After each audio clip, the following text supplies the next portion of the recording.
Okay, this should be Summoning Insight, episode 35. And I'm Thorin. I don't even need a really good intro this time. Just leave it at that, really. I'm Thorin. That's what all I need to know. If you don't know me now, there's like 34 episodes before. Skip some of the parts of some of them. They're not that good. Some of them were pretty good, though. A lot of good predictions were made. A lot of Lord bets made. A lot of Lord bets lost. Less said about that, the better. My co-host here, Monte Cristo, is actually, if he looks tired now, it's because he's been on an all-night bender, buying champagne for people, buying Cuban cigars, celebrating Tom Brady winning his 4th Super Bowl ring. Isn't this accurate, Monte Cristo? No. That was so sad. Okay. That was one of the saddest moments in NFL history. One of the worst play calls of all time. Did it feel like when Wild Turtle hit all those crits in Game 5 against Cloud9? Is that kind of how your soul felt? I think this was worse. This was much worse. Okay. Well, wow, that's quite a statement right there for fans of LCS. Okay. So our guest for this week, sometimes people's reputations precede them in esports. So all I'm going to say is this is someone who is well known within League of Legends for popularizing the term, the slow push. And I know what you're thinking there, guys. Oh, you're going to have to narrow it down more. What is a slow push and who is that? So his name is Clement Chu. And like I say, that's one of the things he's quite famous for, is doing this article about slow pushing. Now he's doing some level 1 wording as well. Very important article that came out. He's now doing some casting in LMS. So let's just start right there, Clement. Give us some of the background. Did you actually used to write articles, but did you actually work for any teams back then? Were you just publishing articles as a fan? What was the status of you back in those days? Well, I was doing my master degrees in anthropology. So what does that have to do with League of Legends? Well, it's a long story, but anyway, I was just thinking about my future and what I was supposed to do with my degree, and then Season 2 Worlds came up. I was watching that. I got really excited, and of course we won that. Huge inspiration, and I was like, instead of doing my masters, I might as well do esports, and that's kind of the mentality I went into, just writing the articles. It was kind of okay, I'm going to treat this like my thesis. And yeah, that's just how I got started. Just writing articles at first. And then some back then there weren't pro players, Dexter contacted me. Just do watch replays, especially for NIP. Then and all started rolling from there. Okay, then let's just start there then before we get into present day stuff, which this show is usually about topical stuff. But there's some interesting historical stuff because we also like to talk about the history of the game, great players. Yeah. So if you did some articles about TPA's initial rewarding level 1 stuff they did, and you mentioned here them winning Worlds was a big inspirational moment. Are you one of these people are you a devotee of the Church of Mistake then? Because there's a set of people now. Everyone before used to say it was just toys carried them and that sort of thing, and people used to worship Stanley's Nidalee, but there's some people now where they think that Mistake was the mastermind. Okay, he figured something out going into Season 2 Worlds that kind of gave TPA the edge. Are you one of those guys are you devotee of that school? Well, just listening to Mistake as a color caster, it's really obvious that he knows a lot about the lane swap. He puts a lot of thought into it. So I wouldn't be surprised if he was the main one doing those calls. Of course, we don't know for sure, but I think it's fairly reasonable to assume, just based on the stuff he says when he casts, that he probably did come up with that stuff. Can you give us kind of an insight on, from your perspective, what? Aside from take individual plays out. Someone outplayed someone in lane, someone did a great kill. That's all great. But what actual strategical concepts were TPA ahead on, or what did they have well that made them match up in that Season 2 Worlds that allowed them to win against all these amazing teams, M5, Frost, the best teams of the era? What do you think they had? Well, first of all, it was the meta for some of them. Toys, obviously, he was great on those Control Mage champions. He still is great on Control Mage champions, so that was a meta for him. Obviously, the level 1 lane swap, not the lane swap, but the level 1s, they could play that really well. BB was at his peak, and they played in general, I just think they had the theme for their team down. They knew what they were going to play. They were going to play the 4-1, and they were going to rotate faster than everyone else into team fights. And it was kind of like just like they won off that. I mean, there was weaknesses on the team, but like in that meta, none of them were really exposed. Like for instance, little balls having like slightly weaker mechanics or mistake. None of that was really exposed, and they could just win off their solo lanes, being really strong and BB at top shape as well. What do you think, Monty? What did TPA have in that tournament that put them ahead when it mattered? I do think it was a meta thing, but also, like he's saying, I do think their level 1 warding was particularly crucial because they had a variety of different ward patterns to give them the information that they needed in order to be successful in the early game. So, I mean, I think that sounds really quite accurate. And also coming in here, too, I mean, as far as Clement's work goes, because we haven't really talked about him, but a lot of people don't know him. But, I mean, Clement and I have talked on Skype for a long time now about various different things. And he's worked with a variety of different teams around the world at this point. And to segue that, he also talked about, when we talk about the slow wave, like the slow minion pushes, it was really his article, and I've cited it in analysis articles of my own when I bring it up, that he was really the first one to break it down in depth and describe what exactly the teams were doing. So, that was with WE, especially post Worlds at like IPL 5, that was particularly relevant.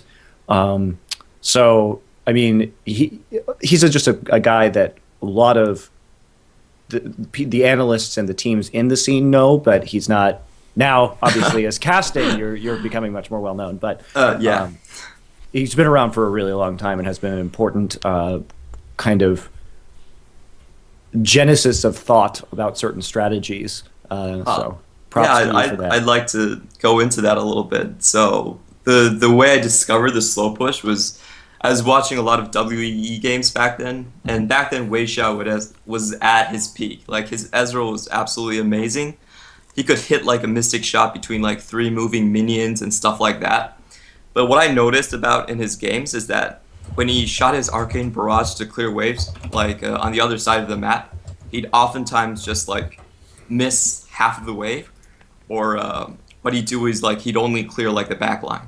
And I always thought that was really peculiar because like Wei Xiao back at his peak, he wasn't someone that would miss an arcane barrage. So I just kind of looked into that and I realized what they were doing with the Ezreal pick is they were actually creating slow pushes without anyone actually being there. And it gave them such an advantage because they could drag these games on into the late game back then. So yeah, that was just really awe-inspiring. I don't like to think of myself as someone like who created the slow push, so to say, but I kind of like observed it in action and I wrote about it. Yeah. Okay, well, on that topic then, that's something that's always been interesting about that particular World Elite team when they were in their dominant form, okay, because it's obvious that, okay, Wei Xiao was like the main carry of that team. He was like the superstar, maybe the best player in the world at the time. And so I remember someone else commented to me that one of the things he always thought was amazing about that team was they would sometimes purposely not take towers just to draw laning phase out as long as possible. Because I guess the notion was the end goal, if you were World Elite, was just get Wei Xiao onto like 6 items super fed and then it's gonna end up pretty well in the team fight. Like, were they actually, had no one else figured out this style of play? Were there not counters to it at the time? Well, I don't think people really understood the like lane management back then. Like, if it was now, I think teams like they're like if you look at the history of like the Chinese scene, there you have WE and then you have OMG, which completely smashed them because they knew how to group a lot faster than the other teams. They would do these like 2 tower trades for 1 tower, which were like completely unheard of back then.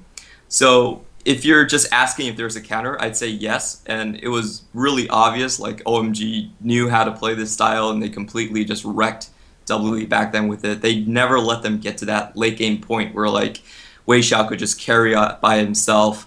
They just had a better idea of objective tradings and they were willing to pull trades.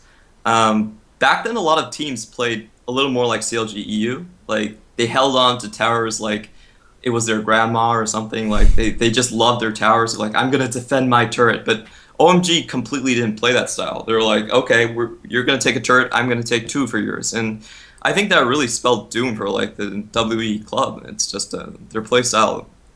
The pace of it was just completely distorted. They couldn't do the slow push thing. Like what they used to do was like they'd have Talme, in the river, and whenever the wave would come over, he'd just pop out into vision, and he'd clear the wave, and he'd go away. So the waves would never go past into their side of the map, and there would be no map pressure. It would be really hard to group for anyone. But OMG just broke that. They said, we're going to trade turrets and we're going to trade more. So yeah, I think that's the counter. I mean, it's interesting because when OMG came up, it's not like they just became as good as World Elite and they were vying. They just like superseded World Elite, and then they were like the dominant force, for a while in China. Yeah. Was there no recovery for World Elite? Was OMG's style just like the hard counter because they, like you're saying, it was like mid game centric, like always. I think they're the team that actually like ruined China for all the people in the West because they're like the dive team that just were aggressive all the time, and all the memes that have come out of that. What do you think of that? Yeah. It's interesting that you say it ruined OMG ruined China for the West. Could you like elaborate on that? As in it just created all these stereotypes where people who are lazy just said, oh, every single Chinese team just tower dives constantly. They just group up, 5-man gang squad 24/7. To be fair, that was, I think, OMG's playstyle of doing that. As soon as it was proved very effective, all the other Chinese teams just started trying to knock off OMG, and it created this weird arms race to like who could dive more towers and kill them faster. And it has started, I think, just observing the LPL over the past year, it has started to balance out, especially as teams, most notably EDG, play a more intelligent, controlled style. What you're trying to say is, especially when they started importing Koreans. Well, EDG was doing it with no Koreans, last year, so that's not exactly true. But I think it has been trending in that direction. But I do think that due to OMG's sudden surge to the top, that we did end up seeing a lot of people trying to copy that play style, and it kind of became this vicious cycle where it just sort of spun out of control for a while. Yeah, I mean, that in itself's interesting, though, because if you see the three dominant teams in Chinese LoL, you had World Elite, which you're talking about, this late game style. OMG countered them hard, but then the team that comes after and is dominant is back to like a super late game team. It's EDG style, where they're quite passive overall. What do you think of this, Clement? Why did the meta change back in China, where, like I said, everyone who's from the West assumed, Chinese people 24/7 just tower dive, they're just aggressive, they want level ones, they want to just fight all the time? I'm actually not that familiar with EDG. Like, when EDG was on their rise, I was actually working in the NA and EU LCS scene, so I didn't actually catch that many games of them. But I think like probably if I had to guess, like right now, it probably had a lot to do with like the general meta changes where turrets are a lot harder to take, like in the first 8 minutes of the game, and that really just drags things down a lot more. Tower diving is harder. That sort of stuff. I'd probably guess that. Yeah. Okay, Monte, let me bring you in on this because I'll set the stage for you here. When EDG first came along, you were actually quite hesitant about them. Like the way you talked about them initially almost made them sound like an SKTS type team where it looked bad because the only games they could win were the ones they dragged out really far, and then it was kind of like you worry for a team like that because you think they're not going to be able to do that every time against Korean teams, But they were obviously very dominant. So what do you think worked on their side that they could make that style work in that era? Well, I think that it did. Okay, here's the thing, is that a lot of the way EDG played, so if we look back to how WE used to play, when they were like at their peak, they were giving, first off, the meta, like you're talking about, the tower changes were a big part of it as well, but the meta was also that they would just give all of their farm to Wei Xiao, because this is in the day when AD carries actually did a lot more damage compared to what they do now in comparison to the rest of the team. So when they had an empty lane, they would just try and farm like Wei Xiao up until the late game. Whereas when EDG came along, they were much more equitable about how they cleared their lanes. And so as long as there weren't these big minion waves there, and especially with you, who played a lot of champions with heavy wave clear, they were able to control the dive a lot better and actually dictate the pace of the game kind of on their own. And so I think that was a big aspect of EDG's success. And they still had the same power in the AD carry position, but they also got more out of their other players as a resultant change of AD carry itemization, and also the division of farm was more equitable. Clement, you speak Chinese, right? 当然了。 You do? Okay. Yeah, I do. So, do you know much about Aaron, the former coach of World Elite, current coach of EDG? Do you know him well? Have you ever seen the interviews with him, any of that sort of thing? I've seen interviews, but it's probably from like IPL 5. Okay, do you have any theory then? Because I want to connect the two things here, Sure. which people often don't do. What's interesting is World Elite and EDG have a connecting factor. Yeah, they have FCZF and they have Clear Love, the jungler and support, but also they have the same coach. And they both have this similar, well, not entirely similar, but for their eras, similar philosophy in both very dominant teams. Do you know much about this Aaron guy, like what his philosophy was or what his impact on the game was? I've seen like interviews about him, like the WE House, where like he just sits with the players, talks to them about like just stats, and it was a lot like that was probably a lot earlier than EDG, but it looked like a really bare bones situation where like he even talked about like I'm not getting paid much and stuff like that. So I'm actually not sure about that. Like I don't have any supporting evidence to go with like any theories here. Well, when we talk about early WE, though, what's so interesting, and the fact that Aaron's teams have continued to stay on top, but WE, as you note in some of your articles with the slow minion wave pushes, is also one of the most innovative teams towards the current meta. They were really the first team to be involved heavily in minion wave management, and critically also, they were the first team to really do lane swaps well. Back in Champions Summer when they were in Korea, I know talking to a lot of the other pro players, because that was the big Champions tournament where there were tons of foreign teams, like it was Navi and Dignitas and CLG and CLGEU. That was Spring actually that had Dignitas in them, but there was CLGEU and there was World Elite. Yeah. So CLGNA. Sorry, thank you for correcting me. Sorry, that was before my time in Korea. And so. But that tournament in particular, having spoken with a lot of the players who had scrim World Elite at the time, they were just completely mind blown by this lane swapping that they would do, and they had to learn the effectiveness of it. But this was a team that we can really credit for some of the most advanced concepts that currently exist in League of Legends that have had incredible staying power. So that World Elite is definitely one of the greatest League of Legends teams and most innovative League of Legends teams of all time. And EDG as well, taking a couple of the players from the former World Elite, retaining the coach, and then continuing to play a more controlled style and continuing to be on top is pretty compelling evidence for Aaron's abilities as a coach. Of course. Could you elaborate on that lane swap? I'm actually really interested about that. Like, well, the other teams really hadn't seen lane swaps before, so they were confused as to why World Elite was doing it, and it took them like a while to figure out how to even deal with it, because of course they would just get their shit pushed in and start losing all their objectives. So that was the fast push era, right? Right. Okay.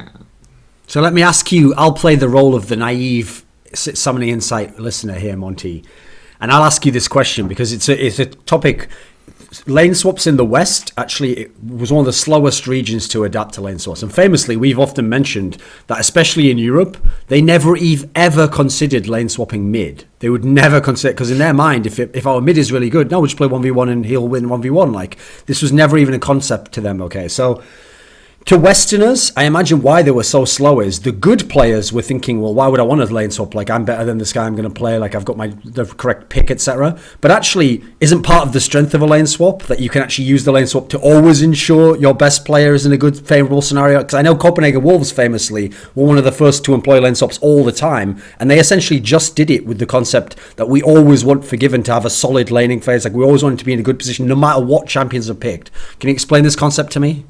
Well, lane swaps are very dependent on team compositions as to how successful they're going to be, and if you feel like you have a strong player but perhaps they're in a losing lane at levels 1 through 6, you want to like make sure they get free farms so they can hit a proper power spike with something like Corki. That's why we see in the current time like a lot of Corki players leaving a Sivir lane, because they know it once they can get their level 6 and their Trinity Force that they're going to be good to go against the Sivir, but they might be denied some farm early and delay that power spike a little bit. So there are a lot of reasons. Also, potentially you want to fast push Potentially you want to deny their top laner farm. Maybe they pick a top laner that's not very good at farming under a turret, for example, so you feel that you can punish them in that way. Or they don't have escape, so you can force them to extend if they want to farm, or you can see their jungler, because their jungler will have to come to break the freeze. I mean, lane swaps, it's really difficult to succinctly describe lane swaps because they are the most complex concept in League of Legends, and there's so many different reasons, and at every second in the game you have to think about all of these different branching options, like if this happens, then this happens, and it becomes this like massive if-then tree. And we don't even really know how far it goes because it keeps getting more and more complicated. But yeah, so I mean, there's not really a good way for me to answer that shortly. You really have to take it on a case-by-case basis and consider what each team knows at the time and what their goals are and how it fits into their team composition, and see if they made the right decisions. Yeah, okay. Yeah, go ahead, Clement. There's just so many intricate timings in lane swaps. Like, it really depends on what champions you're lane swapping with, like the compositions you're going with. And in fact, I feel like some teams now, they just lane swap because they know the enemy team doesn't know how to deal with it, or they're not aware of like what happens in the lane swap. For instance, if I lane swap, mid lanes have to play safe. Like, a lot of teams are just gonna. We just saw that with like Pobelter that just pushes and dies, or like if the top lane has to teleport back, can they do the buddy system? Are they aware of getting dived 4-2 or 3-1? Like, I think it's actually profitable for teams that know their own lane swap to just lane swap for the sake of lane swapping, because the enemy team might not even know how to react. I think I have an example for you here from, I think it was your time when you were in Europe. Do you remember the playoff game in the summer season of EU where SK Gaming played against Millennium and they beat them 3-0? And the whole reason was Millennium had no clue what to do when a lane swap happened. Do you remember this? I was really surprised by that. I mean, because Millennium had really strong laners, you know. They had Kevin, they had Creatorn, and then they had no answer to these lane swaps. I was really surprised at it because if they actually just took the time and like spent like 3 days observing like how Koreans play the lane swap, that would never have happened. Like, the 4-2 lane swap is not that effective. It was effective for Fnatic because they were playing Vayne, one of those carries that has like a hard CC early in the game. But I think that's exactly, like, that was the example I was thinking of as well when I was talking about the lane swap. Is like, some teams just don't know how to deal with it, and it's a prime example there. Yeah. Do you have anything to add on that game, Monty? That matchup? That was just very surprising, and there's not much to say right there. But I do agree with Clement that it is oftentimes a very viable strategy, especially against teams with a lot of rookie players who may not have seen some of these scenarios. And there's still ways that the lane swap is evolving. And it's constantly, we constantly see these new tactics. For example, one of the more interesting ones was the game that CLG played against Impulse this week in the NALCS, where they proxy farmed at level 1. Okay, classic CLG. They've actually reverted to sort of like pre-Monty Chosta era now of proxy farming. Okay, everything, they've got all the secret strategies. Are they running the teleport promote strategy again? Okay, call it Monty. Anyway, I mean, we could talk about this more in the NA section. The NA section, but it was actually very intelligent what they did, because it basically the mind games behind lane swapping are trying to prey on your opponent's instincts and what they know. So as soon as Impact saw that they were proxy farming, so what happened was CLG was playing red side, right? Okay, so to describe it to you for people who didn't see it, CLG's top laner Xmithia and Zion Spartan were doing enemy Gromp, blue side Gromp, right? And so Aphromoo and Doublelift walk in, cut the lane, kill only the melee minions because the caster minions do more damage, therefore ensuring that the freeze will go back out once again. So their minions will all die. Their first wave will die on the turret, do some damage. Then in the second wave, there will be 6 caster minions, 3 melee minions coming out of Team Impulse's base to 3 and 3, so they can ensure the freeze on the next wave. It will slowly push back out, right? So that's all very smart. And so what happens is Impact, because he sees the minions dying at the tower, he's like, hey, free XP. So he immediately teleports there, and then they 4-man dive him at level 1. Okay, so yes, do I think that this is the next evolution in the lane swap meta? No, I don't. And the reason why is that if you suspect that this is going to happen, it's super easy to counter ward against it to see if there are people at your Gromp, right? There are a lot of things. Let's pretend also that the AD carry goes from Impulse, goes into the bottom lane, freezes the wave, and the support and jungler are sitting in the Frog of War during the dive. Well, CLG can lose like 3 or 4 people in that scenario if it's a 3 versus 4 level 1 dive. So there is a lot of counterplay to it. But the surprise factor was pretty fun to see, and Impact just like straight up gave up first blood. It was hilarious. So there are like new methods of lane swapping that are being developed. I don't think that this is going to be standard, like I said, because there are ways to really screw with the other team in this capacity. And for example, if you did put your jungler and support on that side of the map early on, you can force a fight, or alternatively, you can immediately just walk into the lane and break their freeze, and then your AD carry has a freeze on the bottom side, and then you get denied a shit ton. So, I looked at it and I was like, hey, this is cute, but I can think of all these things to do against it too. So it was fun though. It's fun to see. Yeah, it definitely was. And I think that ties into your point about like how it's really preying on the instincts of the player. It's like they see the EXP coming and they're like, nah, man, I can't give that up, and they just go in and they get dubbed for everyone. Yeah. I think it's probably noteworthy to just like describe the current, like the most common lane swap.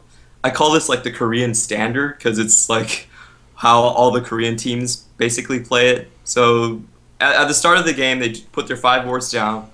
The Koreans don't really go into the invade mode. They just do a blind swap, put their wards down, and they swap around like 120. Let's just say for red side, they go to their top lane, and then their jungler starts on the weak side. The weak side is a side that doesn't have the AD and the support duo.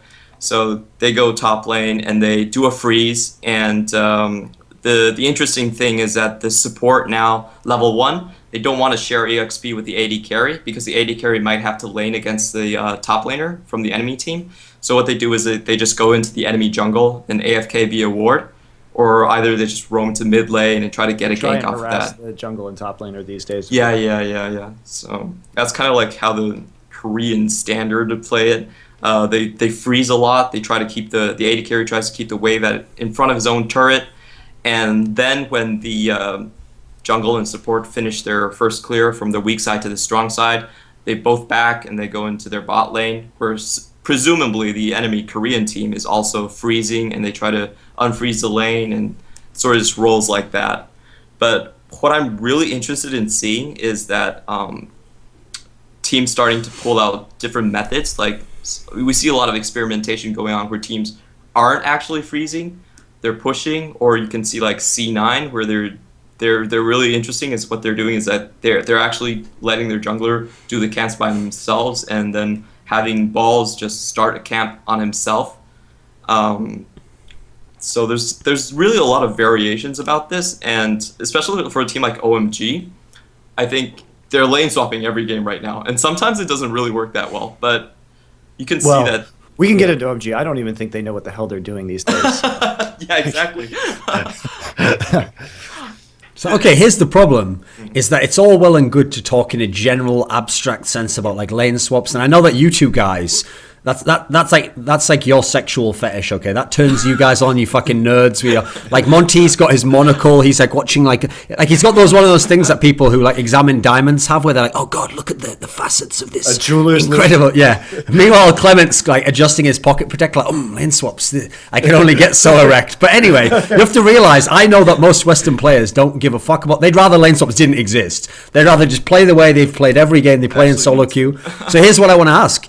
You two have both been involved behind the scenes in teams, being coaching, involved in this sense. So when you're dealing with Western players, how easy is it to get them to buy into the concepts of these lane swaps, or to even get them to understand what the goal is here? Like, Clement, if you were playing in Europe and you're playing with like strong solo laners or good players, like, how easy is it to get them to buy into the concept? Do they understand it? Do they care? Well, I had a team with Ku on it, so okay, expand. Did he care? I don't think so. I'm sorry. Like, so for the team I've been on, I think it really depends on the players. Some players are really, how to say it, they're really cordial. They understand what benefit this brings to their team, and they have a certain style where they like to play the lane swap. For instance, I was on like the NIP with a team with Alex Ich, Ku, and Freeze and stuff. And like for instance, Alex had, when he was playing top lane, he had a really keen sense of what to do with the lane swap. He'd call his support down, and they do this. They do like the top and sub meta a lot, and they buy into that. But like it was kind of harder to like coordinate that with certain players on the team, or they didn't want to play that style. They want to go 1v1. So just going back to your question, like I honestly think it kind of depends on the player. Yeah. Okay, Monty, what do you think? I mean, I'm guessing these Korean teams, it's not like they go ask the players, do you want to do this? It's like the coach tells them, like, this is what we're doing now, you know, and then they're like, oh, okay, that's my job. Yeah, I guess I'll just do that then, sir. So what do you think, Monty? It's hard to say because I think that the biggest change, and this has obviously changed since I was a coach, was having a coach involved in the pick and ban phase. Because at that point, after picks and bans is over, the power the coach has now is to say, lane swap, you fuckers. Like, you know, he could literally sit there at the end of pick and ban and say, it's time to call. He could actually call the lane swap right then. So you have more control as a coach or as an analyst in that dimension where you would have to rely on your players previously to like make that decision for themselves. And the problem with that is that you can almost never perfectly predict a pick and ban phase. Especially when we're talking about Korean teams that have very deep champion pools typically. So there may be a situation that you hadn't prepared for in a pick and ban where you may say, hey, there's a lane swap that we need to do here that we didn't think about beforehand. And the coach can be there to make that call as opposed to just having the players try and suss it out for themselves, which is not ideal, I would say. They shouldn't have to think about that kind of stuff. They should just be told what to do. Monty's just outlined his own philosophy there. And the players don't necessarily agree with that, though. What do you think, Clement? Should players be drones to the Queen Bee, Monte Cristo style coach who's the overmind? I honestly think it's better that way. This is my honest opinion, because like if it's good that players think about these things, but I think it's even better if they can just focus on like gameplay and mechanics and have the coach tell them what to do and have like one person review it and like make the final call about it. Like it might sound contradictory, but it's much easier for your team to progress in terms of like a strategical standpoint if you have one person like looking through it and having a certain viewpoint on things. So I actually agree with Monte Cristo here, and I think that's what we're seeing here more and more in Taiwan as well, is that they're importing these Korean coaches who are not nice guys, they're super tough, and they just tell players what to do. Well, so I'll give you the analogy here, Clement. It's sort of like, you know, when you get those genius level chess players and they can play like 50 games of chess against like 50 different people and beat them all. It's like what you'd rather do if you're a really good chess player is you'd rather play 5 games of chess yourself and just do the moves, you know, than convince those 5 people and give them advice on how they should play the game and then be judged on the results of it, you know. If you could just tell them exactly what to do, you could win all 5 of the games, you know, against the opponent who maybe they're not using all 5 at the same time. Like that's the analogy right there. So let's rewind it a bit then, because I want to take you back to the TPA era again, because what we're going to talk about first, our first region will be LMS, the one that you're doing the casting for. So I thought as a lead in, let's start with TPA, because that's what most people know about that region. So back when they won Season 2 Worlds, obviously afterwards, it was a long time against this till there was going to be any big international tournaments. So they had a period where they were still decent. I think they went to like a Stars War and they came third or so. One of those tournaments they did all right in. But then the team gradually, you know, fell apart. They moved Mistake, the jungler disappeared, eventually Toys retired. You know, gradually the team dissolved. Yeah. When the team dissolved bit by that, it kind of made me come to the conclusion. This is just my theory. I thought to myself, like, okay, it wasn't that the region of Southeast Asia had figured out something amazing and it had created this super team and it could do that again. It's more like, as harsh as this sounds, they just had like the special lineup. Like they had the right lineup of players at the right time and the right strengths. And when parts of that lineup disappeared and you couldn't replace certain players with players as good or who fit the style, you're never going to get another team like a TPA who could win a Worlds from this region. Is this the way you think of it? Do you have a different sense on it? Well, that's actually a pretty accurate description of the way I think of it. But I want to give more background and more reasoning to why that is and why you see that in kind of like Taiwanese esports. You see like a lot of geniuses at the start and then they just kind of fall off and there's no backing up. Well, there's a couple of limitations on Taiwan as a region. First of all, we have a really small population size.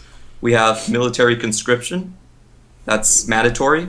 And can you delay it like you can in Korea? No, you can't. Oh, okay. They don't like make special rules. What age do you have to do it? It depends. You can like now it's getting loose and looser, but usually it's like when you finish university. Okay. So it puts a certain amount of risk on players who want to go pro, and it really cuts into their career. So you might have a good player who's good before they went into the military, but they don't play for a year, and they come out and they suck. They can't compete with the meta anymore. And just to compare that briefly to Korea, Korea's pretty flexible. Like, you do have to do a mandatory. You can delay like 8 years or something in Korea if you really want. Yeah, some guys go when they're like 30, so it's kind of whatever.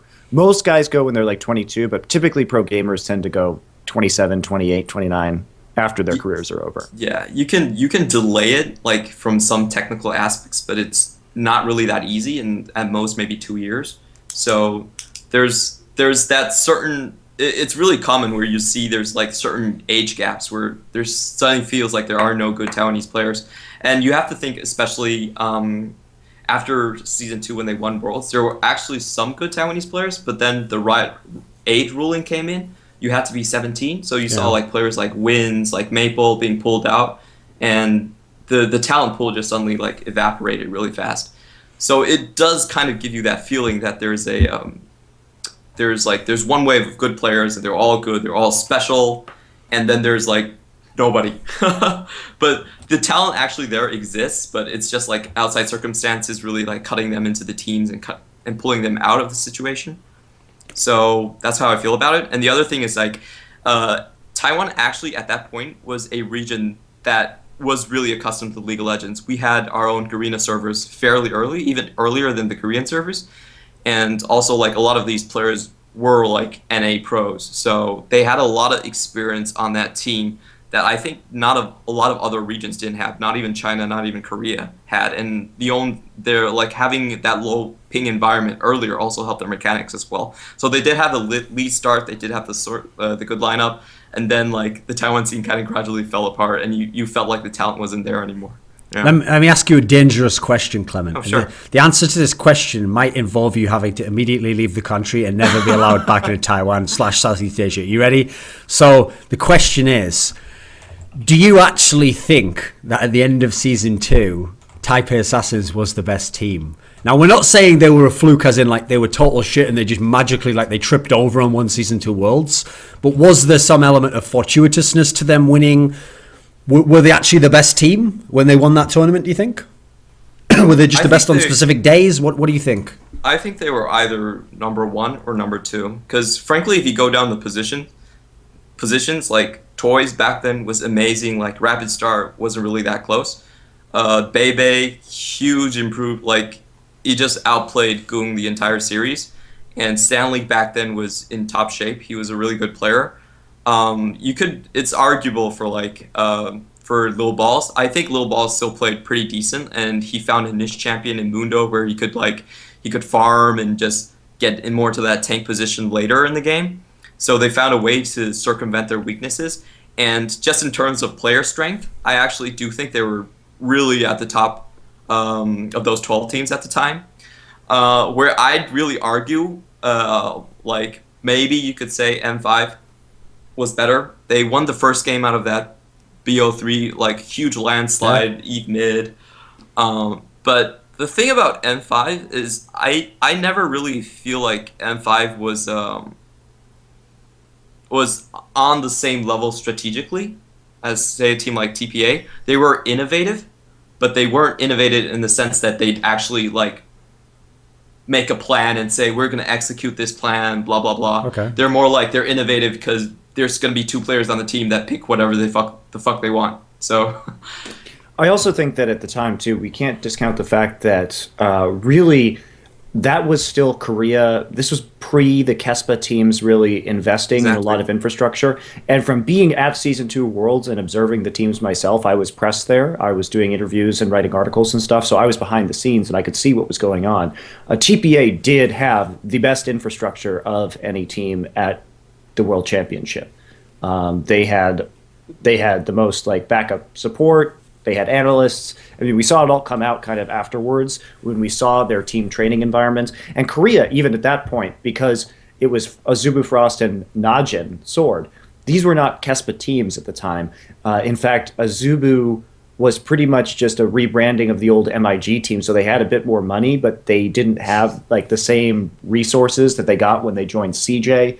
And SK Telecom decided to get into the mix and bringing with it really a wealth of talent. And Najin also leveled up their support staff by having players like Makuza and Vinyl Cat retire and turn into coaches on the team so that they could be underneath Reach and then provide more in-game knowledge than Reach could, who was not particularly knowledgeable when it comes to the game itself. He's more of a leader figure and a manager. So I think at that time too, TPA really did benefit from the organization's investment into their infrastructure, and I could see that was very apparent when I was there.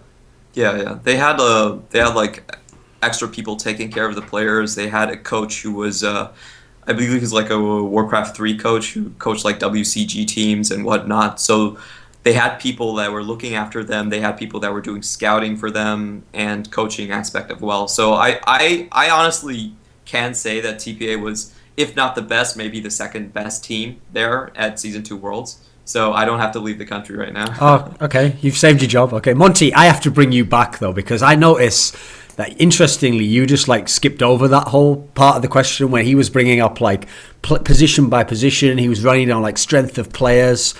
What does Monte Cristo think on that topic? TPA, position by position? Because I just suspecting, using my like ability to read your mind, I don't think that you agree with that.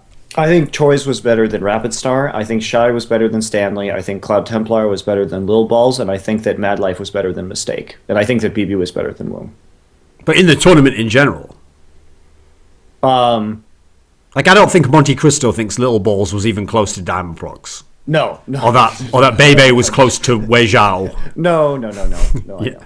I do think that Stanley was one of the stronger top laners of the tournament. I do think that Toys was one of the stronger mid laners of the tournament.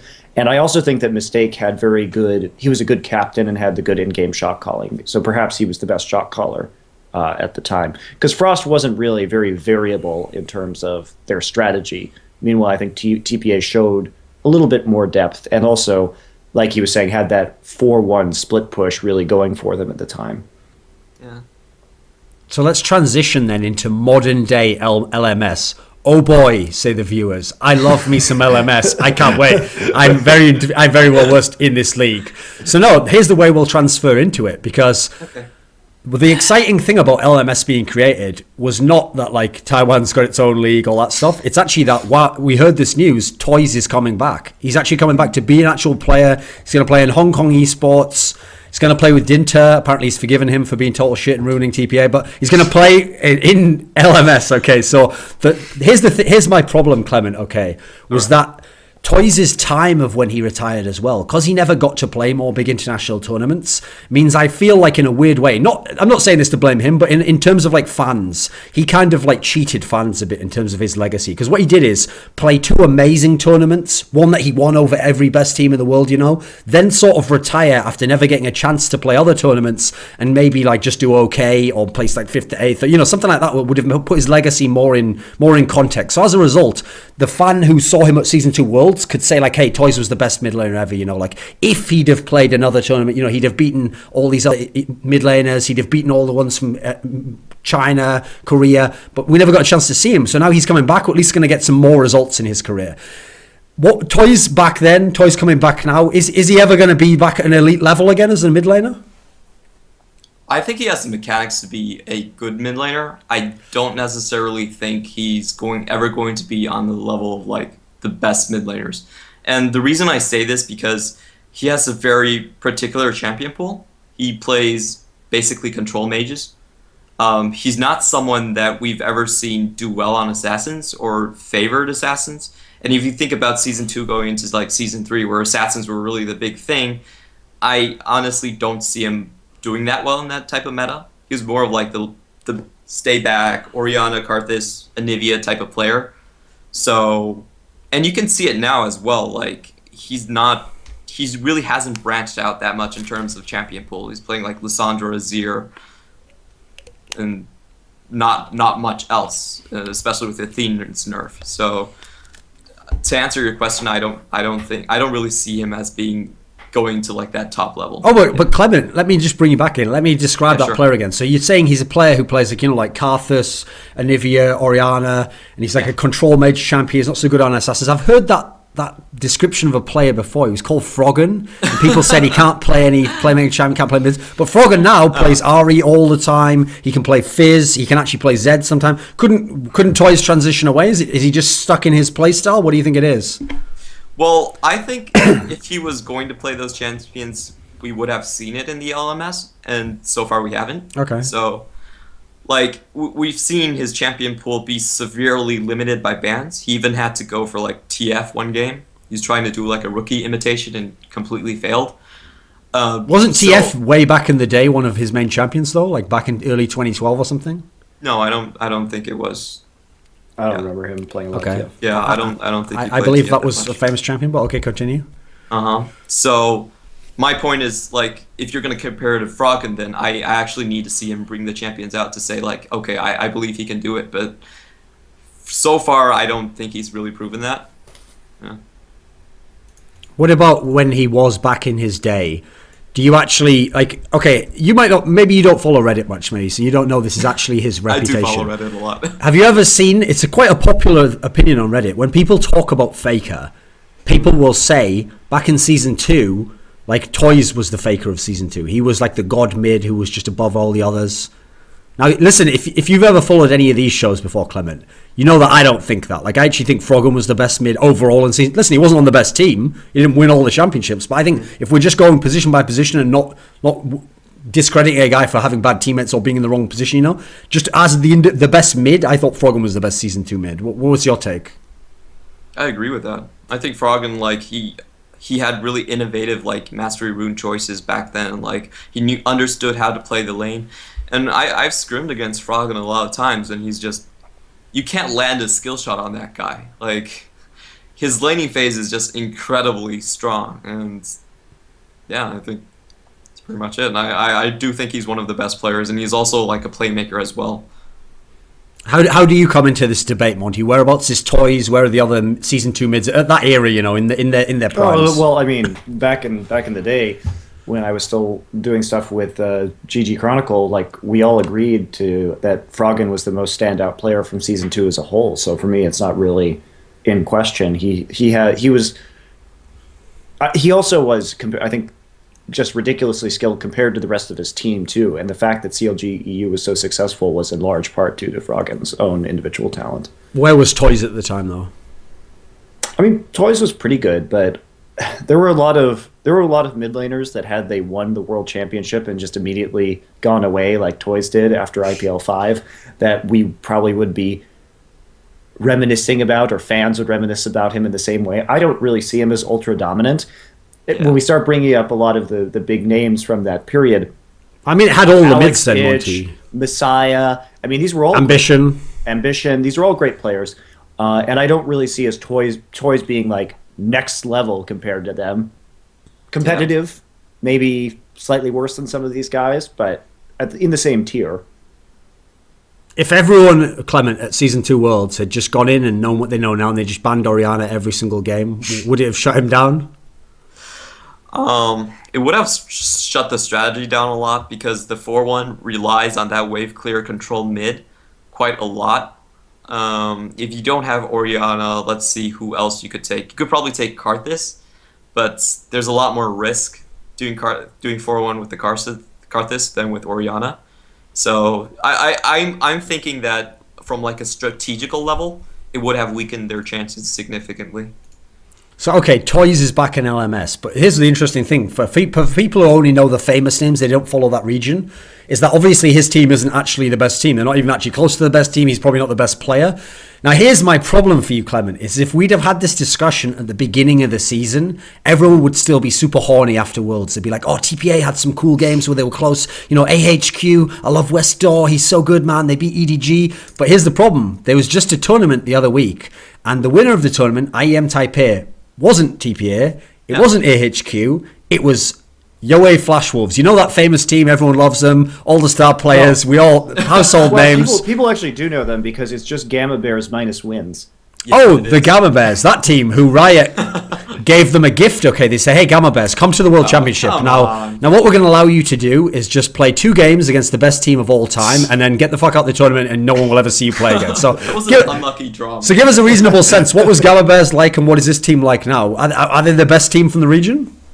Okay, here's what I think about Gamma Bears back then in Season 3.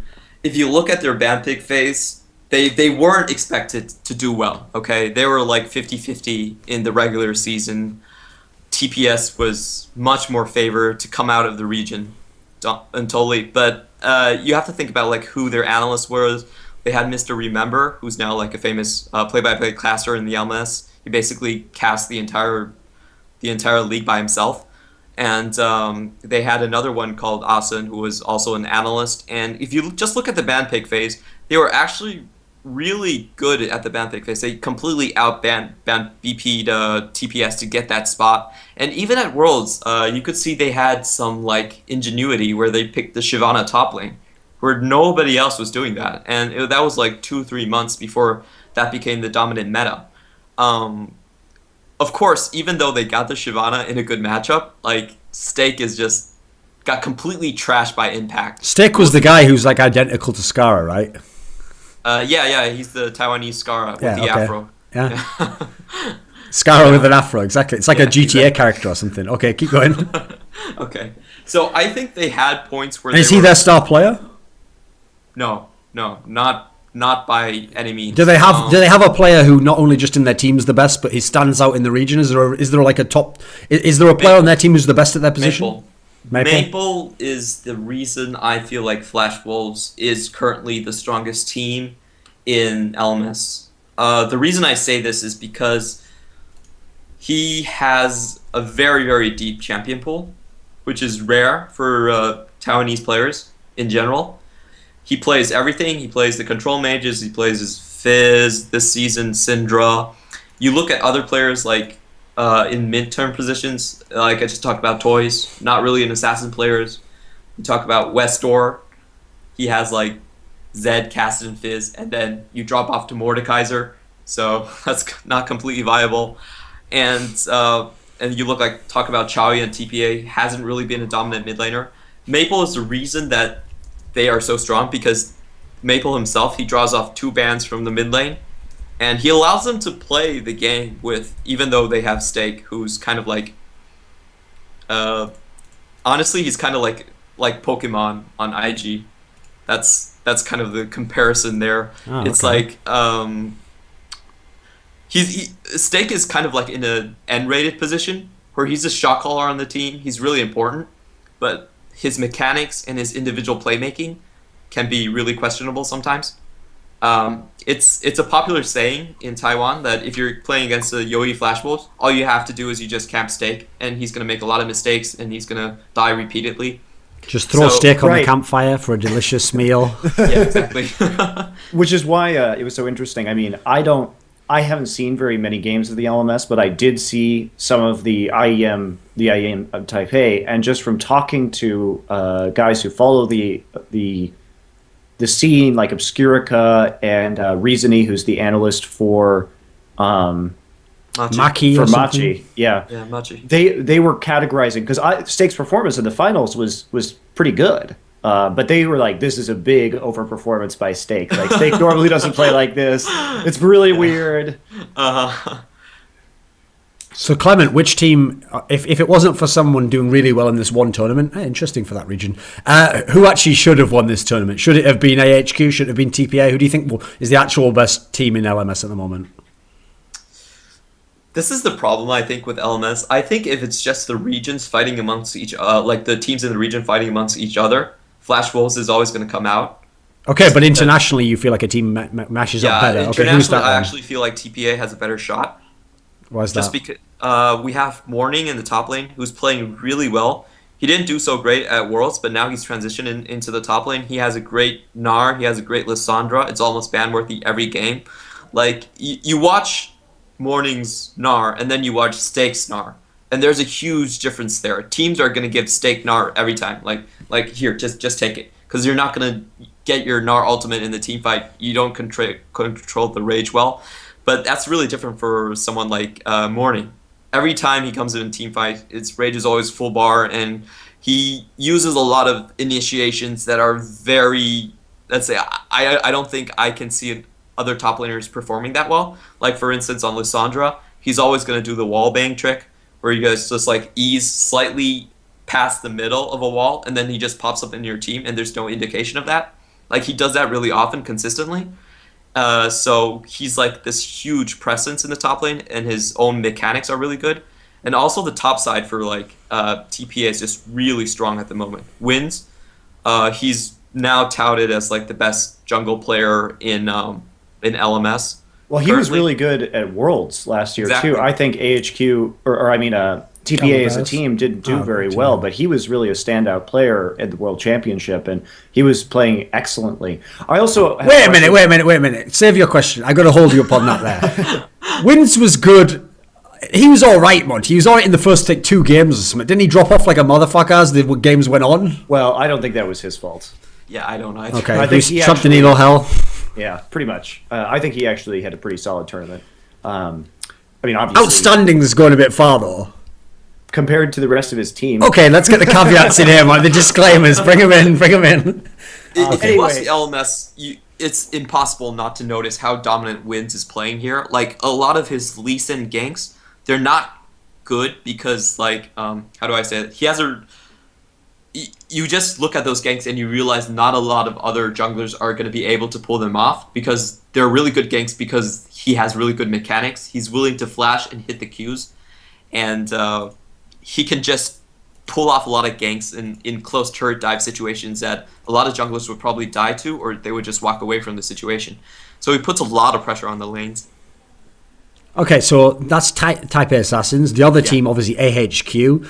All anyone knows about AHQ is the EDG games and Westdoor. These are the only 2 things they know. So first things first, I want to ask you about Worlds, because I feel like people have gone way too far the other way and overhyped AHQ's Worlds. Because if you remember the game they won against EDG, my friend, this wasn't like a dominant victory. No. This was like EDG did almost everything right to win by just like map pressure alone, and then just lost 2 fights. Yeah.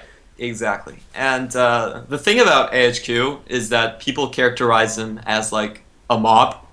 There are a bunch of players that look really mean and are willing to make plays and just beat your face in, but they're not always the smartest team. They have good players, but they've always been severely limited by champion pools. This season they've made some notable changes. They took their AD carry who only played Jinx and Lucian, and they ditched him and they put Anne in the AD carry position, who plays a lot more champions. Also, their top lane changed. They got Ziv now, who was a former top laner for HKE, and they also put Albus in the jungle, who's doing okay. He's not on Wince level, but he's doing okay. So roster changes have definitely helped this team a little bit. I agree with you. I think they're overhyped. They are a team that's on an individual level very capable of making flashy plays, especially Green Tea. I think he's one of the better supports. His thresh play at Worlds was pretty good. Yeah, his thresh play was always. See, I got Monty to just say pretty good there. He wasn't like his thresh play at Worlds was like. He did. I think he was the reason why they won the game. Was like dipping into a jacuzzi with a cigar after a long day's work, having my shoulders rubbed by a Japanese nymphette. Like, okay. So, what do you think of Green Tea then, Clement? I think he's looking to be a lot better because he's expanding on his champion pool currently. Like, he only used to play like initiation tanks. We saw at the Worlds he picked a lot of Blitzcrank, which is actually back in the meta right now. But but he's expanding on his champion pools and he's willing to make really risky plays. He's always going to be able to flash and like flash Q on Thresh or like flash E on Leona and stuff like that. And he also picked up a bit of Janna, so I think Green Tea is probably like in the top 2 best support players in LMS currently.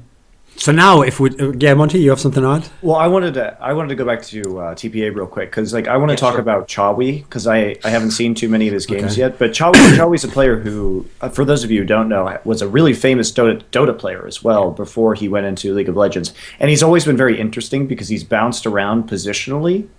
Mainly mid and AD carry, right? Yeah, mid and AD carry, and he was actually a pretty strong AD carry at the time. So how is his mid play? What's your evaluation of him as a player compared to the rest of the LMS right now? I think he's actually a huge liability currently. This happened on the same day, but like TPA was playing 2 of the bottom 4 teams, and Chawi was actually solo killed twice by like just no-name Diamond 1 players. He hasn't been looking that strong or sharp at times.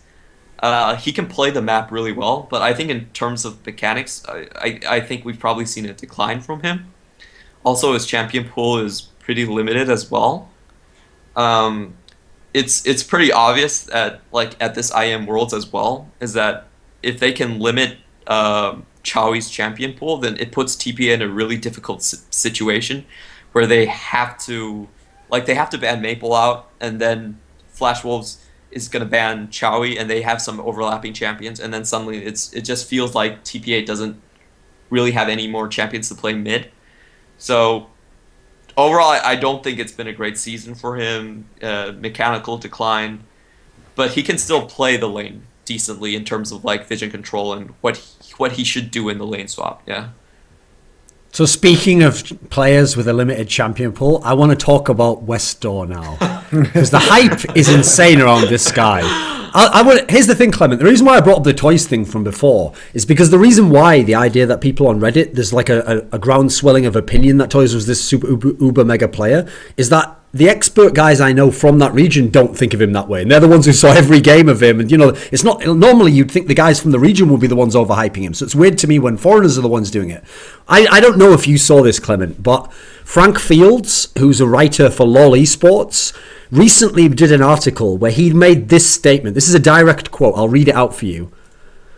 If Westdoor played in LCS, he would be a superstar mid. Now, let me just put that in context. The reason the term superstar exists is because every team has a star. Okay, so the star of Dignitas is Shifter. The star of whatever, CLG is Doublelift. But the idea of superstar is that even among star players, this guy would stand out. Now, I don't know which LCS he's referring to, but either of the LCS, if we put Westdoor in right now, would he be a superstar? Would he be like top 3 in the region at mid? I think he'd be a superstar in Brazil because he plays Mordekaiser, but in the LCS probably not. Okay. The thing is, it's just way too easy to ban him out, and teams do this every single game. You look at the LMS, and all the bans against AHQ goes as Kassadin, Fizz, and Zed, and like he has improved on his LeBlanc a lot, but the joke here is that AHQ would still rather ban LeBlanc themselves to prevent Westdoor playing it. And we saw that he actually had to go back and play Mordekaiser in an LMS game when his champions were banned out. And like I think individually on certain champions, on Zed, on Fizz, he's really, really strong. Like he's par to none. Like he can go toe to toe with the best mid laners. But if you take those champions away from him, like what is he gonna do? Like, so, okay, how can a player be really, really good on Fizz, LeBlanc, Zed, but not be decent on Ahri? How's that possible? Well, it is possible, and in fact, it's the case for the majority of players of League of Legends. It's that they can be good on a certain number of champions, but past that limit, they just just kind of fall apart. Okay, this sounds like you've activated my trap card here, Clement, Okay, because here, go I like to use the Socratic method and naively ask a question so as to bring up my own meta point. Okay, so you're saying that in a way where I agree with you. Like, it makes sense to me that you can be good at certain champions, not good at other ones, and like a certain aspect of your style, maybe you can improve a little bit, but you'll never be like as good at another different style. But that's not what a lot of fans think about League of Legends. Like, I'll give you an example. So the mid laner of Cloud9, High, is famed for sometimes having a limited champion pool, sometimes having problems getting beyond a certain number, and if you force him onto a certain champion, he might just feed in a big tournament. Now, fans of that team will just naively say, why doesn't he just practice more, expand his champion pool, get his mechanics up a bit, and then he'll be really good on those champions? I mean, what's the answer? I honestly think it's not that easy. I think the reality of League of Legends in terms of like professional play, it's half talent, half what you put into it. And I think in terms of like talent, natural born talent, it does kind of limit how many champions you can master at the same time period. Like, for instance, just take me. I'm not a pro player, I know this, but if I'm comfortable on maybe 3 to 5 champions. If I go past that, I forget the first one I learned. It's just that way. So. Do you think pro players cap out in terms of like a style they can play, or how many more champions they're ever going to be really good at? Is there a certain limit for a lot of pro players? We're talking like not genius level guys, who can advance every meta. They're kind of rare. Yeah, I do think there is a cap to like how many champions players can play at a really competitive level. So they might be like top on maybe 3 champions, but like B tier on others, or like C tier on champions that have completely different styles. So yeah, I just think that is the case. I think that the average for pro players, the average number of champions that a pro player in the middle tier can play is probably somewhere between 3 and 6. Yeah, exactly. Monte, by middle tier, do you mean LCS players? Oh yeah, definitely. Okay, because I want to verse that for people, because some people might think middle tier, he means like challenger in NA, whereas I know to Monty middle tier means like, well, not LCK, not really LPL. I mean, it's true to a certain degree. It obviously you have to take it. This is just a very general statement. You have to take it more specifically. Like, for example, if we looked at a player like Gung, Gung only plays like 4 to 6 champions at a given time, but he's way better than most players on those 4 to 6 champions, even when they're in the meta. So like he's an example of an elite level player that has a relatively small champion pool compared to other elite level players. He just happens to be like super extra good on those few champions. Or you like take Dade. Yeah, or like Dade. Gung and Dade are similar in that way, except not Dade anymore. Dade is just busy shitting the bed in China right now. He just completely stopped caring, I think. But it's different than, say, Faker. And Faker does have elite level champions, but he's also just known for having an immense champion pool that he can play still, slightly better to equal with masters of these other champions. So obviously Faker is the extreme outlier. Well, if you just look at the greatest players, who are all outliers, by the way, they're all like genius level type talents. That's the hallmark usually of great players. That's why Dade is the outlier, because he's a great player, but he is limited on the champion pool. All the rest of them, to a degree, it's like this. Yes, they have the elite ones. The difference is they have the elite ones, and then they have like 5 below they can still play. So Flame can play 10 champions, depends on the different meta, certain times, there's times where he played champions where none of them were in his pool before in the tank meta. Then you go Froggen, he has seasons of LCS where he has a win on like 10 champions or something, These players, it almost doesn't matter what they play. They're not going to be as good, but the difference is the drop off won't be as huge as for these other players we're talking about now, So in that scenario then, Clement, if I could somehow like fusion dance, make a hybrid out of Easy Hoon and West Door, we would have the new Faker, right? We'd just have you'd have like 8 champions now. All styles. The difficult part would be getting the scientific research to actually do the fusion dance. Okay. So I've got a question for you now, and this might sound like a naive question, but it's a real question, and I've asked it of people from your region before. Here's what I don't understand about this whole area. What is the point in like battling each other when whoever wins out of these teams will get crushed by the elite level Western. So here's the question, Clement. Okay. So you're telling me like Morning is looking really strong as a top laner. You've got Winds, who's a really good jungler. Maple's showing strength as a mid laner. Green Tea, good support player. And then pick who you want for the AD carry position. Okay. Why aren't these just all in the same team? Because of contracts. Okay, but in a world where we could make this into the real team, aside from like personality issues, etc., wouldn't this be the approach to having another Type Assassins potential world champion team? It would, but like it's kind of pointless talking about this because you have to realize that how like the scene is pretty developed at this point. They're really tied into their teams, their fan bases. For personality reasons, marketing reasons, and in just terms of financial reasons, it's not going to happen. Yeah. But a hypothetical, though. Hypothetically, yeah, of course. Oblige it would be great. me. Yeah, it would really be good to see like Maple wins and like Morning, and then probably the new Korean bot laners. I'd say Ole and Lupin, both from Korean solo queue, are doing really well in the LMS region as well. Of course, Ole has his experience at Pain Gaming in Brazil. And KTA. Oh, yeah. Monty, why can't we have nice things? Why can't Mad Life play with a good Eddie carry? Why can't all these teams play on the same team? Why can't Peyton Manning just have Randy Moss for his whole career? Why can't we have nice things, Monty? Explain to me why in League of Legends and life we can't just have the good things. You know what? I really wish we could know the answer to some of these questions, Duncan. But Flame will never be on a team where he can actually carry.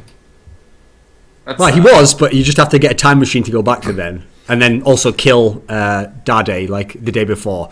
Or just tell them to ban Zed. One of those two. I'll take either. Listen, I've spent a lot of time thinking about what I'd do if I have a time machine. That's quite high on my list right there. I wouldn't go back and stop World War II or tell people about terrorist attacks. The first thing I would do is go to I think it was what? Was it like June 4th or something? I don't know. I forget the date, Monty. But that's the first thing I would do with my time machine. So I've got another naive question for you, Clement. And this one is purposely facetious. I'm not really asking this as a real question because I do know the answer to this. But I'm going to ask it as if I'm a really ignorant foreigner who has no understanding of race or political conflicts. So Clement, I know a lot of players from Taiwan speak Chinese. Why don't you just join Chinese teams? Why don't they just... Clement, why don't they just join Chinese teams? Okay, why doesn't Westdoor just join World Elite? All right. There actually has been. I heard Taiwan's part of China, right? From China, and just asked Taiwanese players to go over to their league. Did anyone ever ask Toys? Was there ever a real serious offer? Do you think? I think there probably has been, but that's really I don't think anyone knows outside of the Chinese teams in HKE. Okay. But it has been hinted before that they have tried to keep their players on. So I'd assume that probably someone from China wanted to take some of their star players just for the name factor. So is there an overarching reason why they can't? HKE is pretty rich. They pay them pretty well, honestly. And just being in the local scene is how to say it? It's important to some of these players. For instance, Westdoor. He declined going to, I believe, his Royal Star Club and stuff like that because he wanted to stay in Taiwan. And even though we both speak Chinese, it's really I think the culture is actually really different. Chinese culture and Taiwanese culture is it's not the same, and it's really competitive over there, and So what I was kind of hinting at though is that from knowing, because I actually know about this from going back in the history of esports, there's obviously a political friction between Taiwan, Hong Kong, China itself, Yeah, of course. China wants to think of them as part of China. They don't necessarily agree. Is this actually playing into the esports side of things? Well, it plays into the esports side in terms of there is a sort of a glass ceiling as to what Taiwanese talent can do in the LPL scene. This is kind of backhand information or backstage information, but I know these political considerations do take place in terms of interviews, in terms of showtime and stuff like that. Yeah. Okay. Is that one of the reasons, though, why we haven't necessarily seen like cross-pollination of the talent, though? Because, like I say, to a naive fan, if you heard that, like if you heard like the story we said before about how TPA, once the team started to fracture, they were never going to have the world championship level team. So you think to yourself, right, well, let's just get Toys, put him on like IG or someone, something like that, and then it's a plug and play. He can speak Chinese, easy fix, but that's not going to happen, right? With any of these great players, probably from Taiwan or Hong Kong. I don't think so. Okay. Not necessarily, yeah. So let me ask you right now, so at this moment, so it's early February, obviously there's a long time till Worlds. You said that you would pick TPA as the team from this region that could potentially compete the best internationally. Well, We've got the mid-season invitational is not that far away. It's in April. It's only a couple of months away. Last time we had that All-Star tournament and TPA turned up, and what people forget was basically TPA shit the bed, but luckily Fnatic shit the bed and all over the wall and out the windows, so no one noticed that TPA shit the bed. Now, is it going to be like that again, or is we going to have a more competitive matchup against the best teams from the other region? What's your sense? Because obviously it'll be the best team from Korea, best team China. This is considering if TPA actually makes it out of the region. If they're the one that you think will make it, yeah. Okay, if they go out, I think the top side is going to be really strong, but Chowie's going to be very challenged mid lane, especially against assassin players. Like, if he can't hold his own against the basically challenger tier mid laners in the LMS, he's going to have some real difficulties facing on the likes of, I don't know, just the best players in different regions. Their bot lane is actually pretty decent. As the TPA 80 carry right now is Lupin, who's a really strong solo queue player. I think the Taiwanese teams have a better scout on the Korean ladder just because the majority of the players actually play there on the Korean ladder. So Lupin's actually a really good addition. But how they fix the mid lane issue is it's gonna be difficult. They're probably gonna have to like a really passive style mid lane, control mage or something like that. But I think they can do reasonably well. And another reason I think TPA is really strong is because they're very in tune with the meta. They play the Korean lane swap perfectly. They have a Korean coach for that, obviously. And if I just look at that lane swap and I look at like half of the LCS and half of the NA and EU LCS, I can say for certain that if TPA was in the LCS, they'd probably be a top 3 team or even. Holy shit! Let me just stop you right there. First of all, I'm serious. You're not allowed to just say LCS. You have to say which LCS. Are we talking NA? Are we talking EU? Which one? Okay, let me go over the teams here. Let's see. EU LCS. Who's strong in EU right now? They have Fnatic and SK. Elements. SK. I'd say they'd probably be okay. They'd be in the top 3 for sure. Which team would they be in the top 3 instead of Clement? Would it be SK, Fnatic, or Elements? Which one? I'd say Elements, just because. Okay, just from my every fanboy now hates you. All Reckless fanboys hate Clement. Okay, they'd be better than Elements. Okay. I this is just what I think. I think that in terms of just the laning phase, Morning is pretty. I think he's much stronger than Wicked at this point. Okay. And I think the top side of their and jungle Shook versus... we'll win easily. But Froggen, like the thing about Froggen is he's more of like he plays the lane sort of like a controlled wave. He's not going to punish you that hard for like the mid lane. He's probably not going to like constantly solo kill you or something like that. So maybe they can get away with that. And in terms of their bot lane, I think like Lupin, Jay's probably a notch behind, but. Monte, just restrain yourself. I'll bring you in a second. Okay, yeah. The bot lane would do all right, yeah? The bot lane would do okay? You think the bot lane of Taipei Assassins would do all right against Reckless and Nif? I mean, it sounds like you do. What reasons do you think for that? I mean, you know, people in the West think Reckless is the best AD carry, right? In the West. But I don't think he punishes lane that hard. Okay, that's fair. Yeah. Monte...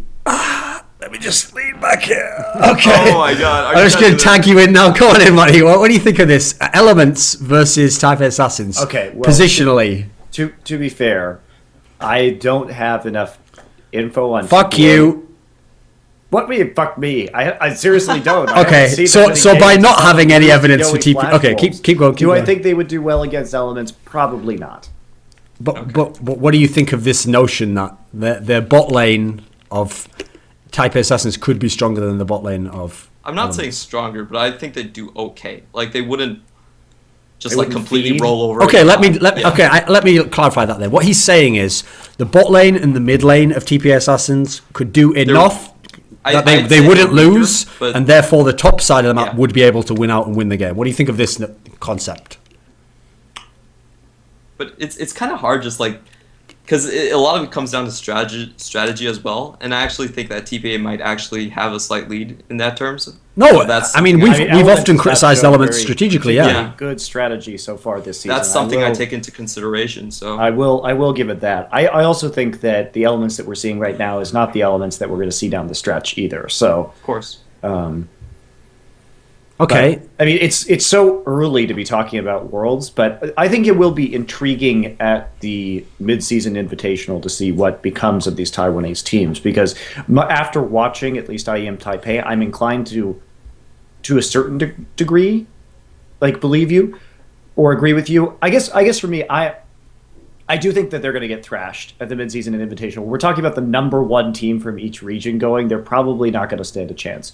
To me, what's more interesting is Yowie Flash Wolves at IEM Katowice, where we're not going to see necessarily all of the number one teams, but they'll be going against some teams like Gambit, who are not looking very good right now. And for me, that's going to be a much better indicator, because Gambit will be going as they won IEM Cologne. If Yowie Flash Wolves can't beat Gambit, then we know there's a problem, right? Then Well, we that's know the- there's a problem. That's the problem about like judging teams in terms of like in their own region in on the international stage, is that the teams that make it out of the region aren't going to be the strongest teams on the international stage.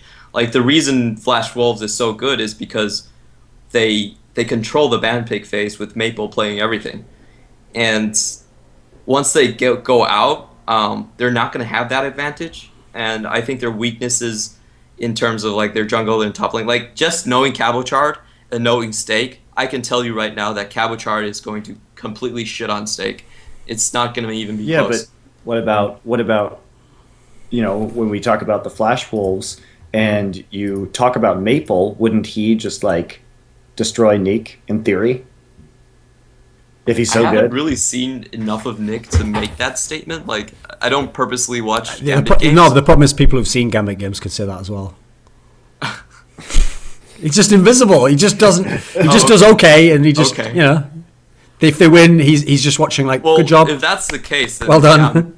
yeah, it's possible that Maple might just win from the mid lane. But let's see. Here's the interesting thing, though. This is an interesting topic because this is actually something that I think actually applies throughout the history of League of Legends. It's often the case that teams can win domestically, and this is why it was a problem to have Worlds qualifiers as one very small tournament at the very end of the season. A team can win domestically who wouldn't be as strong internationally. So obvious examples would be, if you go way back in time, where you could say that the period when Fnatic became the best team in Europe, I think actually at the time that was when Gambit were probably still stronger internationally, because it was the same period when Gambit won IEM Katowice and they could beat Koreans because they had this weird innovative picks and stuff that no one played against. You go forwards in time, you have scenarios where another old school one is TSM used to dominate NA, but actually CLG NA probably did match up better against international teams because they had all these weird fucking TP promote strategies and picks that no one tried. And the TSM players tried to snowball constantly. Like there have been these cases. Obviously, the most recent example, Najim White Shield managed to run through that regional qualifier. Yet after seeing them at Worlds, I'm pretty sure everyone wishes you'd just seen SK Telecom at Worlds. Is this a problem in general? I mean, if we'd seen TP Snipers go instead of Gamma Bears last year, would TP Snipers have done better? No, they wouldn't. Oh, okay. They would have been totally wrecked by SKT1 as well. Anybody would have been wrecked. Yeah. That's done better, I think, is relative in that particular. Okay, well, if we'd taken out that matchup, let's say they'd gotten to play. I mean, let's remember they could have played Gambit. They could have played Gambit. They could have had Gambit in the first round. What if they'd have played Gambit instead at Season 3 Worlds? Well, I think the like TPS at that point, even though they had a stronger following, they weren't really that much better than Flash Wolves, to be honest. Like on a domestic scene, the chips are stacked for TPS, but in the international scene, they're kind of at the same level. So I don't think the results would have changed much, like whichever team went out. like you have to realize like season 3 was a relatively speaking a very weak season for the Taiwanese region. We had like a couple players who weren't able to play due to age restrictions and whatnot, and TPA falling apart and all that. So I don't think it would have made a difference in terms of like season 3 Worlds who went out.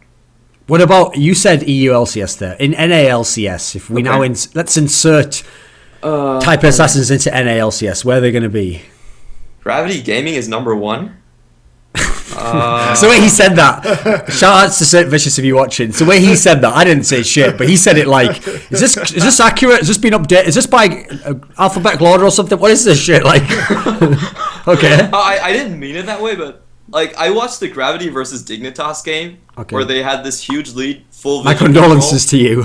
Okay. And then they just didn't take Baron for whatever reason, and like I watched that game and I look at the standings and they're the number 1 team right now, and I'm like, to be fair, 2 of their wins are against Coast and Dignitas, and 1 of them's against Cloud9, and their loss was against Windsor Fox. So let's just say they haven't had the toughest schedule so far. Okay. I've actually watched TSM games, and of course, like everyone does.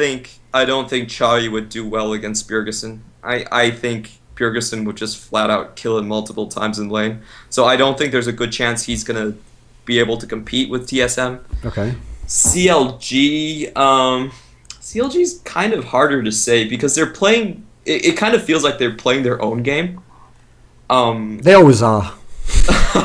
It's true. And it's really hard for me to just look at that and say, okay, they're going to do well or they're not going to do well against. I mean, that's why I've always had a lot of respect for Doublelift. He's actually playing 1v11. He's playing versus his own teammates, the other team, his coach, his owner.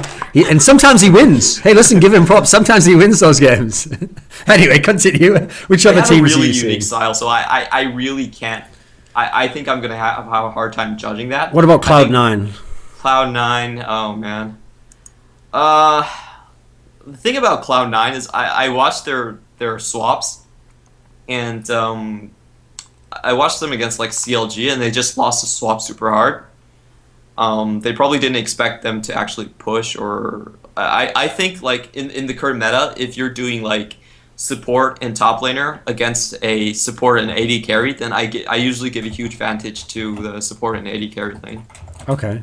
Yeah. So what's your overall sense here? It sounds like actually in NA you're not really seeing that many strong teams. So would Taipei Assassins do even better in NA? Well, the thing about these things, it's not about the general strength of the team. A lot of it actually does come down to matchups. Okay, so which matchup do we want to get Taipei Assassins to do well? First of all, we need a matchup where mid laners are not going to kill Chowie over. Okay, right, Dignitas, we've got that one. Dignitas. Shifter, I promise you, Shifter, he wouldn't hurt a fly. He's a great guy. He's an ambassador for peace. He just wants us all to go back to the old... Listen, he's from Asia. Like he's at home just farming, living a serene kind of Zen life. He doesn't want any violence. He does know martial arts. He can kill, but he won't do it unless it's absolutely necessary, okay? He's learned... he's transcended this snowball meta of League of Legends. He's just a kind man. Okay, so which other teams with mid laners? Let's think who we could go with here. Pole Belter, I think, would probably kill Chowie as well. If he doesn't play Morgana, that is. I think. Let's see. Teammate? Who's on Teammate? Slushy is their mid laner. Slushy, yeah, I don't know this player that well. Actually, I don't know anyone on Teammate that well, except for Alex Ish. But what about Maple Street, the second best player in the world who has a name with Maple in it?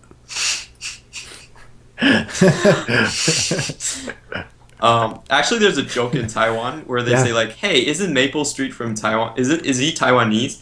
Because like a lot of Taiwanese players have Maple in their name just because it's like a popular browser game. Yeah, Maple Story.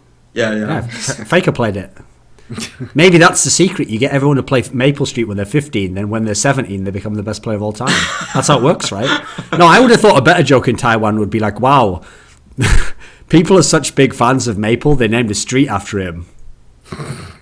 Okay, well, since we were talking about some NA LCS players there, let's do the NA segment of the show now, because The first couple of weeks have got underway. We've had all these games. Now, I actually published an article recently just looking historically in LCS, like which teams have ever started 4-0, which teams have ever started 0-4. And then the idea of the article was to see, like, are there any really strong conclusions you can draw from this, or what were some interesting examples? Because people, we all know this, the problem with the LCS format of playing a team once is people go completely apeshit and they say something really outrageously strong, win or lose for a team. And so I made this comment on past episodes of Summoning Insight. Look at the best of threes that they're playing over in Korea. And if we were to only see the first game of some of these series, we'd have totally skewed perceptions on those teams, which when we saw the next two games, some of them, you know, like the best example is probably Najin versus SK Telecom, where the first game won, Najin ultra dumpstered. Yeah. And you'd be like, wow, Faker sucks, Gunga's a god, you know. It's so extreme. Well, now we're in LCS. We've had the first 4 games, and already people are really hyped about some of these results. So let's get into some of them. So in NA, first and foremost, I think the team we'll start with is going to be C9, because actually C9 lost their first 2 games, and already there was the articles like, is it the end of C9? The dynasty is crumbling. Like the sky is falling. The sky. Like, what do you think, Monty? What do you think of C9's demise? Has it have rumors of their demise been exaggerated? I think they have.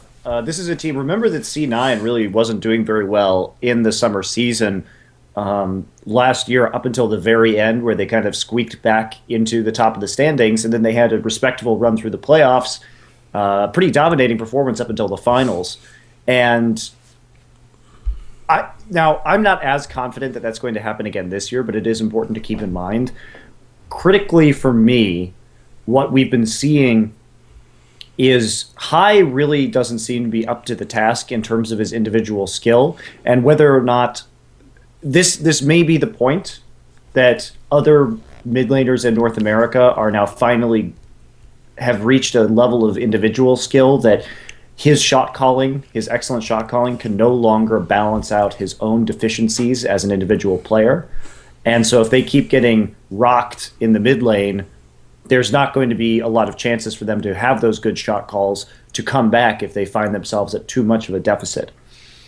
I'm not entirely convinced that that is true yet, but certainly what we can say about Hai is that having seen him at Worlds last year when his team was still dominant in North America, C9 will be limited in their ability to play on an international stage, because he does get just like completely mega dumpstered by international mids. You can't die 12 times as talent in a game and expect to win. That's basically it. So whether they make some sort of change, I'm not really sure. Obviously, any change that they make would strip C9 of one of the very best shot callers in the world. So that brings its own boatload of problems with it. But I do think that C9 with their current roster can still do well. Something that's disturbing for me, too, is that we got hints of this. We got a little taste of it at IEM San Jose. But Balls' team fighting is really not very good right now. And I think that's one of the major factors that is being overlooked currently, is that Balls' Lissandra and Rumble play, or not Rumble, Gnar play, is just not up to snuff outside of lane. And the most he's lost a lot of Gnar games now, considering what our OP pick people say that is. Yeah, and also considering that, especially in the first week, we saw them go 0-2 when they were developing 40, 50, 60 CS advantages for Balls. And the fact that they can't snowball, if you gave a Korean team that kind of a lead on a top laner, it's just over. You know, that top laner will come through and just ruin your shit. And C9 should be doing the same thing. And their lane swaps have been very good. They've been really on point strategically, but for some reason they can't quite make it work. Balls is not getting good initiations. They seem very disjointed in team fights, so they're having trouble actually converting that lead into the team fighting stage. If Cloud9 can clean up their team fights, even with Hai performing at its current level, they'll still be a top 3 team, because they should be able to snowball that advantage. There's not really an excuse for that. If they continue to team fight like crap, I don't think we're gonna see them do very well this season. I think they'll get it together, though. History says I have no reason to not believe that they will. You know what I mean? What is your sense, Clement, for Cloud9? Like, what have you thought of them before? Can you see problems that they could be having now? I've known their analyst Charlie for a long time. We've been like writing from Cloth 5 at the beginning, so he's like a friend of mine, and I actually helped him get into the esports scene. I knew he was really talented, so I have a lot of faith in him, and I think they do have their rush patches sometimes, especially with like individual player decline. But I honestly think they will come back together and get things back on track. Do you see an issue in terms of High, though? Because let me just set the stage. When High was at his best was the first season that Cloud9 had. He actually won the MVP award. He'd had... no, I think that was actually Springy won the MVP in the playoffs. But in the summer of 2013, the mid position in NA was much weaker overall. There weren't that many great mid-lane players, so he had no problems. Okay, the team was fine. Spring season, he still was pretty good, but summer season, it seemed like, even though they almost won the LCS again, it seemed like summer of last year, he actually dropped off quite a lot of that level. Like he wasn't at the same level, and the mid position had been improving season on season in NA actually. Because by then you had Shifter on Dignitas, you had Link on CLG, you had Bjergsen on TS. You had all these players overall. Even the weak teams had decent mid lane. Pobelt is all right. There wasn't many weak spots there for him. So what do you think of High now? Are there concerns? Well, like Monte said, it's just impossible to win a game now when your mid isn't dominant or like is that far behind. I think if you look at a team like wherever Pawn is, basically, when he's always winning the lane and he's always pushing it, how much that opens up the map for the jungler and the top laner to just wreck everyone on the map. So I'm not sure Pawn's the best example right now. He's been a little bit shaky. Yeah, of course, yeah. But I mean, like at his top form. When you can't really play that style of game, like if you lose control of mid, it becomes incredibly hard to snowball a game. It makes rotations very difficult because you can't go through the mid lane. So they're just not gonna. They're gonna have to find their strengths somewhere else, and they're gonna have to use them in a way that's like sort of isolated in terms of just their lanes. And this is something that's really interesting about C9 that's always fascinated me. But if you go back to their games, whenever Balls has a huge CS lead, they always lose.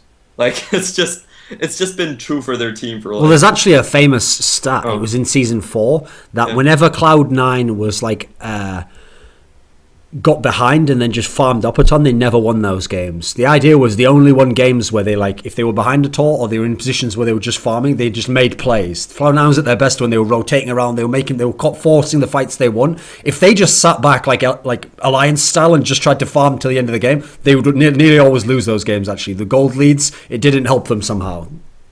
Like, they're a team where they want the towers rather than the gold. What do you think of this? Yeah, they're a team based around control. Mm-hmm. Because when Monty says there about Balls, I think that's an interesting spot to look at, because the weak spot is always going to be High to look at, because when they do well, sometimes he can still feed kills and they'll win the games. You say, oh, whatever. But the problem is if they do badly, then if he's feeding kills now, that's an obvious weakness. But actually, the fact that Balls has suffered is a key point, I think, because one of the interesting things about Cloud9 and how they evolved over the 3 splits they played was that they didn't evolve as the same. They didn't just stay as the same exact team and then just keep getting back to the top. Each time it was a different style of team, and it's almost like they were able to shift which of their players were the carries, because in the first season, actually High was pretty decent there, because like I said, the mid lane wasn't very strong in NA. His style worked really well, and in fact they used to deprioritize their bot lane. Their bot lane used to give up farm, used to give up some of the attention on the map, because it was all about Meteor super farming up. Balls was pretty decent. High actually was pretty good at the time. Then you come into 2014, and now it felt like High took a step back. Now it was like Meteos was like still evolving. Now Balls was like the main carry of the team. He was, for most of 2014, he was like the main carry force. And then towards the end of 2014, it was like Sneaky took over. He now had the carry role. So it's amazing that they've been able to actually shift it up like that. It actually shows like a degree of selflessness in the team, like identifying like this guy has to do this now. So that's a positive that they can adapt in this particular sense. But where are they going to get their carries from now, in this meta, in this era? Who's going to lead the way for Cloud9? Well, it really should be Balls, and that's why it's so perplexing. I mean, like I keep going back to this, but it's so weird that he is so good in lane, and his instincts in the lane swap and his team's instincts in the lane swap are so good. We rarely see a top laner get those kind of advantages that he had in the first week of the LCS, and those should be game-ending advantages. And the fact that they can't do that is like really disturbing. And not like Cloud9 at all. Usually Cloud9's the team that if you give them that kind of edge, they just like shove your shit in, they snowball the game, and that's it. But Bowles has really been a non-factor in their team fights. He's not getting good ults off. He's not engaging properly. They seem, as a team, confused as to when he should be engaging with Gnar. His rage in team fights is all messed up. Like it's ugly. It's ugly. His team play right now is ugly. And I'm not sure why that is. I think that should be the emphasis right now, is kind of going back to team fighting and really looking at when they should and should not fight. But yeah, for me at least, there's not really an excuse for that. If you have a Gnar that's that far ahead, no team should ever be getting dragons or barons or anything. What do you think, Clement? I pretty much think the same. I mean, in this current meta, I think top lane is a lane that's very, very important, just because of how much map movement you can, how many plays you can make out of the top lane. You look at the current top laners, almost all of them are like pure initiation top laners. Lissandra, Cassiopeia, even, and the Gnar. If you can't bring those big ults to use in a team fight, then it makes a huge difference. And at that point, you might as well not even have the farm. Yeah, exactly. You either land those ults or you don't. And the weird thing about like this meta right now is I don't think there's any viable split pushers, in a sense. So even though they have this huge lead in the CS, they can't really transition that into power very easily. I would say the only one is arguably Zed. Yeah, that's it. We don't really see that many Zed top lane split pushers. No. Well, you mean out of top, split pushers out of top? Yeah. Oh, okay. Never mind then. Yeah. Yes. Yeah, and I feel like this is something that I personally have a gripe with in the meta, is like the inner turret shielding actually made top lane split pushing a lot harder. Because like every time you want to grind down a turret, you now have to go through like 200 extra turret HP just to damage it, and I think that's a problem. Like, so what I'm trying to get at is that top lane is being played in this really a new fashion that we really haven't seen previously. So it's where you can get these CS leads, but these CS leads have to transition into your teamfight performance and not just into your individual lane pushing. And if Balls can't keep that up, then that CS lead is basically kind of lost. Yeah. The alternative to that, though, is that there are certain top laners, more niche peak top laners, that translate the top lane advantage into AoE minion pushing to chip the tower instead. Instead of auto-attacking it, you have like what Jin Air's doing right now with Morgana top, where if they do get a lead, Morgana can just sit up there and just clear the minion waves so quickly that the minions themselves do that work. So it's different. It's not as effective as, say, a Nidalee used to be at split pushing or whatever, but there is some flexibility there. Yeah. Just an extra thing to note for like listeners, like the turret shields don't block minion damage, so you can do that. Yeah. I do think that they should remove those stupid turret shields, though. I don't really get why I understand why the champions have a shield. I don't understand why the tower has a shield. Yeah, wasn't it because they didn't just want like Jinx to go and shoot every single tower and take it down? No, that doesn't stop her from doing it. No. Really. Like the reason they said they wanted to counter it is because they didn't want the poke comps to be so strong. But the thing about the shields is that they regenerate they regenerate every 30 seconds if your champion doesn't take damage. But the thing about poke champions is that they have the range to poke your champion, so they can stop that regeneration. But in terms of like traditional split pushing with Jax and Nidalee, these or Shyvana even, these are champions that grind your turret down. They grind the turret HP down, and they don't necessarily grind like champion HP down. And they end up in this situation where they're like, okay, we're gonna nerf Rock, like in Rock Paper Scissors Shoot, we're gonna nerf Rock, but we're gonna take Paper completely away. So it ends up still being like poke being the favored composition. Right.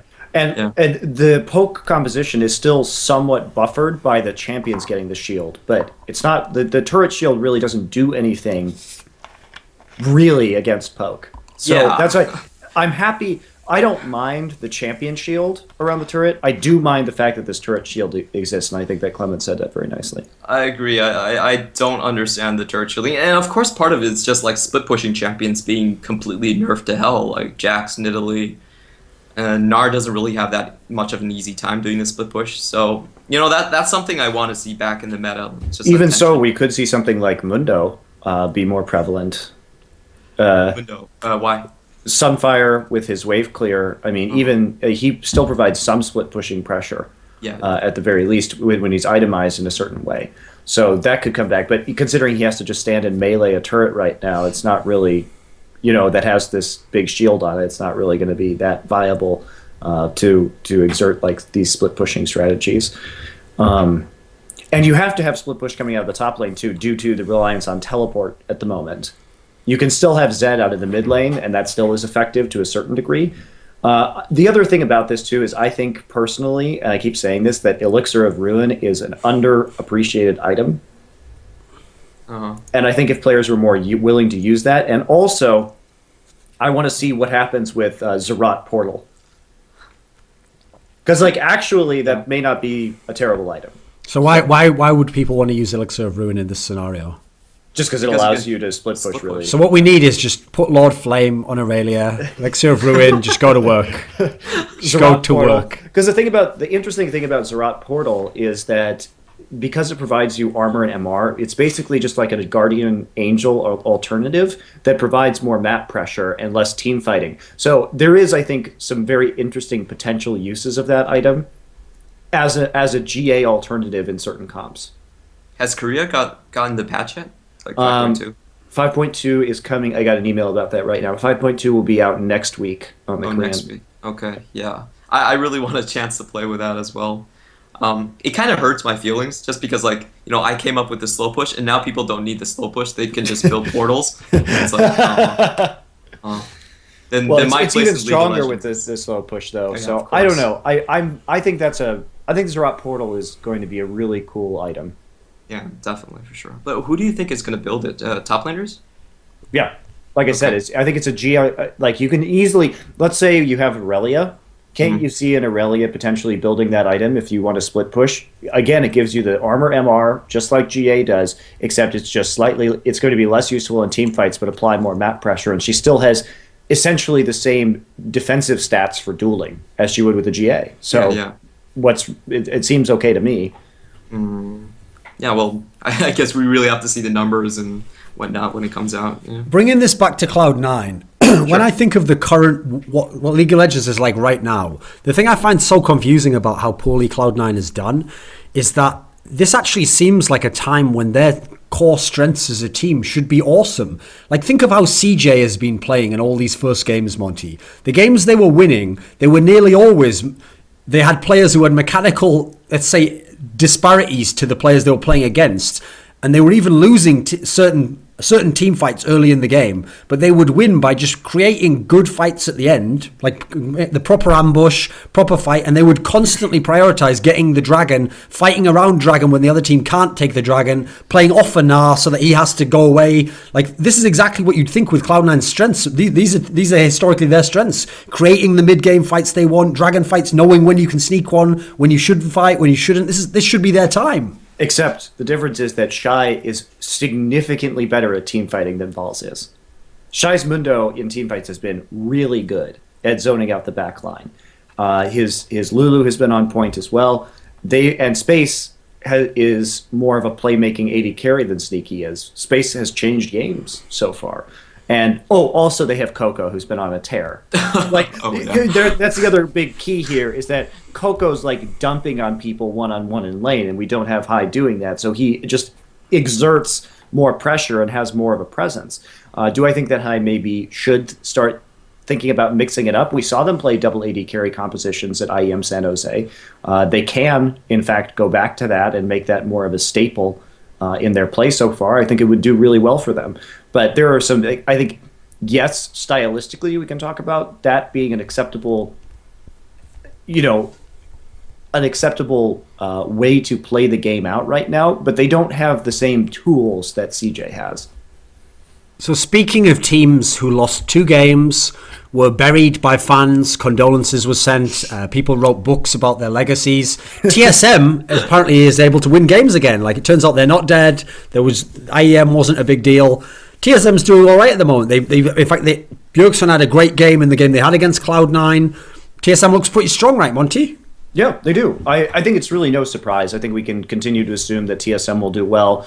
The same faults still exist with TSM that always exist, which is that what happens when Bjergsen doesn't start snowballing, and the result is, well, they lose to teammate and Slushy after Santorin tries to Rengar ult like 4 times in the mid lane and doesn't really see that much success because Slushy's just sitting under his turret, like / laughing at him. So I'm not entirely sold on this yet. TSM's strengths, I mean, I am sold on them. They're going to do great in NA. I'm sold on that 100%. I'm not sold on the fact that they're going to do well in international competitions. They're too reliant on a single threat. Lustboy, his vision control is good by NA standards, but it's not going to be enough compared to international teams. And Santorin's been playing very well with TSM style, but again, the single threat strategy is not at the peak of competition. If we see them winning first in NA, I fully expect them to get mega dumpstered by China and Korea come the mid-season invitational. The more things change, the more they stay the same. What do you think, Clement? Pretty much. Like it's the same thing. It's TSM, strong team, domestically. Don't really see their strategy being diverse enough to do well in international competition. Now, I know you're a huge TSM fan, right, Clement? Am I? I wasn't aware of that. No one is, but deep down, really, everyone's life is a journey where they have to discover their inner TSM fan that was always there inside them. Okay. It's like that Camus quote. In the depths of winter, I discovered in myself an indestructible summer. Like, that's like what becoming a TSM fan's about in your life. You have to learn that when you find that heart within yourself, then you can overcome everything with the power of the solo mid. So when I started playing League of Legends, I watched a lot of TSM stream. Of course you did, you filthy casual. Okay. I know this is just like a slight rant, but when I watched the Odd One, I could never climb in terms of elo. But then I switched and watched Saint Vicious, and I just climbed in elo immediately. I can only get so wrecked, Clement. Keep going. So like, I don't know, like I used to consider myself a TSM fan like really, really early, but then I just kind of, I don't know, I just didn't really think of myself that way anymore. What do you think of them now, though, as a team? Well, I'm gonna go off more of like kind of like them in totality, but okay. I was doing scouting for the World Finals in like season 4. I did like scouting reports for like the Korean teams, and one of the matchups was TSM versus Samsung White. And back then, one of the issues they had was that they could only win with basically one composition, and that was Bjergsen playing a control mage, Orianna or Lulu, and they'd have the Tristana. Yeah, the Protect Wild Turtles Tristana comp. That was basically their only composition, and I predicted that if Samsung White could counter that in the ban picks, they basically fall apart. What's interesting about TSM is they, in fact, were not a team that was doing very well when Bjergsen was put on Assassins. This is really contradictory what we usually think about this player, but in terms of like a whole team... Well, no, I think he lost all the games he played Zed at Worlds or something like that. Yeah, exactly. In terms of team, they really need to understand... They need to have like a cohesive plan for their team, where it's not just players individually making good plays or being on good champions, but it has to do about like where they put their jungle pressure, or like does their team comp make sense in terms of resource allocation sense, like marginal marginal gains when they put their stuff like there. And in the world final at Worlds, we saw what happened was like Samsung White, they banned away their main support, the linchpin of that protect the Tristana composition. They banned away the Orianna, and TSM just completely fell apart. So for me, like coming into this season, what I expect TSM to do is to try to diversify their resource attention. Like they used to, I personally, when I was watching TSM, I got the feeling that they used to overemphasize Bjergsen's lane. Like it was good, it would get him rolling, it would give him kills, but sometimes like getting a better laning phase for Dyrus or getting a better laning phase for Wild Turtle would have helped them immensely. And also it's about, can they actually come up with a team comp? I'm talking about in the international sense. I think in domestically they can just play the champions they're strong at, and they'd probably win just off of that. But in the international sense, they really need to have a better system for their team to run in. Right. And that's that's been kind of their trouble. And they are good enough just on an individual level to sort of, and Bjergsen is so good that they are able to just sort of brute force their opponents right now. When they start to fall behind, though, that's going to be the key to look at here for the season for TSM, because that, for me, is the most telling aspect of a team, is how well they can play when they're behind. And when they started to fall behind against T8s, they just kind of got smashed. So I'm not... there's still a lot... We're still very early in the season. TSM has a lot of time to develop. Again, I think for the reasons that they have very strong individual players, they will be able to just sort of roll easily through the NALCS, end up in the top 3 without a whole lot of effort. But that doesn't necessarily translate to big-time success on an international stage. What you're saying is quite worrying to me, though, Clement, which is that, okay, if we think, remember, we're talking just in terms of how can TSM do internationally. We're not talking about NA, because like we said, they can, to a degree, they can sort of do what they want there, and they'll still have some success. But the worrying thing is, if you're putting together the team and you're looking at what are the best strengths TSM has as a team, what you're sort of describing is that actually their best individual strengths don't match up with what they're trying to do as a team. Because if I had to say what chance would TSM have against the best Korean team, their best chance will always be if they can have Bjergsen go really crazy on the champions he's the best at, which we know is like the LeBlanc, Zed, Fizz, these champions. That's like your best chance. If he could really dumpster the other mid and go crazy on the other team in team fights, maybe they could win. But what you're describing here is like actually that's not what as a team they're trying to accomplish. That's not their approach. So isn't there a problem here that then at the top level they're not going to be able to use one of their best strengths in his best way? Like when I think historically when Bjergsen just plays, well, when he was forced to play like the farm passive champions, even when he played like Karma and stuff, these aren't really his strengths. Well, the problem is that while Bjergsen is much better compared to his peers in North America, he's actually worse than any of the top Korean mid laners that he's going to be facing off against at Worlds. So I think that they have to play more holistically as a team because he doesn't have that same skill advantage in the mid lane in a 1v1 scenario. Exactly. I mean, to me, like last season, when I look at TSM's play, I feel like they had a dysfunctional system. They didn't really realize like who was going to be their main carry and what fit their system the most. I use the word system a lot because I think this is something that's not emphasized in NA and EU a lot. They talk about player strength, they talk about compositions, but they don't really talk about what's a system that works, like what role each player plays on his team, and what resources are allocated to each player that they can fulfill this role. Okay. They really need to be thinking on that type of level to really straighten out their play so they can play on an international stage. Because on the international stage, they're not going to get the advantages of like outskilling or out-mechanicking their opponents. It's just not going to happen. So as a huge fan of TSM, what tweaks to their system would you think would work?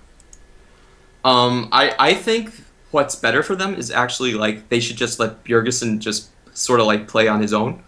They really need to have a system where they can reliably snowball either Dyrus or the bot lane. I think that's where they're going to get the most most bang out of their buck. So stop having the jungler just camp mid. Well, I actually think that the best way to do it is to encourage their jungler to actually gank less in general and start working more with Lustboy, who's good at vision control, to maintain that advantage so that they can play more aggressively in the side lanes. Yeah, like I think the side lanes are incredibly important to them. I think Dyrus, if given enough like advantages, he can start a snowball himself. He's not always gonna he doesn't have to always play that split farm style top lane. And I think what Monte said there was really important, but I think it's also slightly harder between like, I've seen this over and over again. It's basically if there's a support Korean player and the jungler isn't a Korean player, then the support jungle roam is usually weaker. I don't know if this is like, I am guessing it's more like a language type of thing. But that's a really important facet of the game right now. You look at the bot lane, and the AD carries that are popular right now are like Sivir and Corki. And what these carries do is that you can leave them in lane alone, and they can clear the wave, and they can allow their support to roam around with their jungler and make plays. And if you don't have that kind of play, your map pressure is not going to be as high, and the enemy support is going to be able to make plays, especially at your buffs. Yeah. Okay, right, well, I'll keep that in mind then, because later on, as we talk about some other teams, I'll try and ask you some system-based questions there. Oh, okay. If we go now to CLG, right, as a team, CLG has some interesting players, some who the name might be bigger than their performance level now. What do you think of CLG at the moment, Monty? I mean, with Cloud9 slumping a bit, they really haven't had too difficult of a schedule. They played Team 8 and Impulse, and then they lost to Liquid, who had a sub. When we talk about NA, it's really important to note that it's really hard to tell what the levels of these teams are going to be right now, because in week 1 we had a bunch of subs, and then in week 2 we had a bunch of jet-lagged Koreans who hadn't scrimmed with their teams in weeks on end. So it's not, what we're seeing right now is probably not really going to be representative of the power level that we will see later on in the season. That said, I think CLG is doing great right now at snowballing off of individual plays. I think Aframu's performance has been very good. I think that they're being creative. We discussed the lane swap earlier on when we were discussing lane swaps in general, and you can go back and check that out if you didn't hear me discuss that more in depth, because I'm not going to do it again here. So that they're lane swapping, they're coming up with creative strategies, they're mind gaming their opponents well, but pretty soft schedule considering how C9 has started the season. And the teammate played abysmally versus them. They got a really smart early advantage against Impulse, and then against Team Liquid, it was not really an inspiring performance. My thing about CLG is that we've seen, I mean, obviously, I've been there. We've seen them start the season strong before and not be able. CLG in the past with this group of players has not had very strong staying power when it comes to playing well down the stretch. And Aframu in particular, at his best, is a very good support player, one of the best in the West. But we also saw him pick up MVPs towards the beginning of season, but he has faded very hard as the season kind of goes on. And so there's no guarantee that he's not going to do it again. And if I had to bet, I would bet that is going to be the case. I just want to ask a couple questions about that. Do you think that's just like how the players are, or because I'm assuming what happened during the season was there was maybe player friction between Sarah or something that caused a decline in their play. Now you're saying that's. I wouldn't say that so much. Afram is a really laid-back personality, and so I don't think a lot of the conflicts that happened on CLG were not really. I think he was affected by them, but he was not directly a part of many of these conflicts that were taking place. So it's just general player trends that they don't they can't keep the thing going the whole time. It's not specific incidents. Right. And I think we can see that in some of his play. Morgana's been a viable support for a long time right now. He played Morgana very well in this past week. But he can't always well, I won't say can't, because maybe he can now, but he hasn't always played Morgana that well. Some games have been very good. His blitz play, especially with those cute tricks with Callista, was very entertaining. But they're just CLG has never been able to maintain a constant level. And typically, CLG is strong out of the gates, and they just don't hold up very well as time goes on. With that said, after IEM Cologne, I think you said something, Monty, along the lines of CLG wouldn't be a top 5 team this season. Was that along the lines of what you said? I think they'll be... It's hard to tell. Now that I've seen NA, my general feeling on NA is that it is a very weak region at the moment. I think EU is looking a hell of a lot better right now, just in terms of the top teams. So I don't know if I feel that way. If I feel that way at this point, I think a lot of it, interestingly, is going to depend on whether Cloud9 and Impulse can bounce back. But just like looking at what we've seen from TSM and Liquid so far, they're probably going to be the strongest teams. And then beyond that, CLG, I think, does have a chance. But that's a lot of it's because teams are weaker than I anticipated them being, such as Cloud9. Like when I look at these teams right now, I think TSM definitely should be top. CLG definitely can be top 5. Like when I look at these teams right now, I would probably put them as my 4th team. Now that I've seen what's going on, like TSM Liquid, okay, they're my obvious 1-2. Right. I assume C9 is going to pick it up, so there's my top 3. And then of the rest, I think CLG is the best of the rest. Yeah, or at least they have the right tools to be. You know, we have some established qualities that we already know. Yeah, I would agree with you. And as well as Gravity's doing right now, they lack playmaking. They lack playmakers in a really glaring way, so I don't really see them continuing their trend. Also, 2 of their wins are against Coast and Dignitas. Clement, it's like whatever. When we talk about systems, since we've got you here, what do you think of the old CLG last year, and what do you think of this CLG? Like every fan who's a fan of Doublelift has always been like, why can't he get the right team? Why can't he get the right players around him? What sort of system do they employ, and what should they employ if they wanted to get the best out of their tools, do you think? What do you think would be the right approach for a CLG? So they obviously have a big focus on the AD carry position. That's not going to change wherever they go. They have Link, who's... I've seen his team fighting, and at times I'm really not impressed. And then they have who did they Zion have? Spartan. They used to have Seraph. Oh, they used to have Seraph.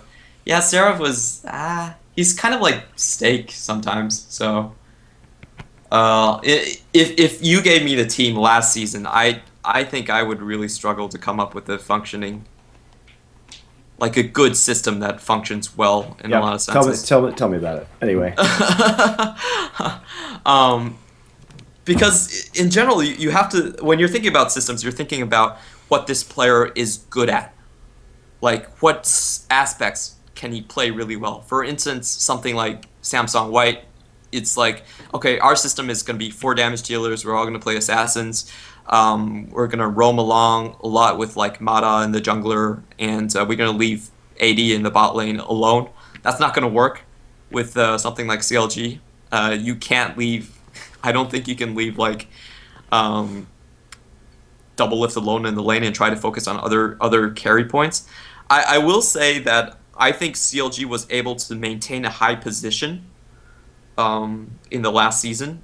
At the start, at least, because they were rotating their opponents really hard. If you look at their gold statistics, around the 20-minute mark, these early rotations, they had a huge gold lead. 20 to 30 minutes is where they would win like every game, basically. Yeah. And that's where they'd get the lead, kill lead, everything at 20 to 30. Yeah. They'd have really fast games where I suspect it was like fast rotations where they really took like much more objectives than their enemy could trade back, and they just completely collapsed the game in terms of vision. And that sort of leads me to believe they understand some sort of these like fast pushing techniques. They do. It's interesting. So what you're telling me is there was this team CLG. They were winning with lots of really good rotations in the mid game. They understood when to rotate. And that was like their strength last season. And now, what about now? Do you think that should still be the focus? They've still demonstrated that that ability this season. I mean, the Caitlyn pick. I mean, against Cloud9, they wrecked it. They did very well in terms of their map control. So I think that's something they should keep in their game. But it's really a question of how you fit, like pieces like Link, how you fit like Zion, Spartan, and Smithy into a system, and I'm not really that familiar with the play styles on these players, especially Smithy. I haven't seen him in a long time. Zion Spartan, I think, what we know about him is that he's a really strong individual player. He can play that split pushing really well, but to be honest, it's not really his meta. So, I just feel like I need to see more games on them, to be honest. Monty, you're saying here, like, talking about some interesting things they did with lane swaps, etc., proxy farming. This actually does go back to historically, that was the thing that CLG always prioritized, was cheese and weird gimmicks. Is this still a factor within CLGs? Has the virus not entirely been... Did they not finish the course of antibiotics and eventually it's coming back? No, I don't... This is not like a hard commitment to weird gimmicks, like taking specific... summoner spells was teleport, promote. Obviously, it's not like that level. It's just it was a little trick. It was a little mind game one. So I feel that they've dialed it back a bit, and I liked what they did. I thought it was clever. I don't think it's going to work every game, but it's something now you have to be thinking about when you play CLG. So that's another mind game that they have won right off the bat at the start of the game if you see a lane swap coming in. So we're not going to talk a lot about Dignitas because there's not a whole lot to say. They're terrible. But one thing I do want to talk about, Monty, is it was announced today, actually dates when this show is, but fuck it. It's announced today that Crumbs is stepping down from being the starting jungler for Dignitas. So I thought we should have a segment about this because there's a player who's played a long time in NA. He's been in top 4 type teams almost the whole time of the LCS era. What do you think of this move to step back? Because here's the thing, for the context of people who don't remember this, was that in the off-season, people were wondering maybe Crumbs will leave. Like maybe Crumbs will go to TSM because they need a player. They can't have a foreign player go there.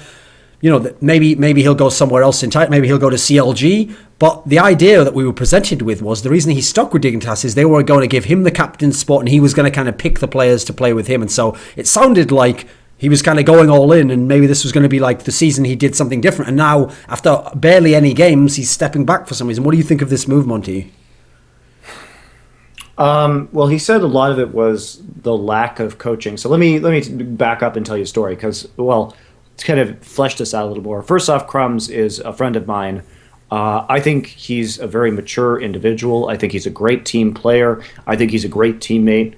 It really surprises me that some of these other NA teams wouldn't seriously look into him because he doesn't create drama. He's so stable, and he's a solid player.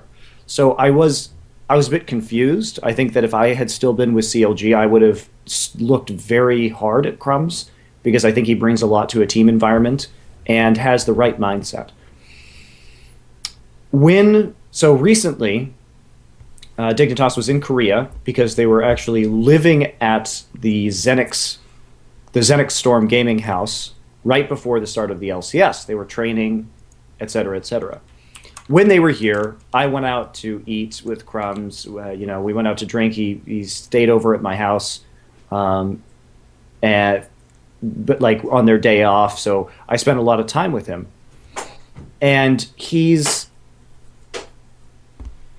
was at the time very positive about Dignitas. He said that the coaching they were receiving, because they basically hired a live-in translator for the 10 days that they were here.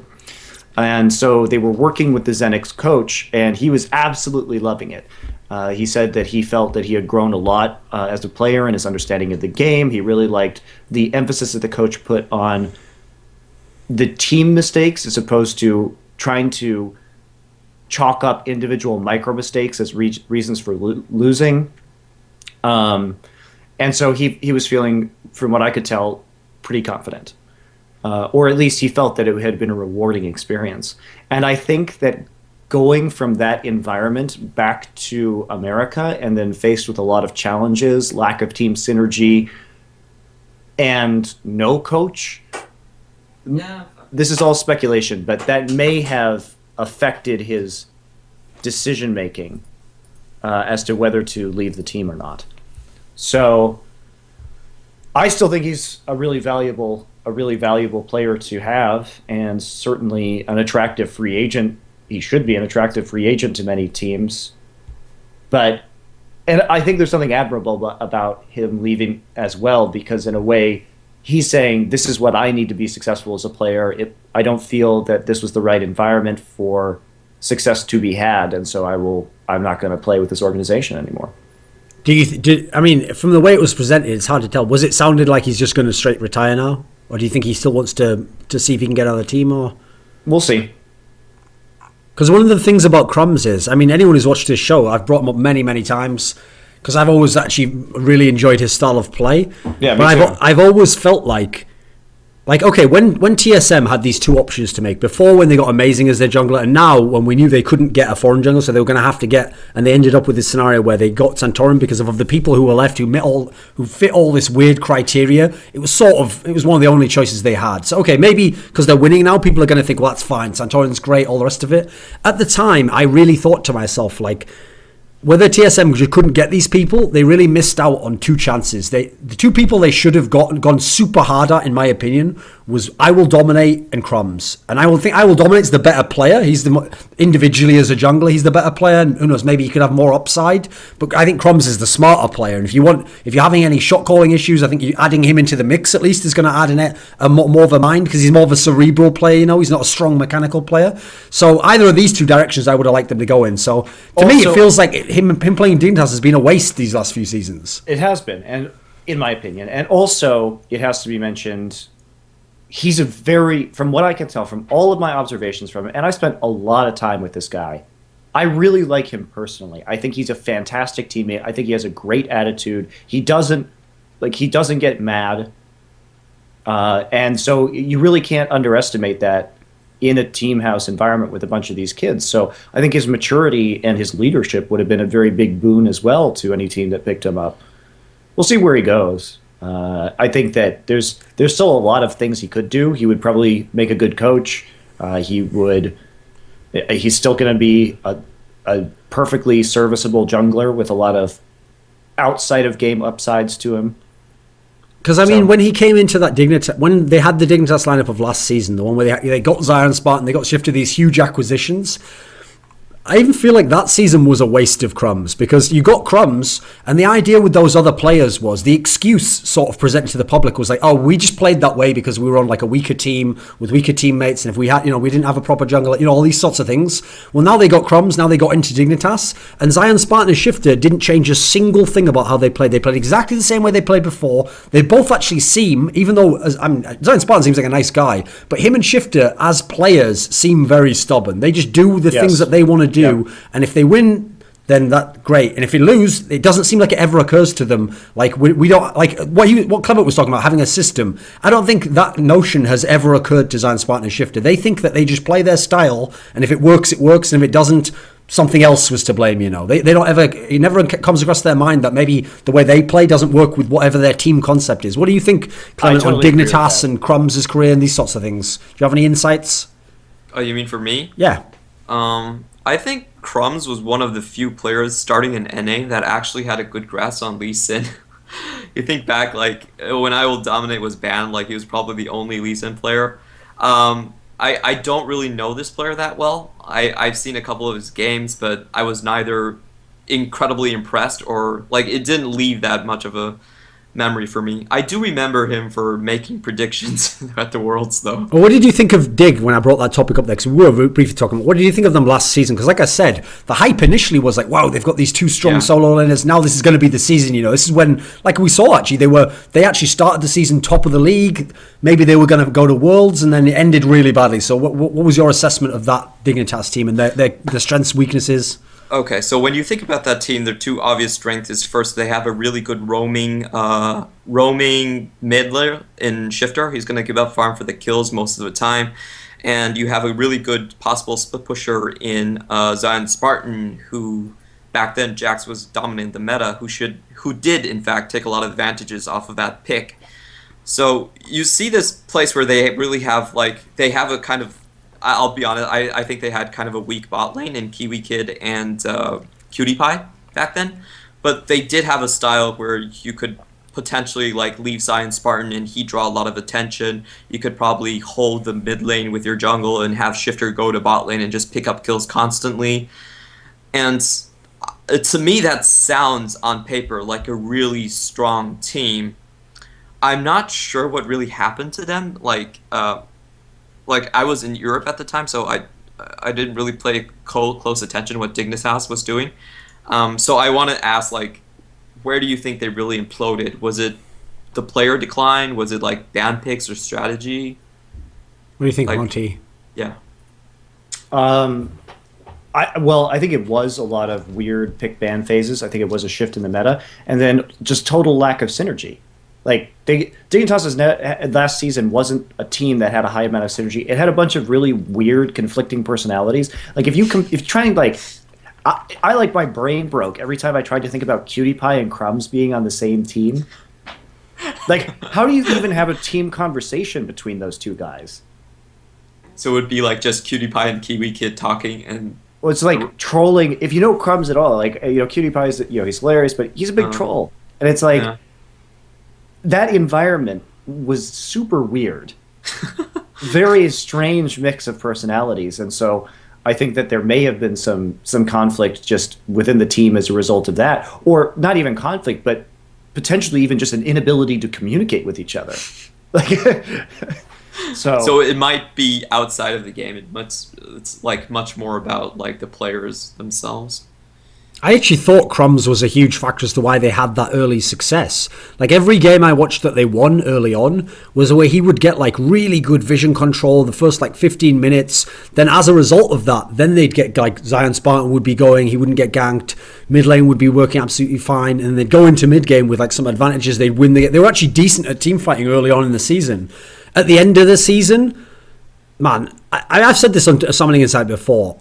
I just think Kiwi Kid is crap. I think he's a crap player. Like, what's good about this player? What are the upsides of this player? I think he's not very good either. Here's the thing. Remember how I just set up Crumbs' career there? I said he's not a strong mechanical player. He's not some like if I had to pick individually, I'd pick I Will Dominate over Crumbs, okay, if I had the choice of the two. But the reason why I would make the case for Crumbs is great teammate, some possible shot calling, cerebral approach to the game.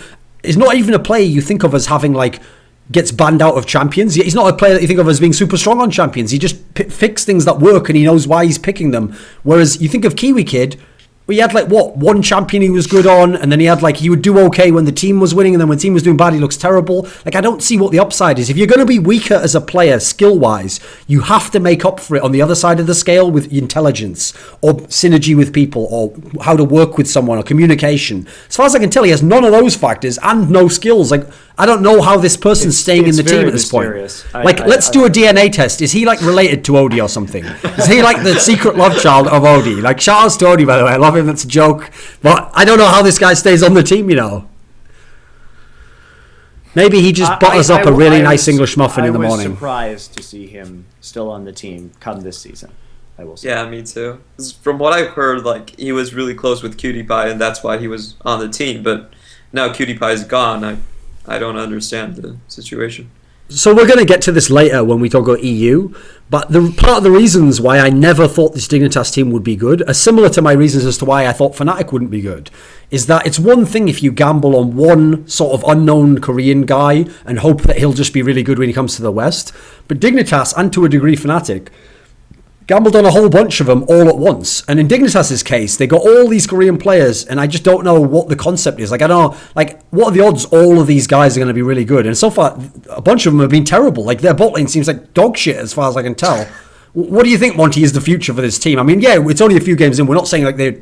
Well, actually, I think they have no chance of finishing like top 6 or whatever. But what do you think of the future is for the Dignitas team? They're really screwed. I don't think there's a way, especially after losing Crumbs, who is the designated captain of the team. Now they have what? They have to change their internal leadership structure. They have no coach. Who the hell is going to be their jungler now? Like, presumably they have to get an NA jungler as well. Can I ask why they don't have a coach? I don't know. Aren't you just given money to find one? Maybe they hadn't found one yet that they liked. I don't know the answer to that question. Yes, you are given money for a coach. Riot now gives you money. So why don't they have a coach? I don't know. Okay. I'll take that coaching job for 1 week just to find out what the fuck Kiwi Kid's deal is. Then I'll just quit. So that's an offer though. If it goes well in 1 week, I'll stick around. But otherwise, I'm going to be out as soon as I find out. Yeah, but it's really hard to see that team coming out of this black hole, like, to the degree that they may just end up in last place. Yeah. So their bad pick phase was just horrendous, man. I watched the Gravity game and I'm like, oh my god, you're giving over like Jarvan, Nard, Azir, Sivir, and like, how are you supposed to win against that? I have an interesting question for you on this topic then, both of you. Okay. So one thing that always to me isn't a solved scenario is how Koreans are so good at pick ban phase. Well, now that we've seen all these Koreans who come to the West, and crucially, we've seen all-star level Koreans who've gone to China, you notice immediately the way they pick and ban champions and the champions they're playing has totally changed. Like, there must be some aspect within the Korean team structure to how they're deciding what has to be banned, what we're going to play now. Because it's not clearly just the player who takes this knowledge with him and he's the same over in this other region. What do you think of this, Monty? I mean, Dade is a great example, right? Because Dade has now gone to the point where before he used to count. Before, if Dade counterpicked himself, that's because he's so amazing he could still win with some bizarre champion that, like, he's just so good at that he could win. Now it's like he counterpicks himself almost as like he's trying to throw the game as obvious. You know, like that movie Brewster's Millions, where he has to try and give away millions of dollars, and if he does so, then he'll win like hundreds of millions in this like trust fund. It's almost like Dade's trying to blatantly throw games because I don't know why. Maybe he's like a spy from Korea or something. I don't know what's going on. What do you think of this concept, though? I think that pick and ban phase is different in Korea because generally the champion pools of each player are larger, and when a power pick takes hold, you can trust that pretty much all of the Korean players in that position are able to play it. Otherwise, it comes through as like a glaring flaw, i.e. Shai's inability to play Nar, which really screwed them against GE. Like, they got totally wrecked in pick and ban, pretty much because Shai couldn't play Nar. That was the core reason behind it, and that their counter pick got banned. You know, CJ is a better team than that. Those two games worked out, but in that specific pick ban phase, they got absolutely wrecked. So, and there are still big problems with the Korean draft phase. Like, we can talk about SK Telecom later. They're having a lot of really stupid problems right now. Just like a lot of teams just aren't good at drafting or have phases where they're not exactly, their priority champions are wrong. But in general, yes, we don't see those same issues because if a pick is powerful, pretty much everybody will be able to play it to a reasonable degree. Whereas because in NA, in the LCS, champion pools tend to be stronger or smaller, with exceptions, of course, player by player. But that means that a lot of times there are more pocket bans that come into effect in the LCS, where players are either not good enough at the power pick to justify picking it, or they're more afraid of a specialized champion from a different player. And so I think that more diversity then of champion pools, even if they're small. No. It's not diversity. It's not diverse. Yeah. It's just that they're not good at playing the power pick, so you might as well just get the pocket ban in there and ban out a champion that they're actually good at, because they don't adapt very fast or they don't have very large pools.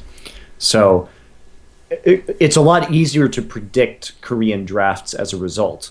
You know, there's a reason why Kassadin is banned out in Korea, because mid and top laners can both play that champion. That just isn't true in NA at all.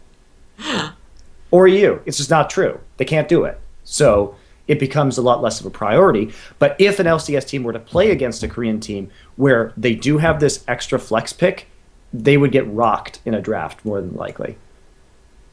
What do you think on this, the difference between regions and how the pick ban goes, Clement?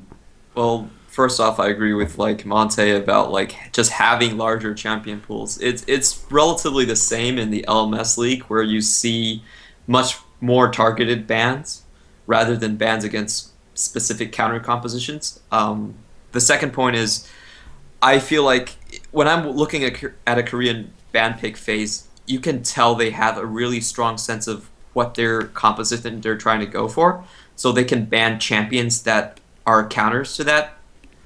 For instance, if you watch like G Tigers, they want to play that really smart ban pick phase where they can give you the Gnar and the Jarvan, and they're going to take the Kog'Maw Nami. You see they can target ban away certain champions like Sion, and just make sure that you don't have enough counters like Sion and Lissandra, so they can play their Kog'Maw Nami. It's just bigger pools, more focused on countering, trying to make their composition more effective by banning out counters. And I think that makes a huge difference. Some of the ban pick phase I see in other regions are more what is it called? There's this mentality that they're like where we have tiers of champion, and if we just get more champions of this tier, then we will win. But often in case that's not true, or I feel like that's a faulty mentality. But you don't really see that in Korea. Right, and it's also interesting because it's difficult to, in LCS, I feel like it's a lot of the times the draft isn't as significant because of the small champion pools. Players will take a power pick but not really know how to, they won't be good on it, and so as a result they will lose lane or not play it optimally, which means that they can't execute their team comp very well. A great example of this, I think, was this last week in TSM versus Team Liquid. Okay, so TSM has a team composition consisting of Lissandra, Jarvan, Xerath, Tristana, and Morgana. Now, I look at this team composition, and I think it's not great. Like, what does Xerath do? You're mostly going to be picking people off at the outside of the fight, but then you have this Tristana who also needs to get these resets in, but Xerath is more of a poke-based champion as opposed to an all-in. They don't really have a lot of peel for Wild Turtle. Of course, they have the Morgana, but Dyrus and Santorin on Lissandra and Jarvan want to go in. And if we look at Liquid's comp, Quas and I Will Dominate are playing Gnar and Nunu. Okay, that's a huge front line, massive zone control. Dyrus and Santorin should not be able to get that into the back line, especially because Xpecial was playing Janna. Then you have Piglet, who has such a long range to deal with these threats, should never really be threatened after the front line by Dyrus, Santorin, or Wild Turtle. And then you have Phoenix, who's playing Ahri, which is a direct all-in counter pick to Xerath, who can come in from the flank. So if you showed me these two team compositions on paper, I would say that Team Liquid should win this game. That's my opinion, right? They have such strong ways to deal with the hard engage of TSM. They do not have good peel. So Ahri should be able just to dumpster Xerath. But that's not what happened. In fact, TSM crushed this game. What was the problem then? Poor play on those champions. No, poor understanding of what you're doing. Poor understanding of the team composition, how it should operate, and how you should team fight with it. Because TSM's comp is easier to play.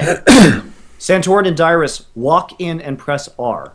You don't have to deal with Gnar rage bars. You don't have to manage that. You don't have to have good vision, because if Phoenix doesn't have good vision, he can't get a flank on Xerath, and all Bjergsen has to do is like shoot things at long range, and Wild Turtle just autos a tank. Like, it's a lot easier to play TSM's composition. But it seemed like Liquid didn't even really know how to play the composition that they had been given. They had the right tools. They had a good draft. They got the Ahri counterpick to the Xerath, which we've seen work countless times in Korea. But they failed to execute.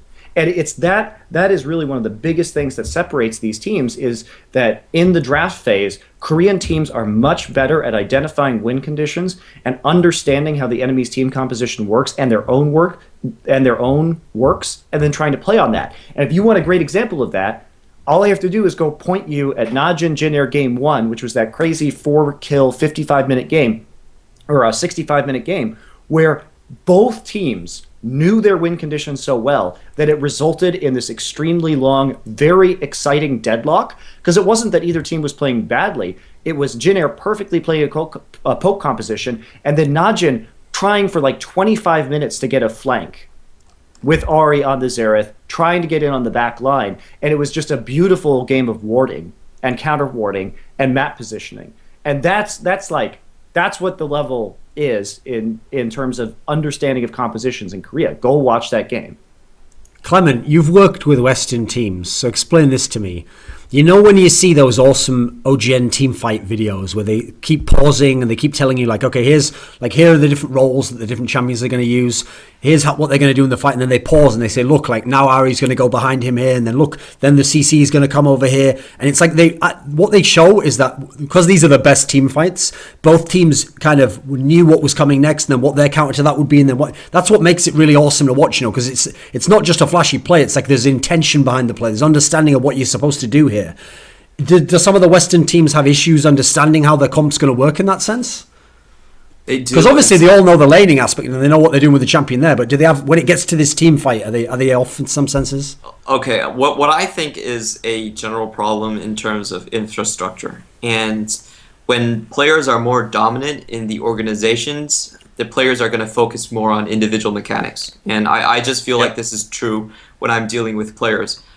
When you have coaches who run the show, then people like me, people like Monte, we're more focused on compositions and how to play these compositions. So I think, one, there's this difference in infrastructure and who really has the say on these organizations. And the second thing is, like, okay, I've been on the Western team where our jungler basically only has one jungle, and we have maybe 2 options top, and maybe 3 at the AD carry position. So there's a huge limitation. How do you even deal with that, you know? You can't make a coherent composition, or it's very obvious that there are better picks at this position, but you just don't play them. So right, and that's the real, I think the real issue is that that we've been kind of going through here is that the more limited champion pools, or at least players not adapting fast enough to current power picks or not being able to learn the powerful champions at a reasonable rate, is really what hamstrings these teams, because you either get a situation then where you're playing weird off-meta picks or you're playing meta picks poorly, and that's like a really shitty situation to be in, but that's the reality. I mean, I keep going back to this, but TSM versus Liquid game, I think Liquid did a fantastic job of drafting. they did. I think it was a great pick and ban phase for them. I look at that and I've been like, you know, if I was casting that game, if I was casting 2 Korean teams in this game, I'd be like, oh boy, TSM's like in a lot of trouble. On paper, they had 2 better lanes and better team fight. I mean, yeah, late game powerhouse, Blood Boil, Caitlyn. Exactly. That's not. And that's the thing about TSM is that they are just stronger players individually. It's not like TSM's comp was bad. It's just that I feel in a perfect use scenario, Team Liquid's composition is significantly stronger. Just because of the disengage that they had, they could peel for Caitlyn all day, and they had Gnar. Like, what do you want? Lysandra and Jarvan are going to do nothing against Janna, Nunu, Gnar in the late game. Mm-hmm. So they just won the laning phase and GG. Yeah. Well, of course, amazing. there were a lot of talks this weekend about Piglet. Of course, some of this is Piglet just got back, hasn't been screaming with the team, didn't have his masteries. Apparently, there were some hiccups. I expect Liquid to bounce back. By the way, we're just talking a lot about drafting and why these LCS teams in general do tend to have a lot more problems in the draft. And you can look at these kind of specific examples and say like, what the hell happened here? Which you can do in the Korean scene as well. It's just significantly less likely to happen, and the teams just play out their compositions better. They have a better holistic understanding about how champions interact. So why Xerath blind pick? Is there any answer to that? No, fuck that shit, man. Fuck SK Telecom. I'm tired of seeing it. It's so bad. Yeah, obviously, it's not like Korea has no problems. Like, I think that's super dumb. I think if you're Jin Air, it's fine. I think if you're anyone else, it sucks. Okay, right. We've done NA there. Let's do a bit of EU. So over in EU LCS, first thing we have to start with is that kind of how I build Dignitas before. When I saw this Fnatic lineup, I was like, this team will not do well, especially in the context of Fnatic. Fnatic's a team that has made every single LCS final. There was no way on paper this team's going to make the LCS final. Like, I looked at this team. Anyone who knows the history of Reignover in Korea, like, it's not like he never got a chance and then he got a lot of chances. He was just terrible. That's just it. There's no facts. His nickname was Game Over. That's what the Korean fans called him. Okay, so that's harsh. So there's Reignover. Then Huni, they tell me, was just turned 17 or something, and he's a solo queue player. So okay, that's not inspiring the greatest confidence in me there. Then you had Steelback, which is like who. I mean, even if you watch Challenger in EU, no one was saying like, oh my god, you've got to have this player, he's going to be the next great. No one was. There was no hype around him. So add in all these players together, and I thought there's no chance this team can do well. Now they have actually started perfectly. They've won 4-0. With that said, bring the salt to me.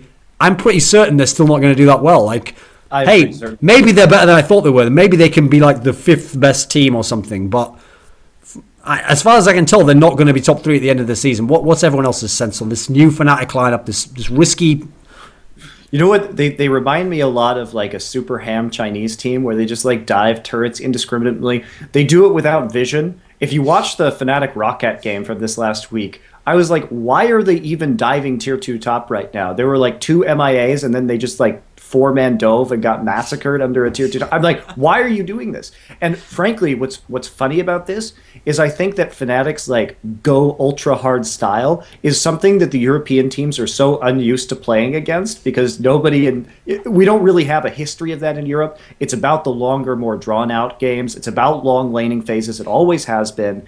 It still is if you're Elements. And so I think Fnatic is like actually surprising people because they're taking risks that most teams would not. Now, mechanically, they're also very good. Huni's a bit of a surprise, honestly. I think Huni's good. I think Reignover has improved. I don't think that he's great right now. Obviously, Fabian is a rising young talent, and they have Yellow Star. And he's had some big games, obviously, in these first ones. Yeah, absolutely. So individually, I think that as individuals, when we compare them to other people in that league, they're pretty solid, I would say. Not like there are any god-tier junglers, really, in Europe right now. Diamond was on a brief resurgence at IEM, but apparently couldn't keep it together. Like, show me who's a good jungler in Europe right now. Svenskeren? Yonkos. That's it. That's it. Those are the top 2, for sure. 100%. What do you think Reignover's not have, like, deep competition or anything like that. But Fnatic, as they go down the stretch, I think that if they stay the same level of like overly aggressive, risk-taking play, teams will catch on to that, and teams will adapt, and they will be deeply punished for it. If they dial it back a little bit, and I think play more measured, they have the raw talent to do it. Will they have the communication with all these different languages flying around in the team? Not sure. But they're winning right now on brute force and individual talent, I feel. But Rocket nearly came back and beat them in that game. And I think Rocket is a team on the rise, well as Fnatic. They'll probably be middle of the standings. They have too much individual talent not to be like they'll probably still be top 5, top 6, but they're not going to win this league. When SK and Rocket are here and Elements, they're not going to win this league. Clement, what is your sense on the new Fnatic? This bold move with all these new players? I actually listened to your segment on like Fnatic's preseason, and you lined out that there was like they had 2 options to either go with the Reckles or go with the XPK and SOAS. But in the end, I actually do kind of think they made the right decision. They took this third path, which was to really just keep Yellow Star and find personalities that he can work with and he can just be a good shot caller with. And I think it's really paid off. Their play is really cohesive, I feel. Even though it's like risk-taking a lot of the times and it's brute force, but it is cohesive. And I also feel like Fabian has just... He's been so good in the challenger scene for so long, and the tilt aspect has always kept him behind. But now he's on that LCS team. He's got that chip off his shoulder. I mean, he made it in himself, of course. I think he's really going to shine, and we're going to see a lot of strong play out of that. And also, I always really look up to Yellow Star as a player. Like, he has his Korean roots. He can obviously communicate with the team members, and he actually pays a lot of attention to what's going on in the Korean scene, which is something I feel is a bit lacking for some of these teams in the LCS. Especially in Europe. Not so much in NA. Most of the NA players pay attention. European LCS, they really don't give a fuck about Korea. That was really surprising for me, but it's actually true. And I think a lot of advantages Fnatic actually had in the past was their awareness to meta, even though they would pick these weird things. And a lot of that awareness comes from Yellow Star. So they still have that going for them. Of course, Reckles is probably weaker. Fabian, I think he's probably going to be more consistent than Expected was in the past. And Huni, Reignover, not sure, but so far so good. I mean, from what I've seen so far, the big surprise to me hasn't been that the team's really good and they're winning and all. Like I say, I can't see that really continuing so much. It's more that the players individually have been decent. So, okay, Steelback, the one factor I probably didn't consider for him was he is playing with the best Western support player. Yeah. And there is a precedent in the West, at least, where if you have a really good support player, they can make almost any level of AD carry work to a degree. Like they don't just get shit on completely. And let's be real here. Steelback has been basically a wave clear bot for the most part. Exactly. And then he comes up, like, Hooney and Rainover are making the big early plays. We see even a player like Yellowstar going back and starting to play some heavy engaged champions like Leona again. And as long as, Steelback has good mechanics, but as long as he has Yellowstar there to tell him where to be on the map and when to be there, he's going to look good. But Yellowstar was like the best EU support because he could roam and he could also play the lane well. And in this current meta, like, support roaming is much more important. It's huge. Yeah, huge. You just leave your AD there to clear the wave. You like Sivir, Graves, Right. Corki. That's all they do. That's why we're seeing more Blitzcrank now, because you can, in a lane swap, be very effective on a rolling Blitzcrank pick, unless you're N-rated, but we'll get to that. that's what worries me about this Fnatic team, though, is that, okay, Featherven actually is doing very well so far. He has, at the moment, he's the guy where he has put together the first few games where he might prove me wrong that he wasn't ready to be like the super god tier mid of Europe. At the moment, he's got at least the first few games under his belt, and that's going fine. Fantastic. And we'll see how that goes in the next few weeks. But that one, I've no problem with. That one's fine. That's not that. I was probably wrong on that one. In terms of Hooney, yeah, I'm not so sure. Let's see some more games. The Steelback guy, like I said, it's not really like he's done. It's not like he dumps it even in the games they've won. The one thing that worries me is the bot lane overall, though, because even with Yellowstar and even with the strength of overall the bot lane, the teams that they're going to be facing at the top end of the scene to win the league or face top 3, etc., is going to be SK Gaming, who, I think their bot lane is going to be much stronger when you look at how powerful Forgiven is at the moment. You look at Roccat.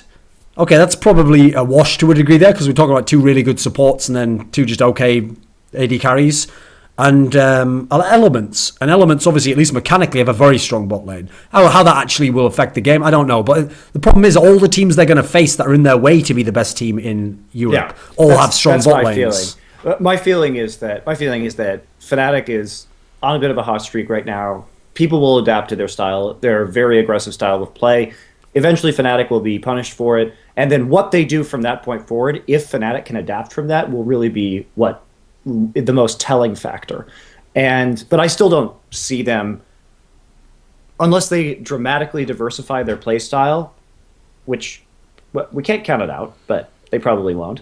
They shouldn't be able to hold it in the long haul with teams like SK, Roccat, and Elements. And before people are like, well, Rockat's 1-3. Yeah, they've played Fnatic, SK, and Elements, and they barely lost to Fnatic, and then they just crushed Gambit. They have had such a hard schedule so far that we'll see them. And they've been trying to gel too. They got Nuke Duck pretty late and all that other stuff. Nuke Duck's still playing well, so I think that issue will solve itself. And also, Rocket's pick ban is a little wonky right now. Like on those lines, like basically to summarize it, the 2 people I expect Rainover to come down to earth hard, and Steelback is not like he's dumpstering now anyway. So those are the 2 big, not X factors, but potential problems waiting to happen for Fnatic. Meanwhile, actually, another team we can talk about is Roccat. Okay, so Rockat's a team that people had high hopes for. As you said, they had the hardest schedule of anyone in the league. I think Roccat is going to rise up. To me, Roccat at the moment is like the European Najin. Like, just looking at the players on the team, they're very well-rounded. They should be a good team. Their performance now doesn't say so in both of these teams' cases, but I think given enough games, that will even out, and they will be the third, the second, whatever best team in Europe. Also, the fact that Roccat, like Najin, has played well in their losses. It's not like, for example, the Fnatic loss. They weren't just getting blown out. They put up a really long and good fight in that game after having some hiccups early on, and I think if they fix their pick, I have no idea why Jankos was on Elise in that game. Like, stop it, just stop playing that champion. So I think if they try and follow the meta a little bit more and they stop putting Jankos on Elise, then we could have a very strong team on our hands. I'd put it this way: it's one thing if a team loses and their star players play like shit in that game, then you can be worried. If you lose, but your players that you want to be playing well play well and you just lose, that's very different, because then you've got small tweaks to be made. You don't have to overhaul an entire guy's playing style. And so far, like, Vander looked pretty good in most of those games. I had no problem with him. Vander looked great as well, and I think that Jankos is playing well. I just feel that he could have done more had he not been on Elise in that game. So I've got a question now. We can bring Clement in on this one. So talking about Jankos, and I've said I think he's the best European jungler. In his case, he actually brings up a topic which is a bigger topic for junglers at the moment, which is confusing me. All these good junglers keep picking Rek'Sai. And so I made a joke to Monte the other day, Clement, that Rek'Sai is the jungle pick equivalent of Xerath for mid laners. You know where the mid laners who are really good keep picking Xerath and everyone's like, why? Like, you're so good at other ones, just pick another champion. These really good junglers, Meteos has been doing it as well, are picking Rek'Sai. What are they seeing in this champion that I'm not? What is so great about this champion? Do you think it's a problem pick? Can it be a very powerful pick? What's your sense on it as a jungle champion? I feel like it's a great pick if you need a front line in your first team fight, something like that. The thing about the Rek'Sai is not about his ganking ability or his actual kit. The thing is, like, it's technically a her, apparently, by the way, but continue. Oh, it's a her. I believe it's the queen of some shit like that.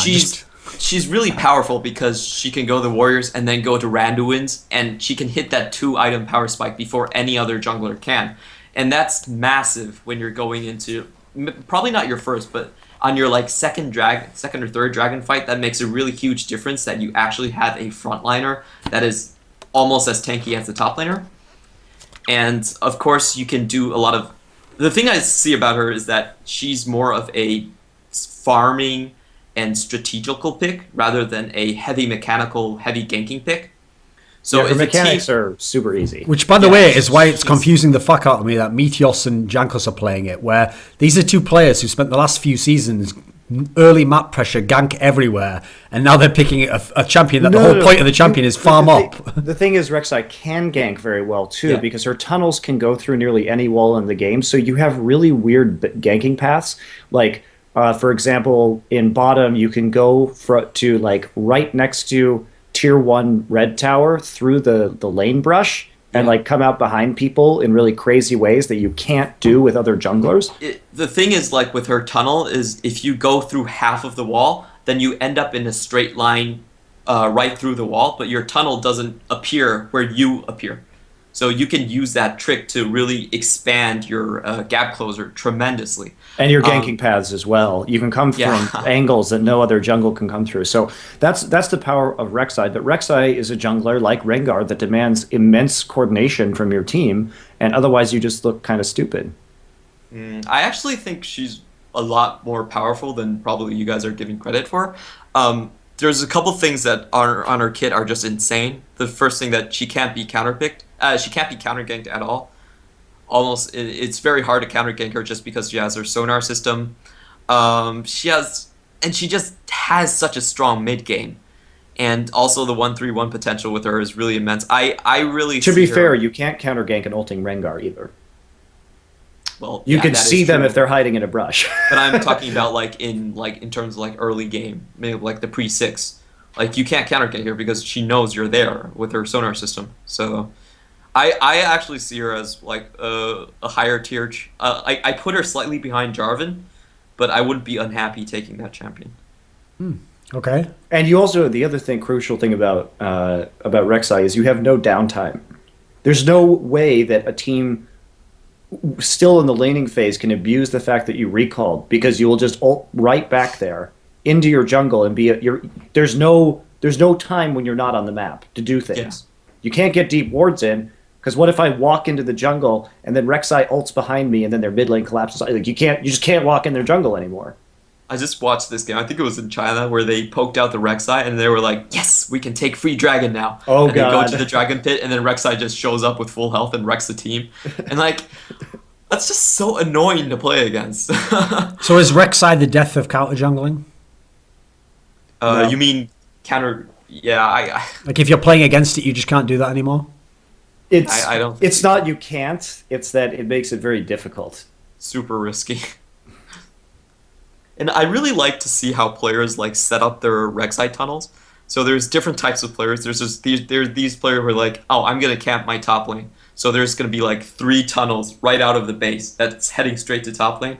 And then you see these really like strategical, more vision-oriented junglers like Clear Love, and he puts his tunnels in a straight line from his buffs to his jungle so he can just like move really fast around the map. That's more like a farming one. I wouldn't say that's like a fishing one. So there are the players that, because you can only have 8. So there are going to be players who try and set up for gank or counter gank opportunities by like tunneling into like mid river, like the river brushes on the sides of mid, or setting up in places where they can get more angles. And then there are going to be the players who are like ultra farm, who just like set up these very efficient like tracks where they just do full clear and like did restart full clear, like ult full clear, ult full clear. Like it's interesting. I like the champion. It's so I think it's a good champion. I do. Yeah. It's very interesting. Right, okay, so then I have a question as just to keep it on the EU topic then.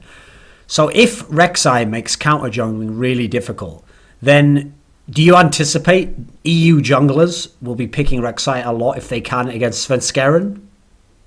I mean, that's like his gimmick, is that he just really good counter jungler. He's always getting in on you. If he does meet you, he's kind of like the modern Diamond Proxy. If he does meet you, he wants to fight you anyway, or he wants to just counter jungle and be fucking around in your jungle anyway. So, yes, Svenskeren, the human ward.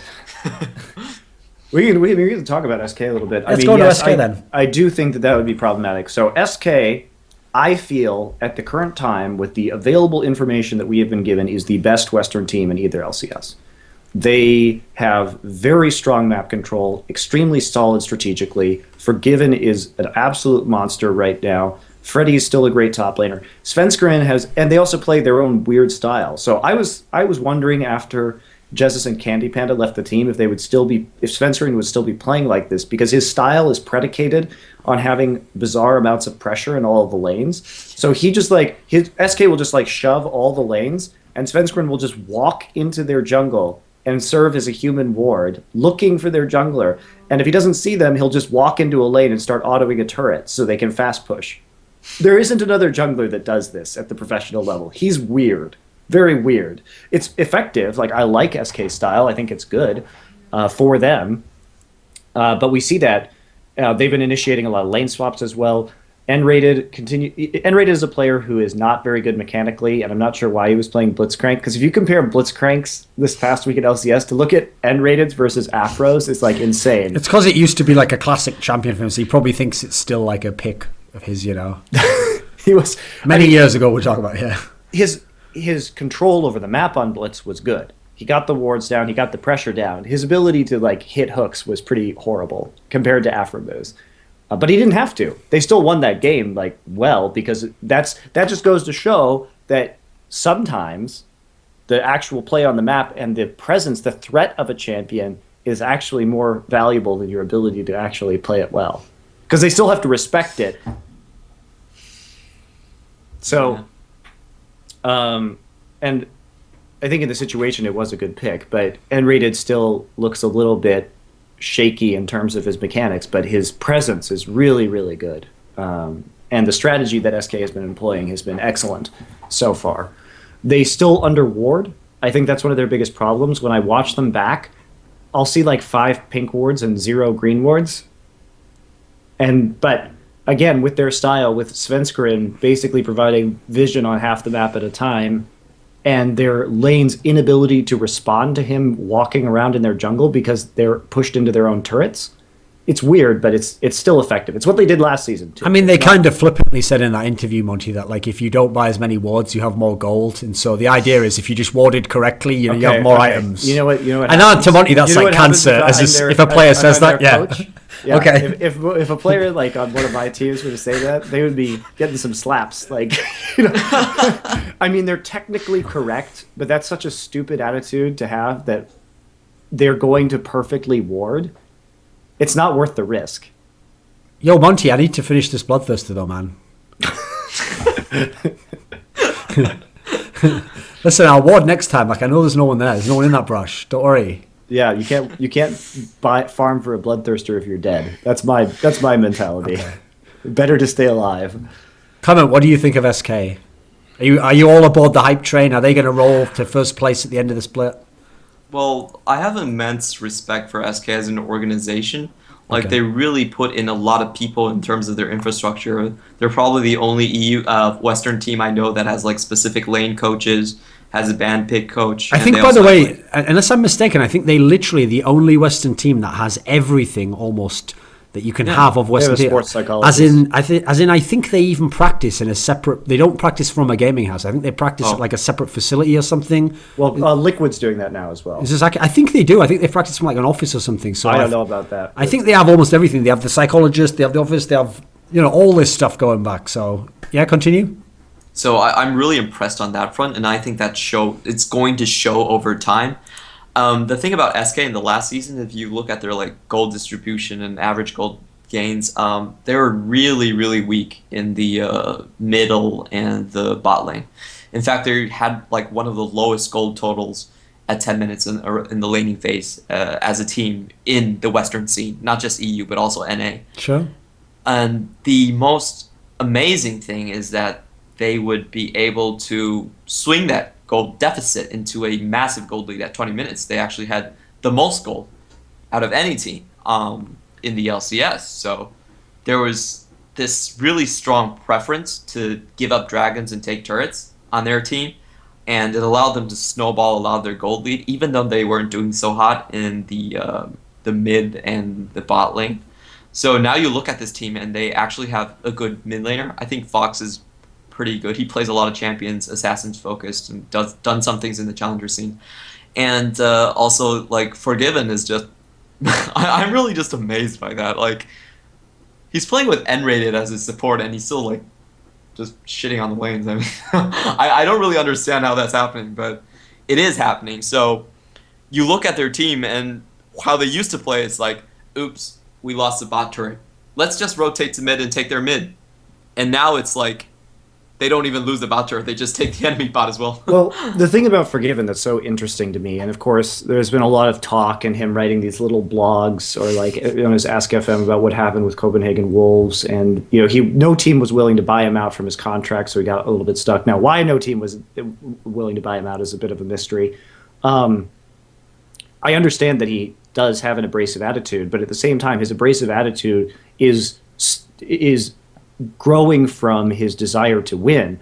And when I look at Forgiven compared to Reckless, I see much more of a team player in Forgiven in terms of the fact that he's willing to cut corners in terms of his own builds to be in the right place at the right time, where I feel that Reckless sometimes overvalues farming or overvalues being in a lane, and Forgiven is all about the immediate advantage, snapping up control of the map. And that's unusual in an AD carry player, but a very, very desirable trait in an AD carry player as well. Because that's what's so hard about being an AD, is understanding the balance between your power spike and how powerful you are, because good AD carry players will know, compared to the tanks, compared to the enemy AD carry player, how much damage they can do, and if they need an item to be effective in a team fight. That's a very desirable trait in an AD carry player as well. But balancing that against, well, I could sacrifice some farm now. I may not be as strong in team fights, but we can get this tower now. That's the balance between the two is what creates, I think, truly great AD players, and we've seen that from Forgiven so far. And just as an aside, I want to talk. I've been on rants about this in the past about trash talking in League of Legends, because for some reason, I don't really get it, but for some reason, Western fans get ass blasted about trash talk. It's fun, guys. It's great that Forgiven has this personality. Okay? He knows, everybody knows that he's not going to win every game. Sometimes he'll have bad performances, but it adds an element of fun to the league. And in Korea, OGN has entire trash talking segments where the players just shit on each other right before like the playoff matches. It's hilarious. Seriously?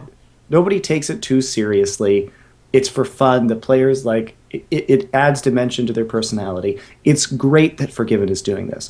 And I also have to say this as well, because of course the natural response when I talk about the value of trash talking is to say, well, Monty, when you were trash talked, by TSM, that blah blah blah, that was just trash talking. You didn't support that. You got mad. Okay, there's a difference between trash talking, which is saying you suck, or I'm better than you, and slander, which is creating lies about a person.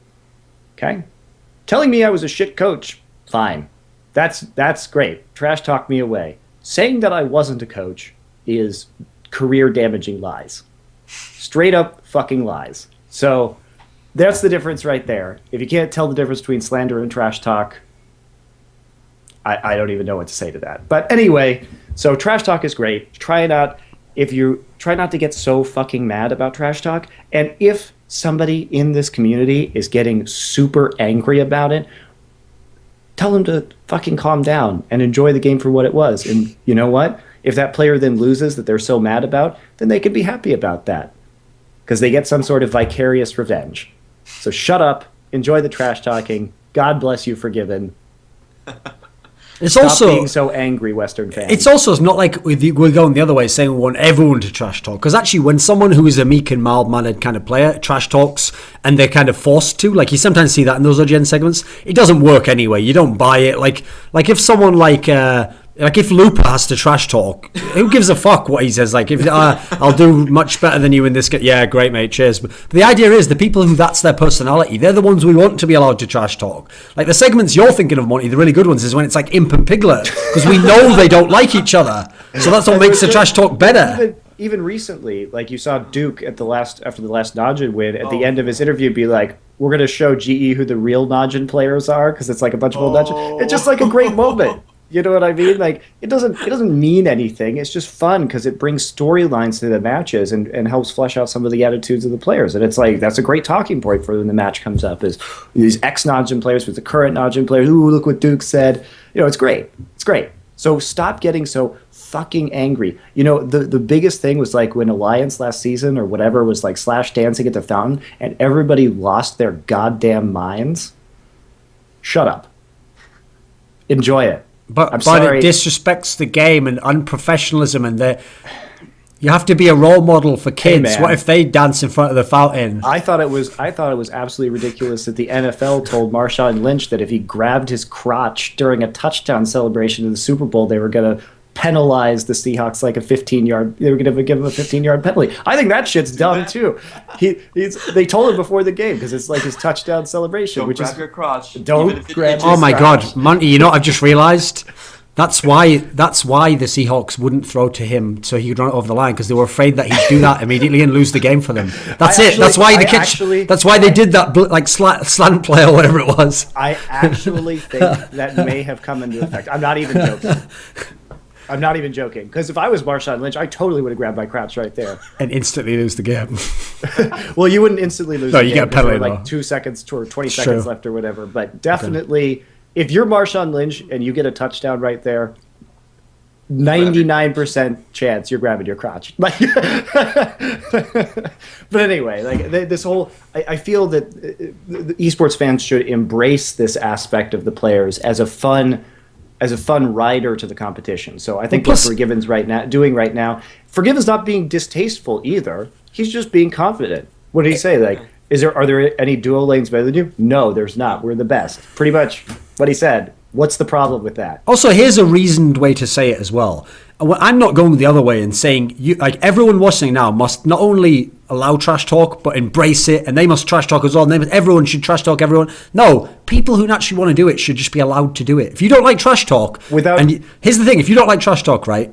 And you don't like it, then say, I don't like trash talk. Here's what you don't do. Say, I don't like trash talk, therefore it's unprofessional, therefore this person, we should make a petition to have that player removed from his team and Riot should ban him. Like, you see what I mean? That's the overreaction. You can not like trash talk all you want. You can express that. Players can not trash talk if they want, but both sides have to be allowed to live. You can't start fucking banning people for saying, like, yeah, I'm better than you. Oh my God, that's so unprofessional. What if a child was listening to that? Like, it's ridiculous. And I think one of the most weird examples of this that we can go back and reference is when Zuna from Vulcan was trash talking. And first off, Zuna was not a very good player, but Zuna was a great personality. And that was good trash talk, by the way, because it even was fitting. He'd just beaten Dig, who had chosen not to try him out. Therefore, he put the boots in. He was like, you know what? Now's my moment for revenge. I waited all this time. I just beat them. And then put the trash talk in. With what Zuna did. In fact, it was great. I love the fact that Zuna had this big personality, that he had, his like victory celebrations, and that he was willing to trash talk. And I have no idea, because everything he said was perfectly appropriate, why people got so angry. I think the best line was from Bobby Hankill, the African American player, the Challenger Series. Yeah, what was the line he said? He was I don't know. I didn't see it. I don't know what you're talking about. Trash talk.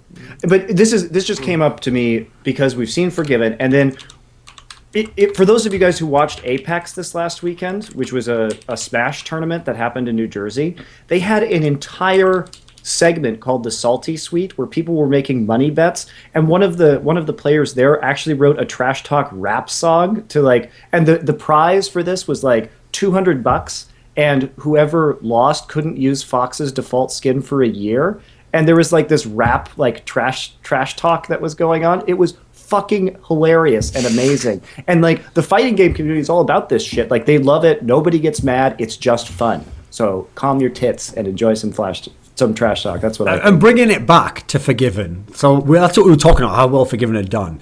The interesting thing about this is the trash talk, that's the point. It isn't coming from a place where he's an asshole and he's actually trying to fuck with other players and be an asshole, etc., etc. Even though that can be its own side of trash talk, like psychological.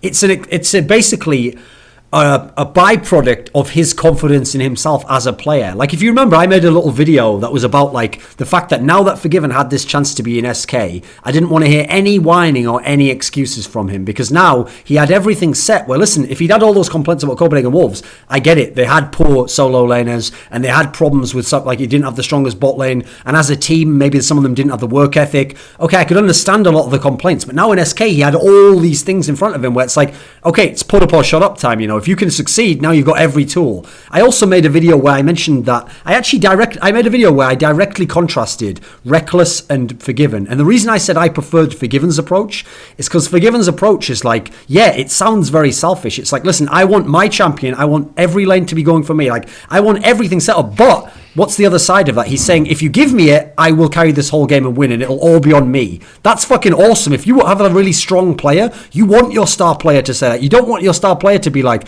oh, like, I'll give up this, that, and the other, and at the end, like, oh, well, we lost as a team. Like, that's just, you know, we got to get better guys, and, like, I guess no one's really to blame. Like, no, you don't want that from the superstar. What do you think on this topic? I totally agree. That's what's great about Forgiven. He's just like a breath of fresh air in this scene as a player with his attitude. It's great. It takes a lot of pressure off your teammates as well. Like, when you are able to say that this game is on me, I'm going to carry it. If not, it's on me as well.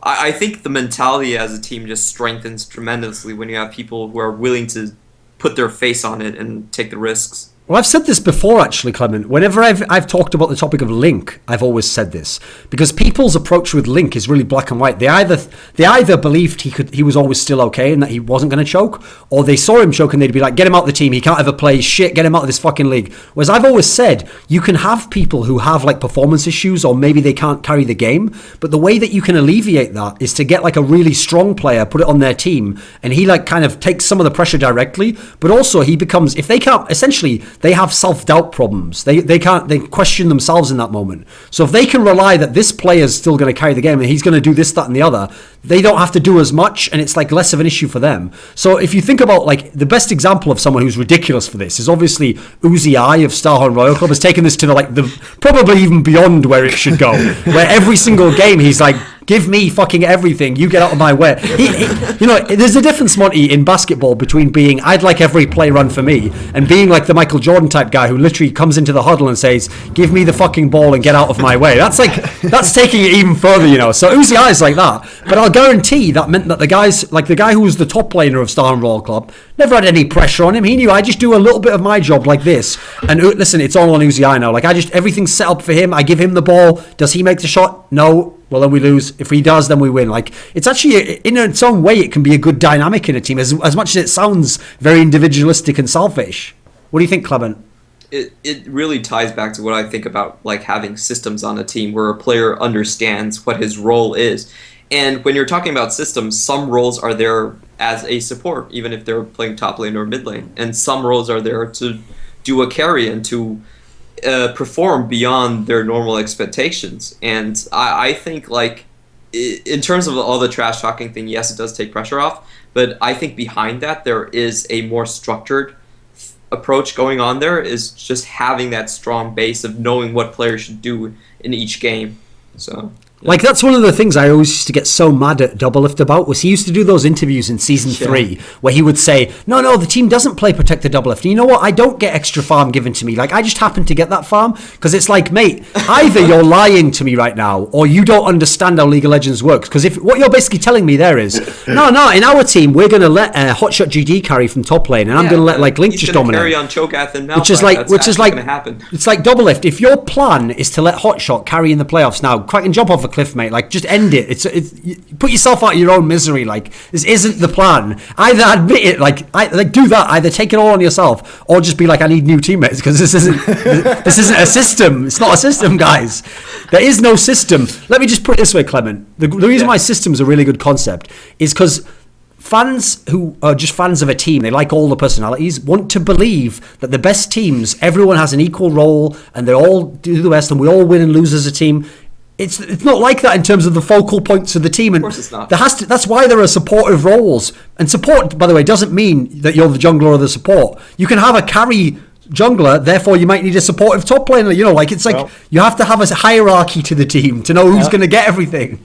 I can tell you that at the beginning of Spring Split, when I went to visit CLG, we had a team meeting that I laid out, and we talked about our system as a team at the beginning of the spring season, which is probably CLG's definitely CLG's best performance to date in a season of the LCS, and very, very close semifinal, nearly making the finals, etc.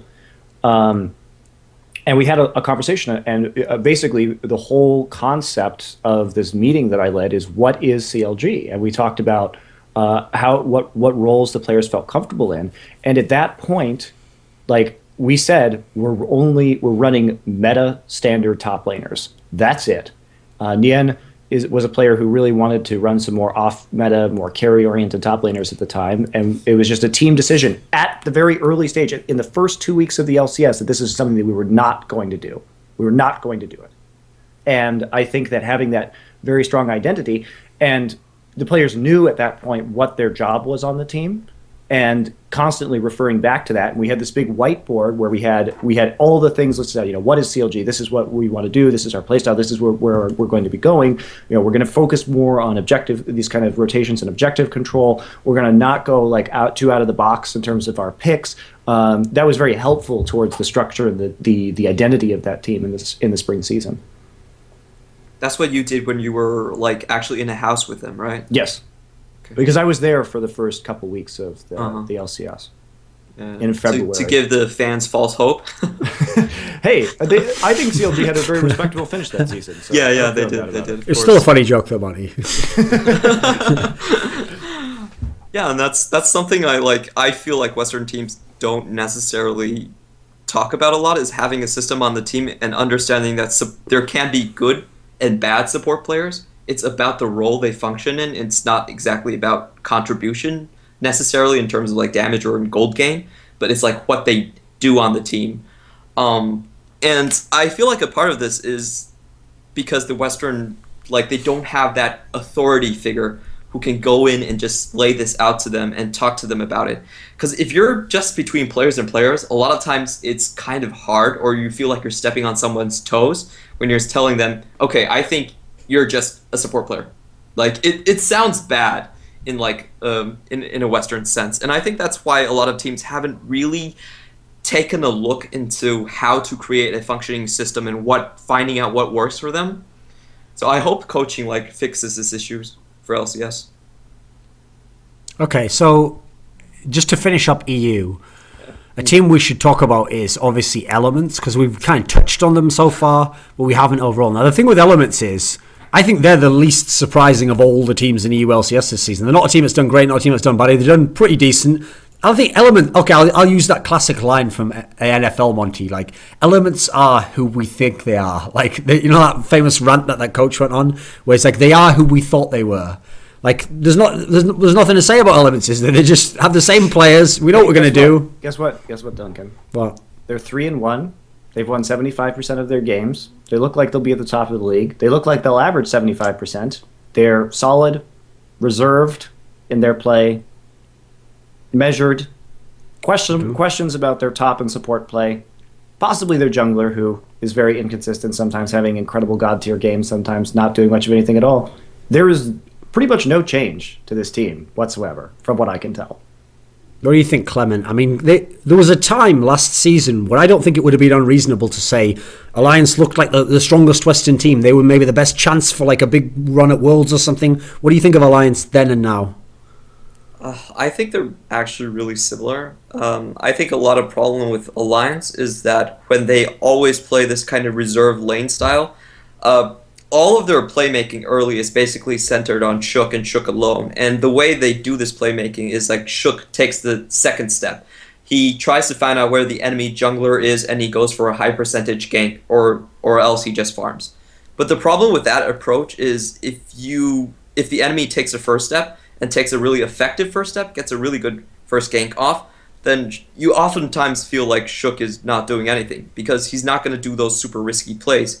He's the only playmaker on the team as well, so you really need, like, they need to come up with more ways where they can find certain advantages and not just rely on Shook, like, out-visioning the opponent so much. And also, I'm not sure the chemistry really works on that team. Like, we're having a talk show right now, and Reckles just posted that he's really disappointed in his teammate and in the organization as well.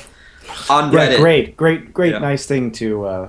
It's on his Ask FM. He didn't post it onto Reddit, but great thing to just go air out there. That's really not going to. Who was he disappointed in? He just says he's been disappointed in the team atmosphere and their play. Oh well, I mean, he really should just leave Fnatic and find a new team that he's come to. And oh wait, my bad. Sorry. Well, hey, maybe next year. Maybe next year he'll join SK and get forgiven, kicked out, and then maybe that'll be the right team finally. Remember, Reckless, everyone else in the world is wrong. You're right, and just keep waiting and make the world change. Maybe he just lives in a perpetual state of disappointment. The grass is always greener. I think from now on I'm going to refer to him as Little Lord Reckler Roy. No, anyway, to pull back on the reckless mauling that just occurred there. Okay, let me ask you this, Clement. What you kind of outlined there, like Shook's role. I think that's actually a really interesting point to make because everyone who is a fan of Shook characterizes him in a way that I don't really see him playing as. When he does his best, okay, the famous game that is him at his best is the Najim White Shield game where he was on Lee Sin and he makes all these plays and he just stomps the game, okay. That game is how a fan of Shook will present Shook as being as a player, but it's not. That's him like, let's say 40% of the time when he gets rolling out that he can do that. The other 60% of the time, some of them he's just in the middle and he does something and they win anyway. Maybe 30% of the time, he just gets behind. Wait a second, I've got like a bug. Oh, never mind. He just gets behind and he just farms and he just doesn't make plays. And he's not this super mechanical, risky, gank everywhere player that he's presented as. He's just a player who then kind of has no game impact. If everyone else has been making, at least experts I've heard have constantly said that, they've set it up like that. Like either he carries, he does super well on certain champions, or he just farms and doesn't do much. What do you think it is that Alliance doesn't identify this as an issue? It just keeps happening over and over. Well, Alliance has had an enormous infrastructure and coaching turnover. Like they just like go through all of these people, like in terms of their support staff. And I think one of the big problems with Alliance/Elements is that the players have been playing for so long, and players like Wicked and Froggen are so entrenched in the scene because they're so accustomed to not having anybody telling them what to do that it's really difficult to tell them what to do. Really difficult. Nif too, he's been around forever. Yeah, that's probably an issue. And just to go back on like what you're talking about, Shook, I think his playstyle is very measured. It's very calculating. I personally rank junglers in certain tiers, and basically there's 3 tiers of junglers in my mind. The first tier is kind of like the puppy style of jungler, where the laners tell them, "Hey, come over here, sit in that bush for 30 seconds, and even if you're not here, the enemy is going to be so psyched out that they're going to think you're here, and we're going to win lane that way." So good examples are like Odd One, Cyanide for a little bit, a lot of junglers that sacrifice their own farm to get their lanes ahead. And the second tier of junglers is that they're more farm-oriented, they're very calculating, they want to make high percentage plays. Meteos, Shook I'd put in the same category as well. Junglers like this, they typically don't take risks. They look for the enemy, where the enemy jungler is, and they try to make a play on the other side of the map. like Shook is really that kind of playstyle. And if you look at his like original champion pool, he used to play like a lot of Nocturne and a lot of Shyvana champions that were just like you farm a lot and then you gank. So he kind of inherits that style from most of his play. And then the highest tier of jungling, I think, is someone like Dandy, who actually not only knows his own gank path, but he actually knows your gank path as well. So he doesn't need to like be constantly farming. He can actually be in certain lanes at certain points of the time and just counter gank you. That's the hardest thing to do as a jungler. So for Shook, I think he's at the second, like he's like in the middle, in the second tier of jungling. He's a really good jungle player. I think mechanically he's actually quite decent. But the problem is Alliance is just too reliant. They're too reserved in their lanes. And they solely rely on him to make plays. They really need to come up with an identity where they're like, okay, this lane is actually going to be pushing. We're going to ward for this lane, and we can rotate off this lane and make plays with either a support or rotations from bot lane, stuff like that. And not just solely rely on Shook, just trying to get these ganks that aren't going to present themselves every game against every team. So, yeah. Like, I think that I like your categories, but you missed out on the fourth category, which is Cow. the Svenskeren category, Svenskeren, where he okay. walks into your jungler, punches you in the face, and then just hits a turret. It's unique. It really is. Yeah. I don't know where to rate that though. Where would you put that in like the three-tier it's system? it's a fourth. It's just a tier. different tier. Okay. So that's the thing. I made this point when Reckless joined Alliance. That, okay, I can understand why at a positional advantage, it's a marginal upgrade. I don't think it's a huge one, but okay, it's a marginal upgrade at one position. But that position wasn't the reason the team was losing, and it didn't fix any of the team problems. Like, if I have to only pick one position I can change in the whole team, I know everyone else is going to be like, wicked, he's an idiot. I wouldn't say that, actually. The position I would have changed is I would have got all the money in the bank, okay? You know that big Scrooge McDuck vault that, like, Alliance has, where all the gold coins? I'd have just taken pictures of that, really sexy pictures with like light shining, glinting off gold coins, like a dragon's hall, and I'd have just sent all those pictures to Yellow Star's phone, like, come to the dark side, please come together. I'd have been like Froggen, I'd have been like Darth Vader in Empire Strikes Back. I'd have been like, Yellow Star, together we can rule the galaxy, not as father and son, just as Frenchman and Dane. Like, if Yellow Star had joined Alliance, that would be the game changer to me. I agree, because Yellow Star also brings a very up-tempo style of shot calling that would, I think... And he's going to roam, he can leave the AD carry, and he's like, yeah, that's what you want, right? The problem is Alliance willing to spend the money on players like that? Like, they apparently bought Reckless. That's true, but part of it's probably he wanted to be on the team as well. Yeah, but some people want to be Napoleon. Doesn't mean you have to get a fucking 3-point hat and let him rule France. Clement. I don't know what goes on behind the scenes, but like the Reckless change, I just don't feel like it's what they need. More than anything, I feel like Alliance is a team that needs more strategical direction. Yep. Yeah. Which is another thing that's been said from day one. But again, what this really all boils down to, when we ask these questions as if we're like stuck in a quandary, Monty, like, but why? Why don't they think it? Why doesn't anyone figure it out? The real answer is players make all the decisions in these teams, and players don't think this way, especially these stuck in their way European players. They still think that the reason they lost the game is, I know that champion, if I'd played it out correctly in this situation, and I've been doing a lot better in that game, I just made mistakes, and my communication was off. Players take coaching terms, communication, shot calling, synergy, like grouping, rotations, and they use them, they abuse them in a way that have nothing to do with coaching and strategy, just as like patch all excuses, like, oh, shot calling was off. What does that mean? Like, what shot call was or wasn't made? At what point should have got? No, our shot calling was off. It's like, that's why I always used to get mad at Doublelift interviews. They were just full of these terms that you threw around like buzzwords that never actually translated to anything in terms of what actually lost the game. Meanwhile, do an interview with N-Rated, and he'll tell you like, right, well, at this level here, we should have like backed off on them here, and we gave them a tower at this point, which was the bad. Like, he can tell you why you just lost the game. It's not a vague sense that, oh, I wonder if this will happen again.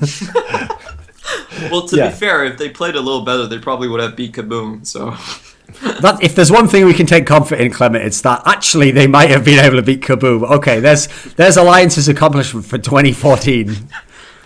Yeah, I think that the issues with Alliance come down to a lot of their stubbornness as well. They can't seem to hold on to support staff. They are very difficult to work with. I mean, look, I love Wicked. I think he's a very nice guy, but trying to convince that guy of something when he has a different opinion is like talking to a brick wall. So there are some players that present much greater coaching challenges than others. Froggen is very stubborn as well. I've got a question for you, Clement. If we're talking about systems and styles of players and how you complement players together, people have always criticised Froggen for his passive style of play, right? Now, anyone who knows like what I think about Froggen, I think it's passive, but in a way that makes sense with his skill set and what he's trying to accomplish, right? But what I will agree with is you can't have too many passive players on a team. That's the issue. So to me, what the stupidest thing about recruiting Reckless is they've now managed to get 3 of the best players at their position in Europe, but the 3 most passive players at those positions. They've got the most passive mid laner, most passive support player, most passive AD carry in Europe. Well, like, if you're going to constantly get an advantage mid lane just through passive play, then you have to have, like, a playmaker somewhere else in the other lane. It's just a facet of life. Like, you can't just lay back the whole time and wait for people to screw up. Like, a team with better strategical direction, a team that's willing to trade objectives is going to punish you super hard for that kind of passive play. And I just don't see the current elements being able to like hang on against like Chinese squads or Korean squads that are going to be able, because they're basically allowing them to make whatever rotations they want on the map, and it's just I don't see how that works. Well, like, to me, the big team... Okay, I realise I'm not doing well now, so people are going to laugh at this part of the VOD and, like, I don't know what I'm talking about and all the rest of it. To me, when I saw the teams on paper, so I saw Alliance's elements coming into the season on paper, and I saw Roccat on paper, I was like, awesome, Rockat's going to beat Elements, because that's the counter to them on paper there. We've got this super good early gank jungler, we've got a really strong mid laner who likes to be aggressive, we've got a strong support player, and then decent top laner who's playing weird picks and presumably will teleport all the time. That's how you fuck up Alliance, who wants to go to the mid and late game. Have that sort of a team. Yeah, that's aggressive play. The thing about Alliance is, like, in even though they have passive play and presumably they should get advantages out of it, that's not really the case. Like, their top lane, in my eyes, internationally is still going to be a massive problem for them. I don't think Wicked mechanically or in champion pool wise is going to hold a candle to much of the Chinese or Korean top laners. Like, if you think about like a matchup Duke versus Wicked, it's pretty obvious who's going to come out ahead on that. And if the meta even changes, if Aurelia falls off a little bit, what's going to happen there? Like, all right, I feel like Elements and TSM are somewhat in the same boat in that I believe that they will continue to do well domestically, but they've been sort of capped with their current rosters as to what they can do in an international competition. I also think the connecting factor between the two teams, Monty, is that the fact that they do have strong individual players and they're good domestically is what holds them back, because essentially it lets them get away with things that are actually mistakes in approach to the team aspect, but the individual part covers it up for a little while domestically. Whereas if they were getting smashed in that way domestically, they would be forced to a crisis point eventually. Whereas by having enough strong players, it's that old thing of like, if you're a good enough mechanical player, you get put in a bad situation and you get yourself out of it. But the best player in the world has just as good mechanics as you, but doesn't put himself in the bad situation. That's why he will always beat you. Yep. Okay, that's EU pretty much there. Okay. Now we will go to the East. Technically, we already went there before, but no one gives a fuck about LMS. So we don't have to do very long on LPL here, because there are 8 million games played every single day in LPL, but Riot streams 2.5 of them, and Monty didn't get a chance to watch them all. So general thoughts on LPL so far, Monty? Who's the strongest team in LPL for Monty? I've talked to a bunch of the Chinese people as well, and so when we look at LPL, like, I guess my sort of opinions on what we're seeing so far. Let me pull up this last week's matches real quick. Where is it? Like here's the quick summary of LPL for everyone who hasn't been watching. It's kind of a shit show. The two best teams seem to be OMG and EDG, and it's down to criteria as to who you think's best. Then you've got like LGD, Snake. Snake is this weird team that Snake has is no so star weird. players, but somehow they're beating everyone. Yeah. And then shit teams, M3 can literally just like retire all of them. This isn't like they're basically M3 are like the Washington Generals, and everyone else is the Harlem Globetrotters. Like it's a waste of time even watching their games. Well, and then the it's rest of the it's- team's just a middling mess. It's actually kind of M3 actually has 2 wins. They 2-0'd. They did 2-0 King and WE, but WE has only won a single game so far. Yeah, obviously. I mean, I really feel like the bottom half of the LPL, like the M3, King, Gamti, Energy Pacemaker, and WE are all just terrible. They're just really bad. Dade and Looper not performing on M3. Spirit is stuck in like teammate prison right now, where he can get 4 kills in the early game, but somehow his team still loses. Starhorn has been pretty mixed. They can't play Name right now, so they're having issues with that. I think That's at least an X factor, though. Maybe that can improve things. I mean, they have HYY, who is not even an AD carry player, playing AD carry as a substitute until they get Name. So the fact that they've actually managed to win 3 of their matches, I think, is kind of impressive. Cola and Korn have definitely been stepping up. So who is Monty's sense for which is the best team? Is it EDG or OMG? Who do you want? Who do you EDG. pick? It's EDG. Why? OMG right now is kind of just brute forcing it. They have a lot of that talent, obviously, by adding Uzi to Cool and to Go Going, means that they're one of the true, I feel, triple threat teams in the world. The other big notable one is TSM. Najin. Yeah. Oh, Najin? Oh, okay. TSM. Keep going, Monty. Keep Who going. has like carry potential out of any of their lanes. Like that's actually really good. With OMG though, they don't ward. Like their vision control is absolutely terrible, just awful, and they keep on running. This. Like, of course, they still don't play Cloud. Like, what is wrong with these guys? So they've been playing like Luo. Yeah. I don't know what's going on there. It's super weird. That's another example of a difference between Korea and other regions. We've been talking about the West here, and a lot of the problems have boiled down to, even if you have an analyst and a coach, they're not really, it's not the same as in sports where the analyst and the coach is also the manager and the boss. He's just someone who gives, basically the analyst in the West is like, he gives advice to players, and then they choose what they want to do with the advice. In China, historically, it sounds like it's a similar story. Some of the star players get a lot of say in what they want to do and how the game is played, whereas in Korea, the coach sort of just tells you what to do. So this is a really good example here, Clement, because over and over, if you just watch the games, you can see how good OMG can be when they have Cloud as their support player. And then you see how bad they are when they have the other support players. So you think to yourself, well, why can't they just play Cloud? Now, here's what I'm always told by people from China. They say, Loveling doesn't get along with him. And so I say, so what? Like, if that was actually a job, what would happen is Loveling would say, like the manager coach guy would say, hey, we're going to put Cloud in as a support now. And Loveling would say, I don't like him though. And then the manager would say, okay, that's duly noted, but I'm going to be putting Cloud in now. So yeah, like I'll take that. Basically, what Loveling said would be the equivalent of when like an error happens on your PC and it says, do you want to contact Microsoft with this? You don't ever click yes, because you know that doesn't go anywhere. It just goes into like a dustbin somewhere and no one ever reads it. But it allows some pleb to think that he actually, someone's looking into this problem. That's what I want to happen with Loveling's thing there, okay? Because they're a better team with him. Like at no point in time should they be like, we'll just ruin our whole team because you don't like that player then. What do you think on this, Clement? Is that the sole reason they're not playing Cloud though? Who knows? That's the alleged. Supposedly, that's what people say. We know Cloud is a super toxic player, though. That is true. I mean, Svenskaren's a super toxic player. Well, listen, Clement, just because of what he said about your people, Okay. listen, he apologised for that. Like we're bringing him back into society. He's being rehabilitated. There's also a difference between being a super toxic player in solo queue or doing dumb Svenskeren shit. Svenskeren is not toxic to his teammates in the team house environment. Oh, okay. He's not like that. I know. I've observed him. Like I've worked with him. He's not that. Monty's observed him, like, we see the Svensker in his natural habitat. I sat there, like, in a duck blind with, like, some... This is very unusual. Most junglers apply to a 3-tier system, but he goes into the other jungle and then he goes into lane and hits a turret. Very unusual here. Once in a lifetime. This footage is precious to the anthropological community. I get anyway. Okay, Monty.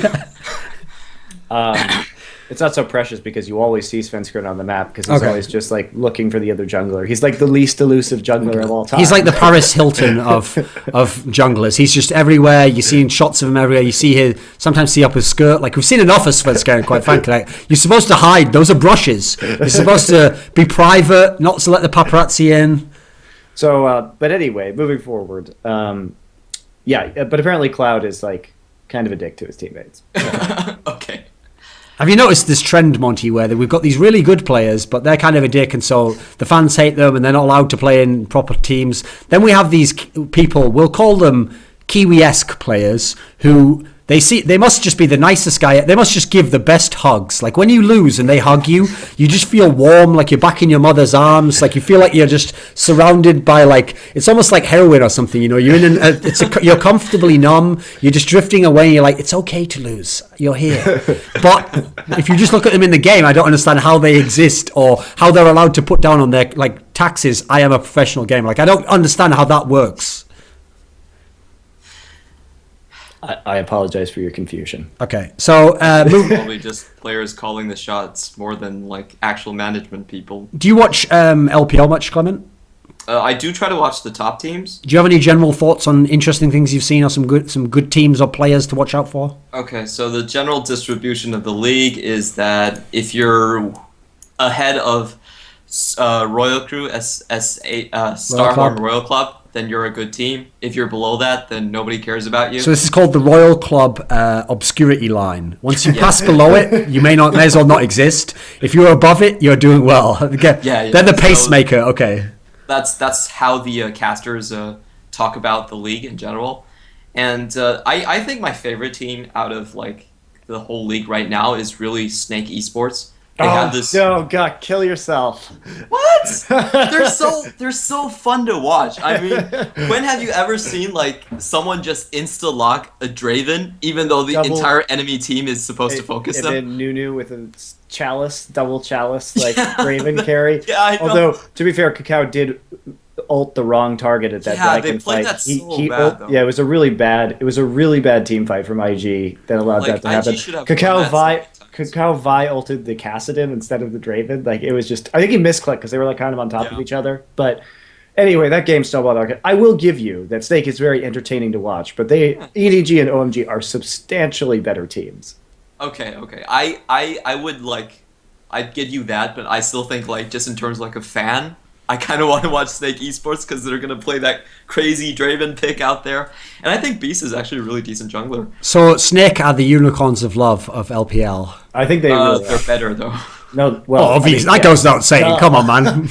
But are they better in comparison to the rest of the teams in the league? No, I think they're actually going to be about the same place. Like Unicorns of Love is going to be a middle of the pack team by the time things are all said and done. And it's really, as hard as it is to talk about Korea and all these leagues early on in the season, because who knows how hard the teams are actually trying, there are literally like 1 million games of LPL this season. So I don't really think that any of the teams truly are giving a shit right now. I mean, OMG, as far as I can tell, just gives no fucks, like at all. Their vision control is so terrible. Their in-game decision making is not good, but they're so good on an individual level that they're able just to like brute force. Knock everybody down now. I was watching the OMG games, and what they do is they lane swap every game. And there's this one game where they don't lane swap, and it's Uzi playing Vayne against a Corki, and he's supposed to lose that lane really hard, but instead he just shit stomps the Corki and goes up ahead 20 CS, and the game's just over just because his Vayne is so good that he can play it in counter matchups anyway.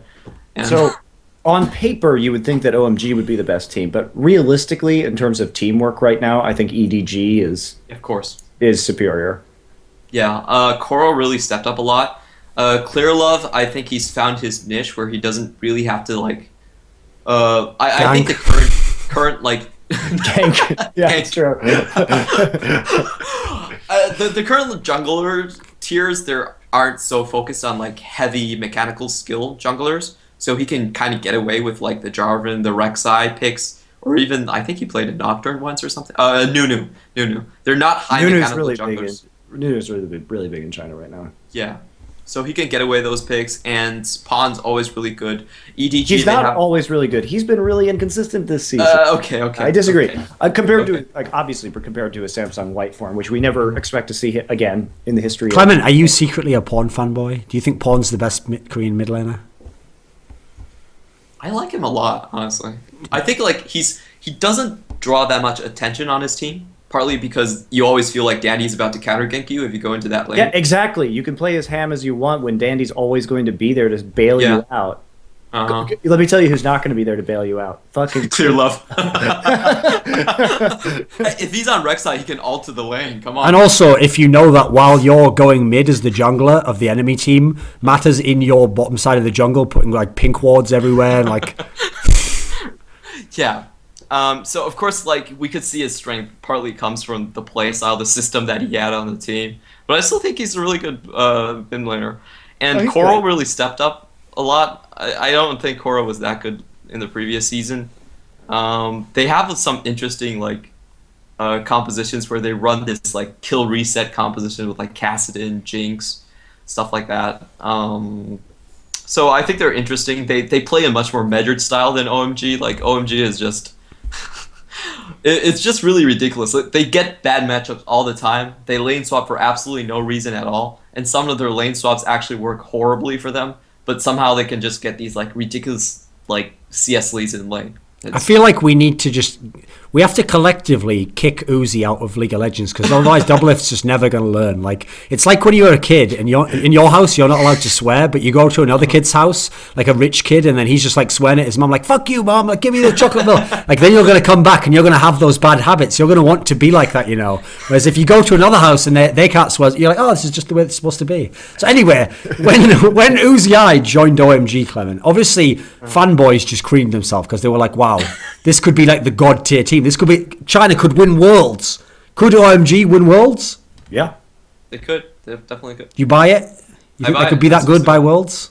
Yeah, I do. They've got a long way to go, like I said, in terms of teamwork. But in terms of looking at raw talent, that roster is insane. That's why Uzi moving to OMG was one of like the biggest, if not the biggest, single transfer in League of Legends history. Like I'm trying to think of one that I think had a bigger impact to vastly improve an already strong roster on paper, and I can't think of one. Like whatever, Deft going to EDG, it's like, okay, he's pretty much plays the same style as Name. Maybe it's a slight upgrade, but not super big. There's not any other like blockbuster move that has happened like that. And they are an all-Chinese team as well. I think that's very really important. Well the team. Yeah, it's very important. In terms of their own marketing and whatnot. LGD has been doing well, though. I mean, the thing about LDG that's very interesting is that they have their roster actually looks like it has a lot of synergy. They're doing this dumb like switch back and forth between Acorn and Flame thing, which I don't really get. But PYL is a fantastic support player. I've been really enjoying watching him, especially with Imp. Imp has been really, really good so far.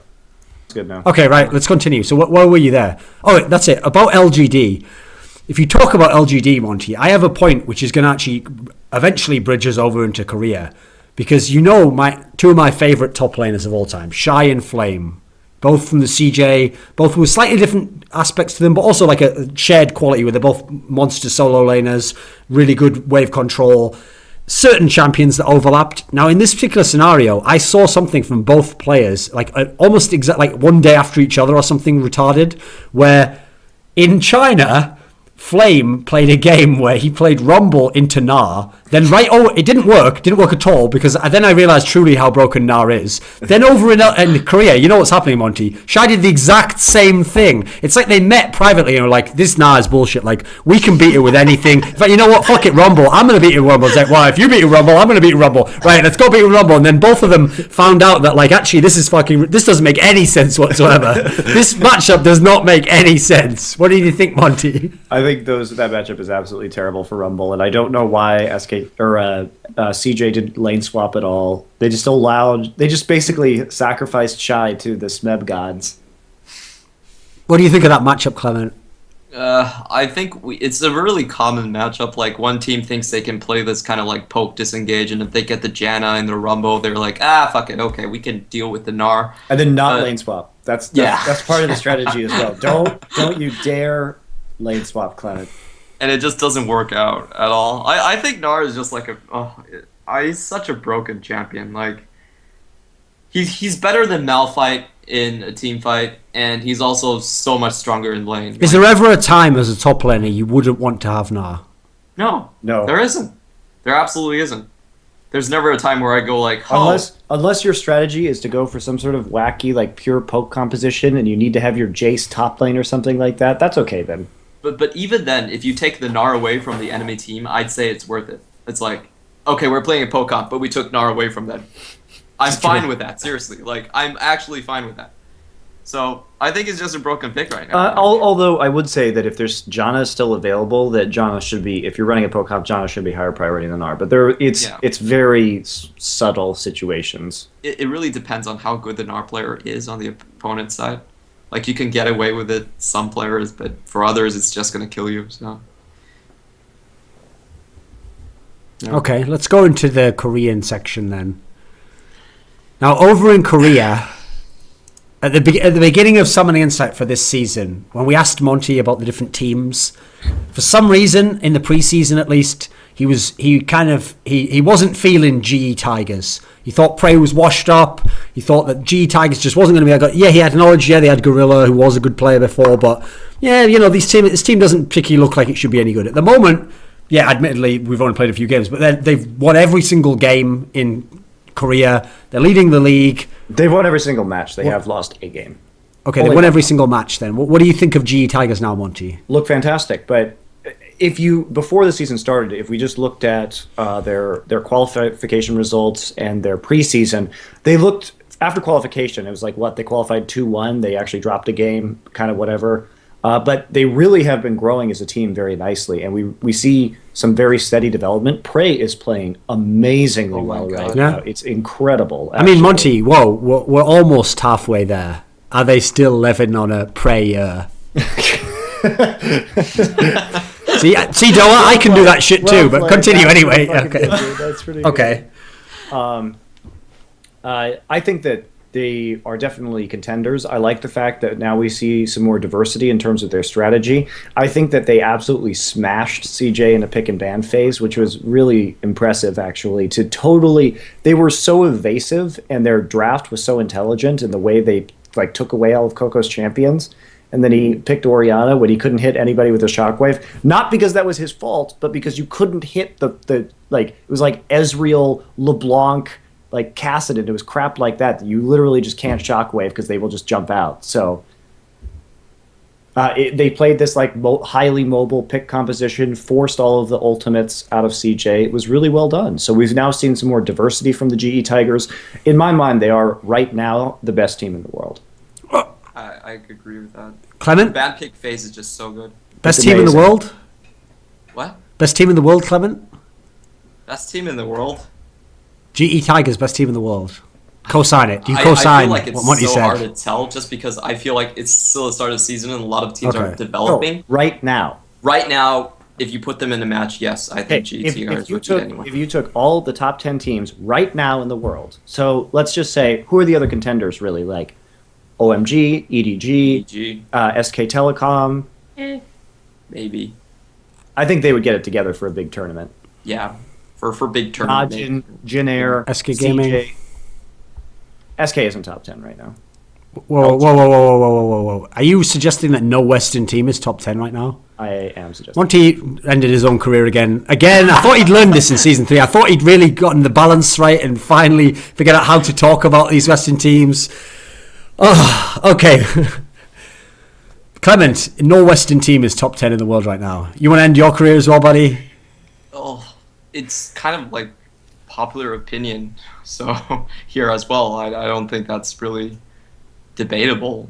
Okay. I mean, I can say this, and the community is, like my community at least, is not going to say no or say they think otherwise. So wait a minute then. If you're going to tell me they're not even top 10 in the world, no Western team, you're going to fill out the 10. So you started there with GE Tigers, who was the OMG, EDG. There's 3 we've got so far. SKT, there's 4. Who are my other 6 teams before we get to anyone from the West? I need 6 more teams. In Jin Air, there's 5. CJ?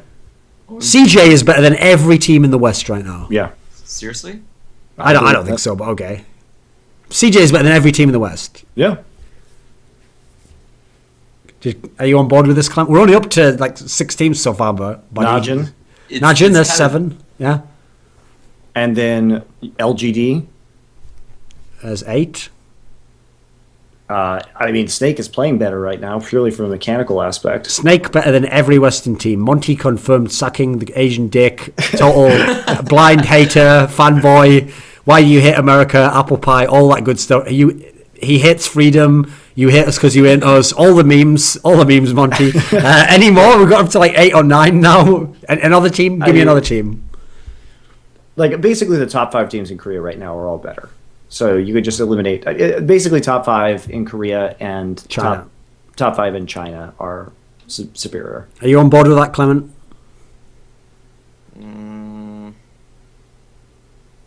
I think they could drop games, but if you're taking Best of 5. Yeah, they could drop games. Absolutely. Because like best of 5, you have to look at IG, and I see Pokemon there, and I'm like, I'm not feeling very comfortable about that. They could run Save and Z-Tai, though. Oh yeah, I don't know why they don't run Save more though. It's like Pokemon. Okay. If you had a tournament now, a world style tournament with all these teams we're talking about, I reckon that SK Gaming and Elements and Cloud9, assuming Cloud9's not totally shit in the bed, those 3 teams would go further than Snake, CJ. Who else did you list? Let me think. Jin Air. I think some of these teams, they would go further. You have this weird, irrational hatred for Jin Air, but you're wrong about that. Okay, then let's go the other way. You told me about Jin Air then, because at the moment, everyone else thinks, Monty, that they're just like you're saying, like 5th or 6th best team. You think they're going to be like top 3 in Korea, and like, no, you think they're going to be the best team. You said... Oh, let's see what you say now. You think they're going to be the best team at the end of the season in Korea, right? No. So where are Jin Air going to be at the end? I think they'll be top 4. But the thing about Jin Air that's very interesting is that their shot calling is so good right now. GBM. First off, here's the test. Here's why I can't say for sure about Jin Air, because they have. I'm not sure how meta immune they are. If the meta shifts, I'm not. Based on the players that they have, I'm not ultra confident that they're going to adapt. But from what we've seen so far, Pilot is really developing into a deft style AD carry, extremely good positioning, huge amounts of damage output, very accurate in terms of his skill shots, very low percentage risk for high damage in team fights. Then we have GBM, who suddenly has a very large champion pool and is absolutely excellent on some of these champions, including Xerath, which he is, from what I've seen, the best Xerath player in the world. That was disgusting. Yeah, just like insane games. Trace has a very meta-appropriate pick. He knows we're talking about the styles of these teams and the systems of these teams. He knows what his position is. He's going to be a tanky, CC-oriented top laner, which he wasn't always. He used to be known for his crazy Rengar antics. But he has a lot of good meta-appropriate picks, and he has this extremely powerful Morgana pocket pick that only Jin Air plays, and yet he's 3-0 in this champion, right? Can you talk more about the Morgana pick, what it does?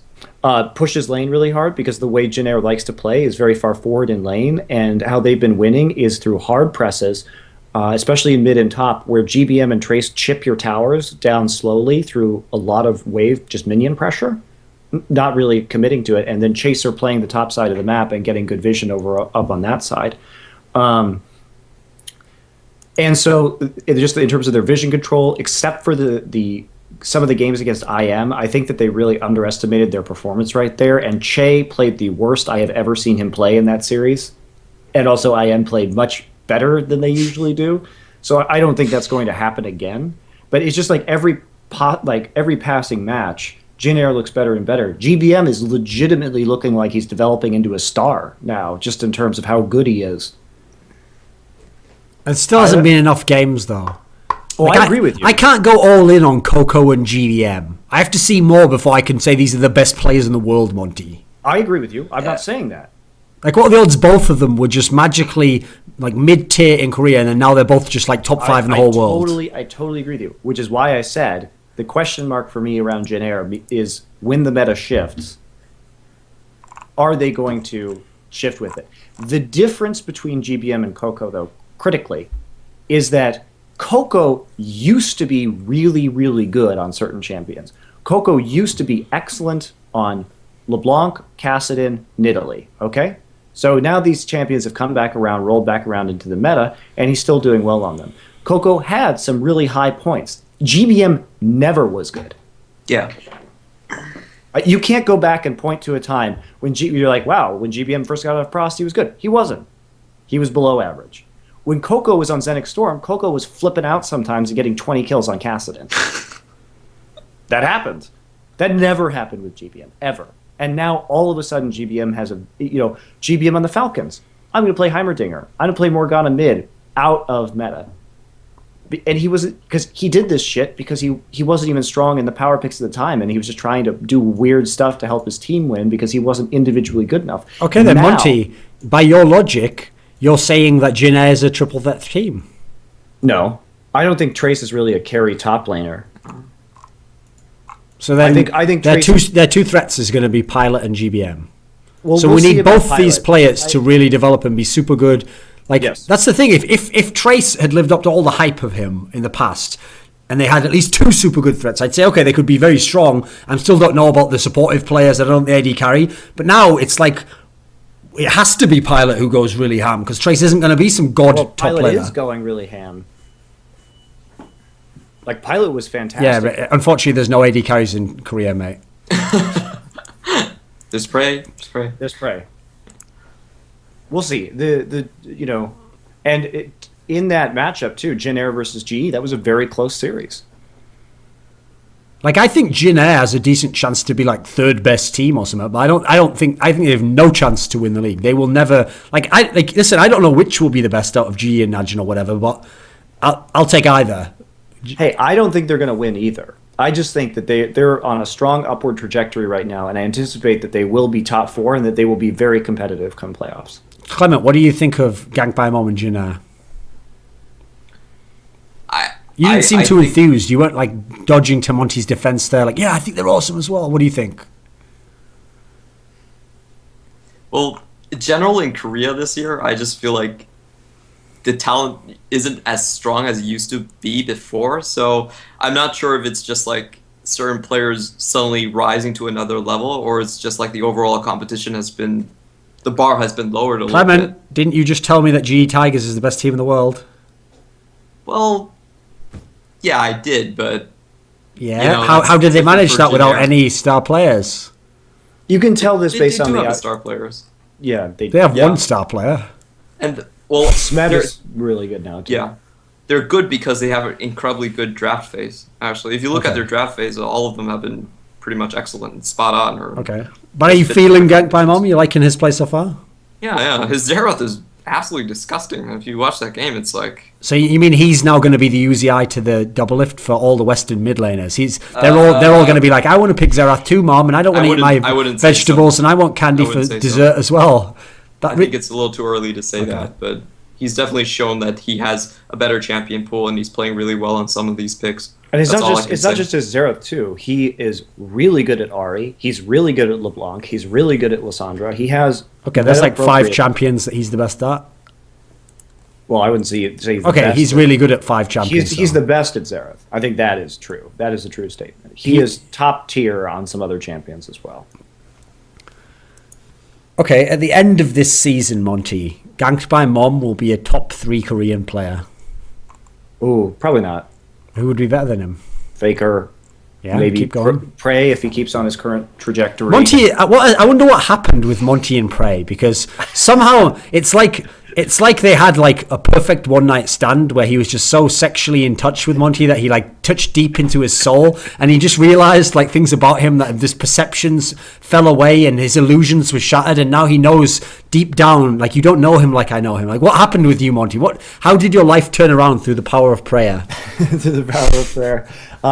I just think that the initial assessment, given his lackluster performance when he was exiting the scene and then having taken a break, that I didn't feel that he could ever reach the back to his like peak of play when he was because he was been on a pretty like steady decline since like early 2013 until he just kind of bombed out, and then something remotivated him, but he is looking fantastic now. Yeah, and he's smiling in his matches as well. It's like, Yeah. it's always interesting to watch the Sith Lord smile in game. See, my job here, Clement, is when Monty says a comment, Yeah. he'll say it in a very eloquent way, and he'll put all these different qualifiers in there, but I can always tell when lurking behind it is some delicious clickbait type line that could possibly end his career just through fan hatred. Okay, so when he describes Prey like that, it makes me immediately think, so Monty's now telling me, is he, that Prey is the best AD carry in the world? No. I'd still go with that. Look, he's not jumping up to say anything. What are you thinking about, Monty? How can I say this when I obviously believe it, but have it be received? You're like Jesus. You're like, I know I have the word of God, but I have to say it in a way so that the truth can be believed. No, I think what's different about Uzi and Prey right now is I think that Prey has great mechanics. I think Uzi is still mechanically the strongest AD carry, but I think Prey's overall vision for his team fights and where he should position himself based on the composition that he has and his forethought about how his AD carry fits into the team. Like, I don't think Uzi could do this weird, like, Juggermaw composition that they're doing right now, where he just, like, stands in the front line and eats all the shit in the face. Like, that's like a unique GE Tigers, like, magical comp right now that only they can run. And it's because Prey is very calculated about what he does. Uzi's kind of a bit more wild. What about Deft, though? He can play a cog more, Monty. Not like that. He never played cog like that. So, Prey's ahead of Deft as well? That's hard to say. I feel that one of the main points of comparisons is that now all of the good AD carries have been spread out between Korea and China, because China, Uzi I feel, is the only truly great, now that Wei Zhao is gone and Name isn't playing, like, he's the only truly great Chinese carry that we have left. Imp has been playing really well as well. So I think it's a bit harder to say that Prey is definitively the best AD carry. What I can say about Prey is I think that Prey has the best sense of when to play aggressively and when not to. I think Imp has been going ham. Imp's damage output is like fucking ludicrous in these games. So is Prey's, you know. Imp has been playing really, really well. That's Clement, get in and now on this conversation. What do you think about this? You're not Switzerland, you can't be neutral. I need to know what you think of these AD carries. I haven't watched Imp play that much, to be honest, so I'm going to leave that one out. Okay. Uzi, Deft, Prey. What have we got going on here? There's three. The Trinity. Look, if I have to pick one player and build a team around it, I'd pick Uzi. It's like, there's no question. Like, all I need to do is build something around him, and he's going to be good to go, and he's always going to be that focal point. The thing about Prey is... What is it? You watch these specific compositions that are built around him, and he can navigate the composition really well. And I think he brings a certain confidence. Like, very few AD carries, I'd say, would be able to play that way.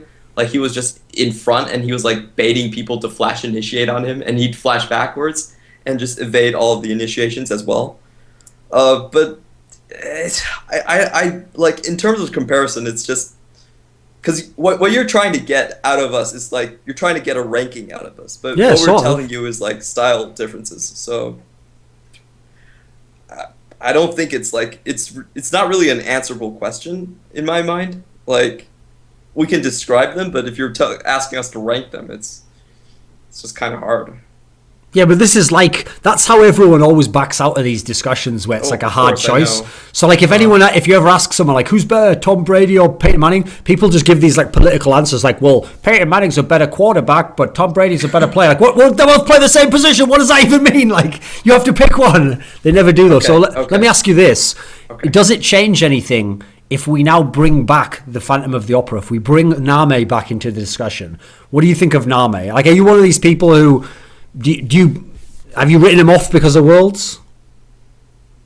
No, I've just never really studied him that hard. Like, like the period where he was on his rise, I was working in Europe, and it was just like cooking dinner for the kids and shit like that. So I never had the time to actually like watch most of his games like that closely. Okay, so then let me ask you in terms of Uzi I's aspects. Yeah, you haven't mentioned almost a single downside to Uzi I yet. He's just the perfect AD carry. No, he's just really ham a lot of times, and I think can't that work against you sometimes? Yes, of course it can, but a lot of times he's ham, and mechanically it just works for some reason. At least in China this season, like I don't think I've ever seen him like lose a duel. Like even though he's going really ham, he always knows what's like where his limitations is in terms of that. So. Like, I can't really fault him for doing that if he's coming out ahead every time he does it. And it's just, I don't know, I like having a player on the team where he has that caliber of star quality where the enemy team feels pressured about focusing him. Okay. And that's what I would take, like, if I was going to build a team, I'm talking from, like, a management perspective, I'd still take Uzi over Prey just because of that. Extra star power factor. No, it sounds like we all have a similar philosophy there, where essentially, other players who have more subtleties to them can be used in different ways. But if you're constructing a team, you want like set variables where you know that this thing is going to be like that every time, because then it allows me to put the other pieces in place around it. Know what I need to counteract this guy's weakness, and then to support him and to bolster and where the other threat's going to be. Getting a player who sets the entire identity for your team is incredibly valuable, in my opinion. I don't consider it a weakness for getting a player like that. Can you guys come up with a couple of others aside from Uzi at the moment, at any position where they do that at the moment? If you were to get them, they really set the identity of what your team should be or how they should play. Come up with another couple of others. Any region, any position. Okay. Faker, obviously. Who? Faker. Yeah, Faker, of course. I should just cut that part where it's like Faker, and then Clement's like, who? Who? It's like the only person in history to ever say that. I'm going to send that clip to Faker. Okay. Have got any others? See if you can think of one. It'd probably be wins. Just like the amount of early gank pressure you get out of him is just amazing right now. I mean, if Flame was actually playing on a team, you could say that. Oh, no. Well, if you're going to build around his strengths, that would make sense. Because obviously... Especially now, you should just give him the carry top laners, is what they sometimes do on that team. I'd take Dandy as well, probably. Yeah, if Dandy, you could build a good team around Dandy, it would work very nicely. He's never really had that before, though. As in built around him, by the way, Monty. He has had a good team playing around him, I believe, absolutely. For a while. Yes, okay. He did have that, but it wasn't specifically like... Dandy focused, where it's like you could build strategies that are all about like Dandy invading the jungle and like messing up their jungler, but they never really did that. So basically, put Dandy onto SK Gaming. Sure. Okay. The dream. Actually, I've got a question for both of you now. So this is going to be an LPL one again, though. But since we mentioned Flame there. What is your take on, like, at the moment, LGD's approach is they literally every single game 1, Acorn, and he plays, like, the team-orientated style. There was one match where they played Acorn 2. I think they went the other way around. But then the other game, they play Flame, and then he goes the carry style. So it's basically literally a clash of philosophies in terms of how you use that one position. But it obviously opens up a lot of variety in what they can do as a team. If you were the coach now, Clement... Which would you go with? If I told you can't keep doing one and the other, you have to pick one. This is going to be the starter, and then every now and then, maybe rarely, you can use the other sub. But you have to pick either Acorn and use that style, or either Flame now and use that style. Which one would you want right now? It's kind of a difficult question. Because they've had similar results for both, really. Yeah. I would want Flame. I'd still think Flame is like Because it's just more star quality, and like when he was playing in Korea, he'd do a lot of these really good teleport flanks into team fights, and I think that is kind of what the meta is about currently. Well, Like, just also, that- your bottom lane is just a real carry threat with Imp and PYL. PYL are arguably the best support in China, and Imp doing great these days. So just have Wayless play a little bit more passive with TBQ and just have the dual carry threat out of your side lanes. That's what I would do. That's the thing, Monty. But couldn't you also argue the other way around and say like we want a more passive top laner and Yeah, but focus more that's on, the like- thing. That's exactly But the point I'm going there's to make more here. upside to Flame. The China Talk people aren't going to like this because I happen to know that some of the China Talk people are like irrationally in love with Wayless, and he's like their new bandwagon. Like he has to be the next great player. But actually, from watching all the LDG games, if you have to choose one of the 3 lane threats to be less effective, I'd choose Wayless because he already is. Like he doesn't go super. He's not the best player on the team. He's not. He's just okay. He's pretty decent sometimes, but he's not like some superstar. I don't really know what the hype was around that player. Like I saw him a bit before when they weren't that good a team, and he was good because they were a bad team. But And before people like start to point to Wayless and say shit like, well, look at how he did against some of these teams. Like he's like bodying like WE. You know what I mean? He did well against Snake. It's true. In the first game, but it's not beating up on the lower tiers of LPL is not very challenging right now. I think this. Okay, let's finish up the China area then. You mean Korea? Yeah, Korea. I mean, so in Korea, a team that we have to talk about now, because it's another tricky one when there's only a few games played, is Najin, because I still don't understand really why Najin. I do in one sense, they don't always play their best lineup, but technically I still don't understand why Najin has a losing record right now. Like, it feels like they should be really good. I don't understand it really. Explain it to me, Monty. Well, they have been using their subs, Zephyr and Pure. Well, who knows what they would categorize them. I would categorize them as their subs because I don't think they're as good as OQ and Kane. But they have used them more than OQ and Kane so far, very interestingly. But Najin also has had an extremely difficult schedule up until this point. They pretty convincingly 2-0'd IM, which is, of course, to be expected. But they had to play CJ, Jin Air, and SKT1. SKTT1. And a bunch earlier. of those are 2-1 series. Yes. Yeah, exactly. So a lot of those series ended up being closer than anticipated, I think.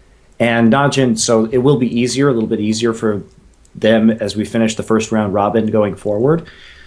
But yeah, a lot of them have been really close series. Some of them have been without them playing OQ and Kane, and you can really tell a difference in their play when they play with OQ and Kane compared to Zephyr and Pure. It's a lot faster for them to snowball. They have a legitimate threat. I mean, you look at the game that they played against IM, and they were just crushing them in all 3 lanes. They were just killing them over and over and over again in all 3 lanes. I mean, Duke was solo killed Lilac something like 6 times over the course of that series. It's just disgusting. Like, their one position of weakness is really watch, but when all of your solo lanes are capable of winning by themselves, it doesn't really matter if you have a potato for your jungle. Like, you know what I mean? Yeah, sometimes it just feels like Watch is just wandering around the map and kills are happening without him doing anything. And it's like, hey, I could do that. Watch isn't terrible. He's just overrated, and his teammates make it really easy on him. It's very difficult to tell. Watch is the odd one of Korea. Which is neither a diss nor a compliment. It's just the facts. So, yeah. What do you think of Najin, Clement? I really like Duke. I think he's a really interesting player with a lot of character. I like players that have some character to their game. Like they're willing to trash talk, or they're willing to, go on a limb to like smack someone down, or do sometimes a little bit flashy plays. And I think they have a good lineup if they have OQ just like secured in the lineup.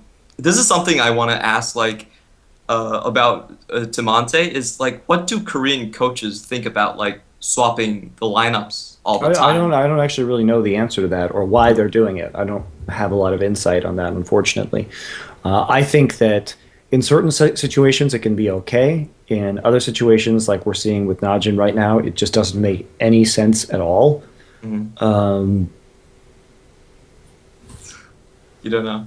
Because in like LMS, if a coach is swapping out certain players, it's usually because, they're not 100% happy with their like starting player and they want to kind of train their next player. So if it's a game against like the bottom 4 teams, they're just going to go like, okay, we're going to let all these scrubs out. Sure, but that makes sense to me. But when you start Easyhu in every match, or when you're starting Zephyr and Pure, and to a certain degree, I can understand Pure. He's an up-and-coming support player. He doesn't have a lot of experience. But we know who Zephyr is. We know what Zephyr's capable of. You know who Easyhoon is? Yeah, we know who Easyhoon is, too. But this isn't like a situation of training the next generation of players. Yeah, so... Easyhoon will never replace Faker by SK Telecom's choice. I don't think that Zephyr is going to be... if they have to go down to 180 carry, don't think they're going to pick Zephyr. The only logical conclusion that I can go to is that they're worried that OQ is still a little bit trigger happy and uncontrollable, whereas Zephyr is very consistent and you know what you're getting. OQ has a bit more, like any very aggressive AD carry, he can throw games. He can throw games. He can. Zephyr's probably not going to throw a game, but so they're probably Zephyr also isn't going to win you the game. OQ can win you the game. Yeah. So there's probably like a coaching aspect where they're trying to like rein the players minimize risk if they feel that they are powerful enough. Now, that hasn't been true so far. Okay. That's interesting. Okay, Clement, SK Telecom. The preseason hype was huge for these guys. They're gonna, and nobody, there's no stars left in Korea. Faker's gonna wreck everyone. He's just gonna 1v9 all the time. What do you think of SK Telecom right now?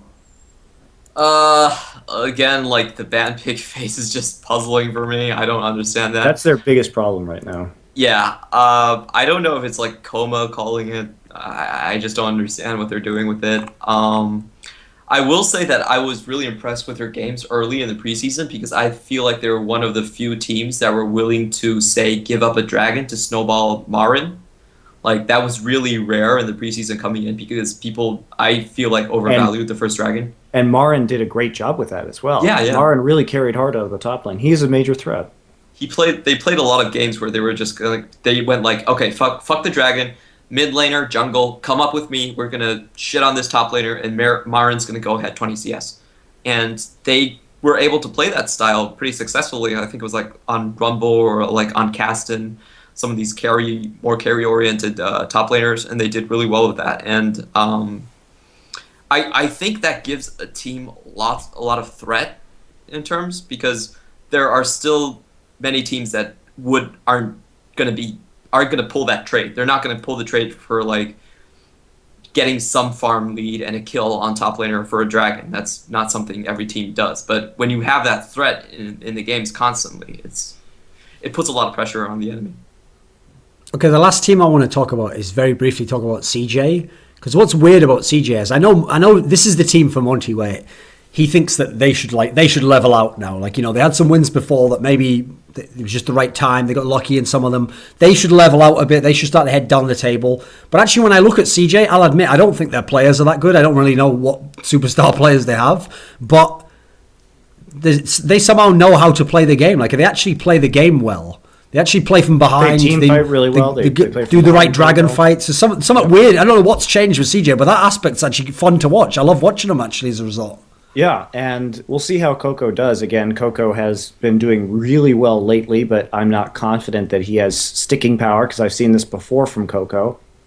I've seen Coco just go off for a few weeks, even on Frost. I remember that in spring, Coco and Swift were doing really well together on Frost, but he tends to kind of fall back as the season progresses. So I'm waiting to see how that exactly measures out. Mad Life and Shy have been playing a lot better.